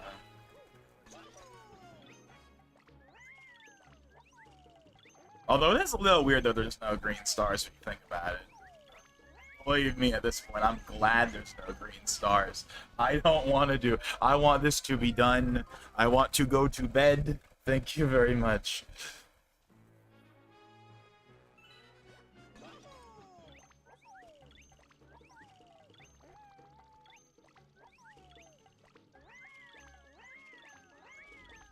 Here's something I can say. Avoiding the boomerang is a lot easier than avoiding the hammer.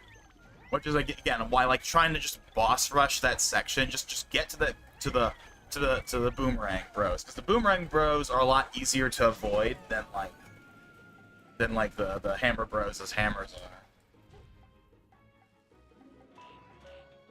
But they can still hit you, obviously, if they're close enough. So that's why I'm like, I don't know. I really should just try and keep brute forcing it until it works, because eventually I'll be able to beat all 3 of them and not get hit by a projectile in like the last microsecond. Surely one time it will not hit me, and I'll be able to make it to the launch star.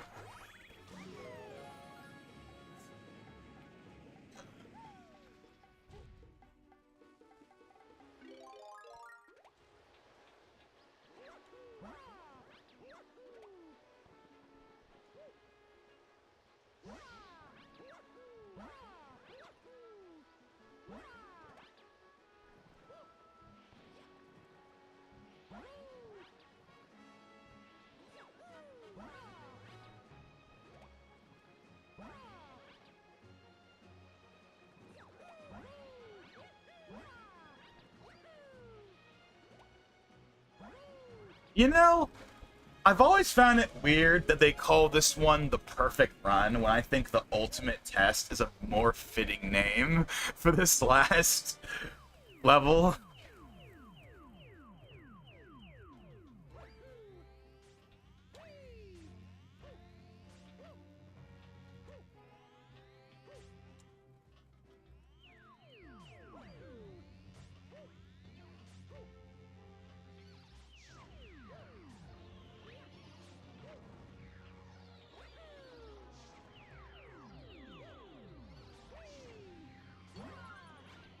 Screw doing that the normal way.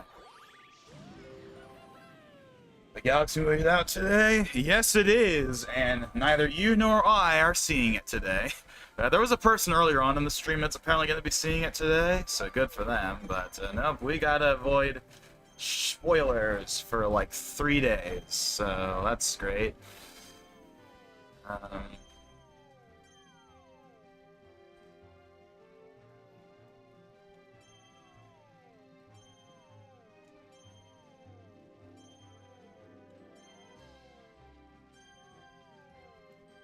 Again, we're making it to this final area a lot more consistently, so that's nice. We're not getting stuck in like the first couple of areas over and over again anymore.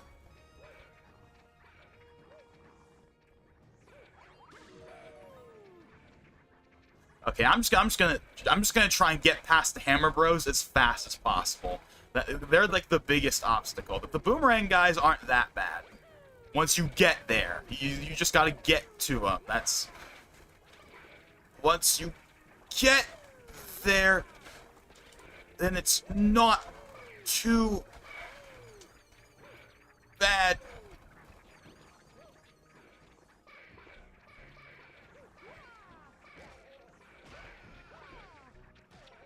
Yeah.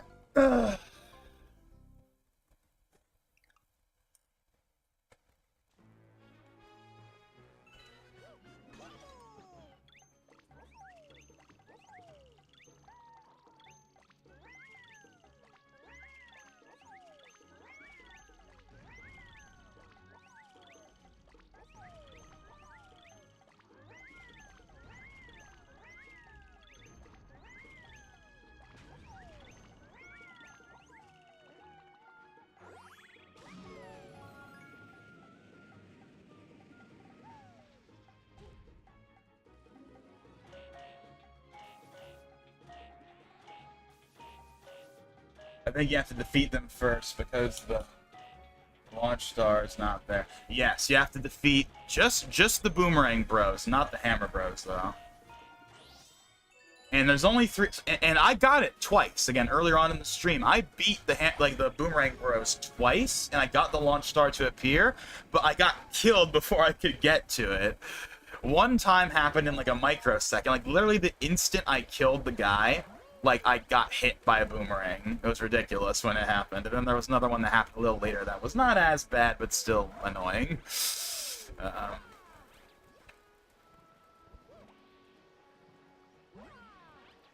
But the main issue I have is having to replay these older sections over and over and over again. Like, if I could start at, like, the flippy switch section, it would be, like we'd be done by now. But because I have to waste time going through these, like, first 3 sections in particular, like, I can't just start here. There's no checkpoint, right? Not on this level, there isn't.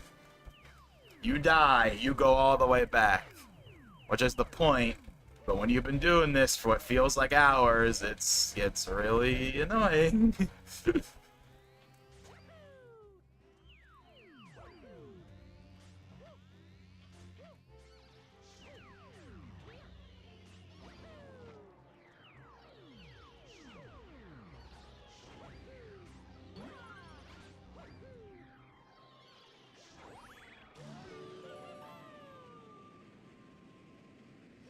It's the Inner Agent 3 from Octo expansion. Alright, I struggled like crazy. This is not as bad as that. This is not as chaotic as that was, I will say. God, that's another thing I've been meaning to make clips of. I was gonna make like some kind of thing about that like years ago when it happened, but I just never got around to it.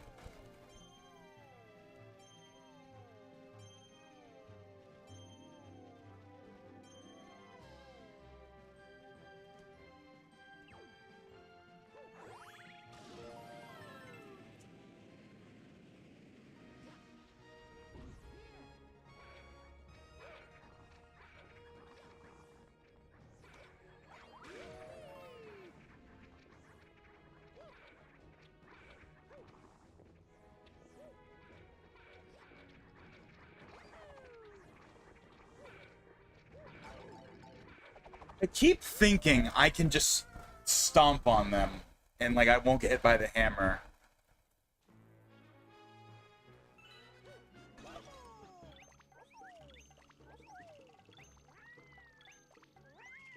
I only have 1 life left. So like every like 5 or so lives we get the game over screen now, basically. So that is not gonna help. But I'm also not going to go to that super massive planet and get a bunch of lives just because. Not at this stage in the game, I'm not.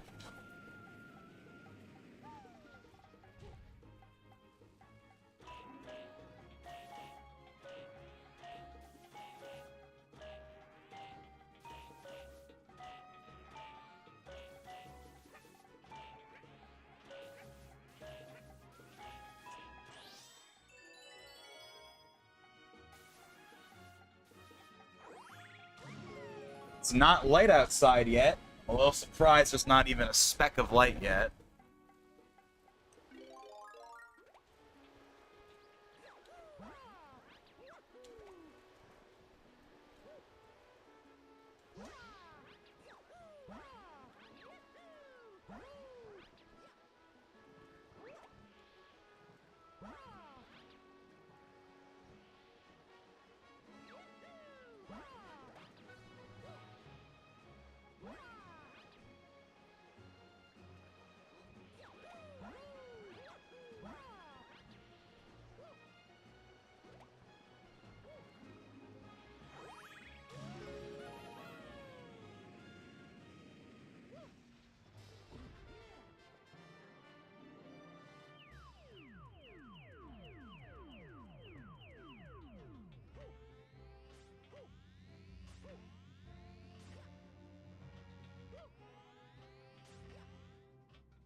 That was a kind of a big save right there.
Just use the clouds. If I don't feel like doing this section, just do it. Just make it to the Hammer Bros. That's the part that matters.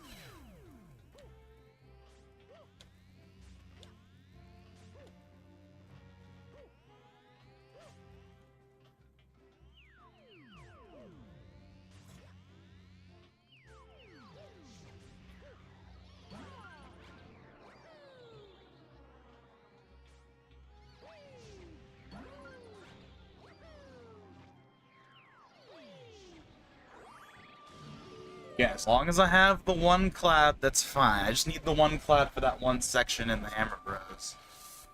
Other than that, it's not a big deal. Oh, wow. That was a close one. I didn't have the cursor positioned.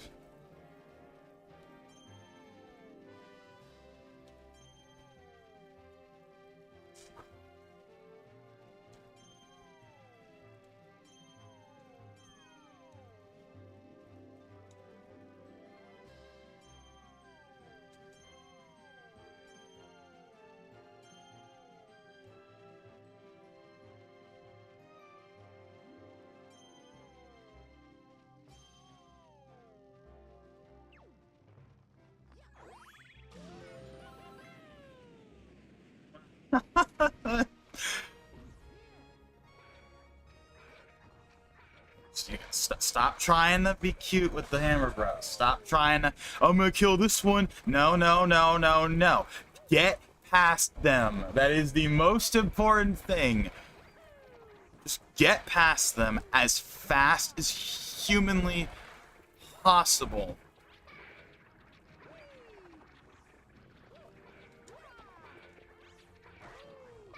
There, I got rid of the one that mattered the most anyway.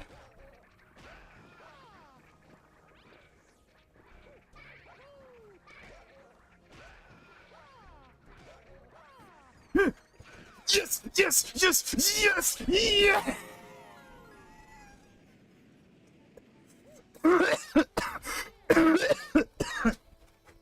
Oh my god. The insanity.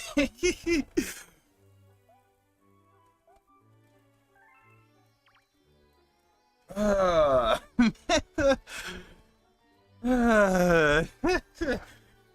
7 hours, 57 minutes, and 34 seconds is how long it took for us to finally get this freaking star.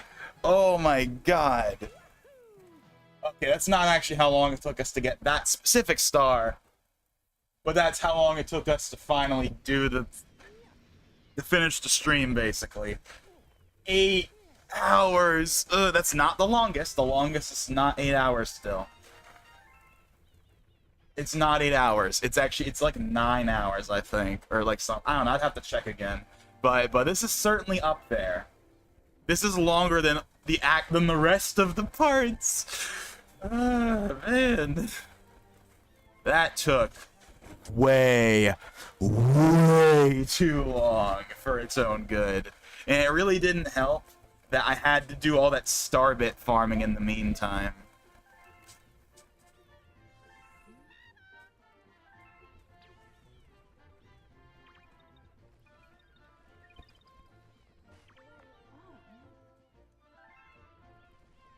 Alrighty. There. We're done. I mean, I think I said way earlier on that I would, like, read the storybook stuff, but as you can probably imagine, I don't want to do that right now. So, there. 5:46 a.m. That was not... Okay, that was not as bad as the Inner Agent 8 fight. That was not as bad as the Inner Agent 8 fight, I think, overall. But that's certainly number 2. I think that's certainly number 2, for sure. Oh, man. Agent 3. Sorry, I said Agent 8. You can blame me on how tired I am? But yeah.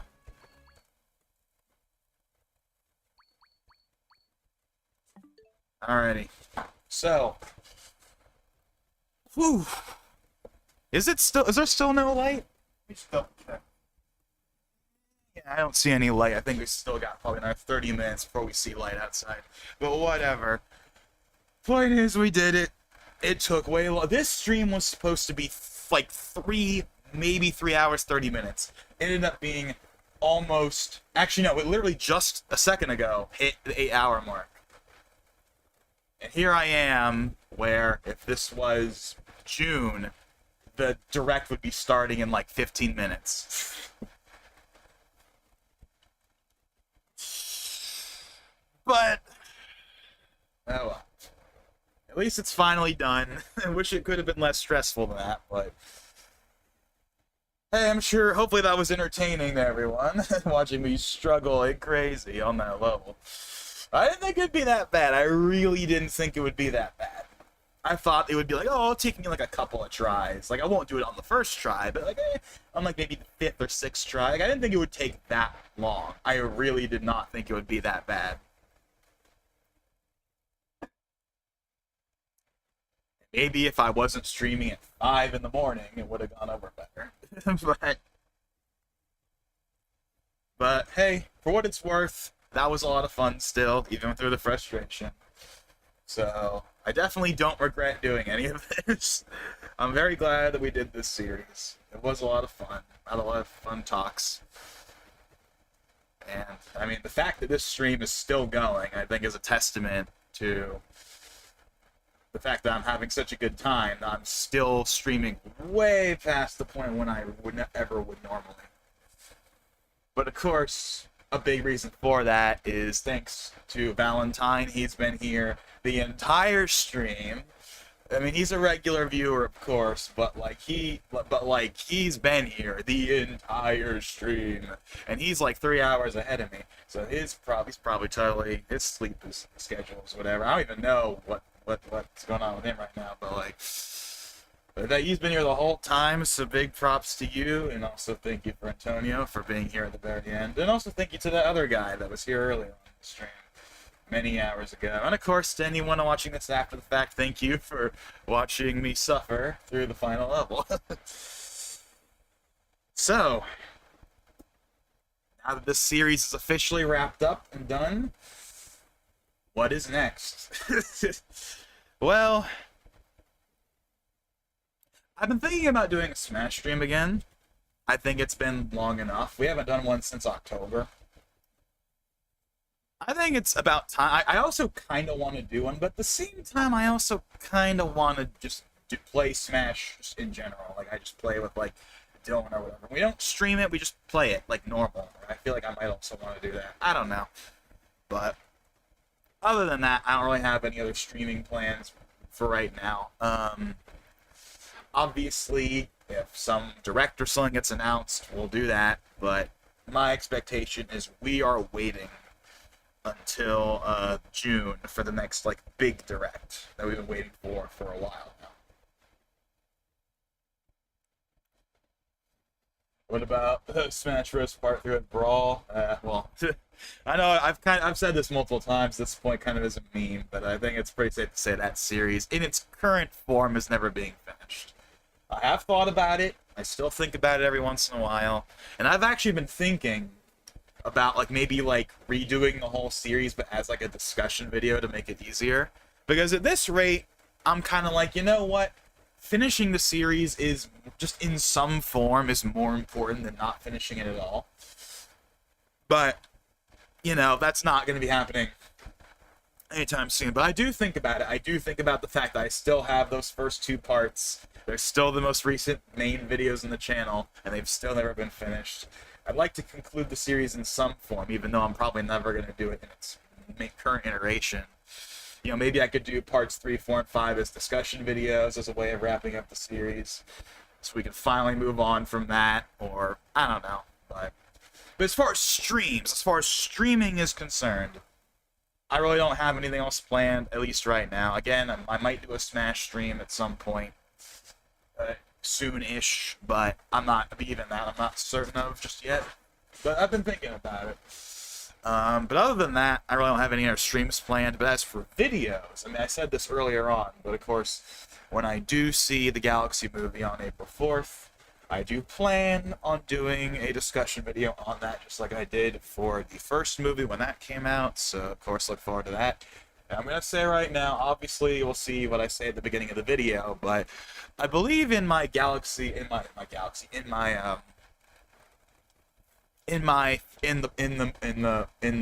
first movie video, I believe that I was just like, hey, I'm going to talk about spoilers. I'm not going to even pretend to try and hide them. So I'm probably going to do the same thing again.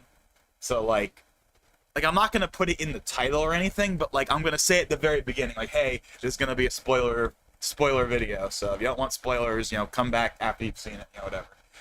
That's probably what I'm going to say, because I don't really feel like trying to hide. Like, I feel like I'm going to want to talk about whatever, not have to worry about not talking about spoilers until later on. I'd rather just be like, hey, there's going to be spoilers, so just, you know, only watch this if you've seen it, you know, something like that. But, so yeah, I'm going to do that, almost assuredly. But aside from that, I don't really have anything else super immediate planned. But obviously, I'm always thinking of stuff. I know I say it all the time, but it's true. I think about stuff I want to do all the time, and obviously, a lot of times those never really materialize for various reasons, but I do think about it. But man, I really need to at least do some shorts. I know I've been saying this for forever as well, but man, like, there are some shorts that wouldn't be that hard to make. That would be, like, better than nothing, right? Like, if I'm not gonna make real videos, at least make shorts, which are basically just real videos, but they're like a minute long.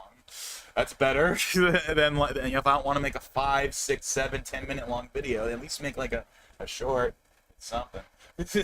But I don't know. Well, but point is, we're gonna do the Galaxy movie discussion at the very least. But that's really all I have planned for right now. Again, obviously, when the Xbox event happens in June, we're gonna do that. When the Direct happens in June, we're gonna do that. All that stuff. But as far as like the immediate future in like April, since it's now April, of course. Really, aside from that Mario movie discussion, I don't have anything immediately planned. But we'll see. Obviously, if we get Mario Kart DLC finally randomly dropped, then of course we're gonna stream that. But alright, I think that's enough for now. It's almost 6. I think everyone, well, I'm tired at least. I've been the one staying up all night. So again, thank you to Valentine, Antonio, and everyone else for being here that watched at some point. Hope you guys enjoyed the series. It's been a bit of a rocky ride. You know, it started pretty good on that first episode. Second episode, not so great. Third episode was actually good once we finally got to that point, but of course I had the whole me being sick thing at the end of the year. And then part 4 was actually a solid episode once we got past the whole hack thing. And then episode 5 was good too, and this episode was good. So I think the series has been, like, largely pretty solid. It's really only episode 2 that I felt like really wasn't it. That one I really felt like didn't work out. But I'd say 5 out of the 6 parts have been pretty solid. I've enjoyed doing them. So yeah. So again, thank you all for watching. Finally, with that being said, this is Logan59XP, and I will see you guys next time.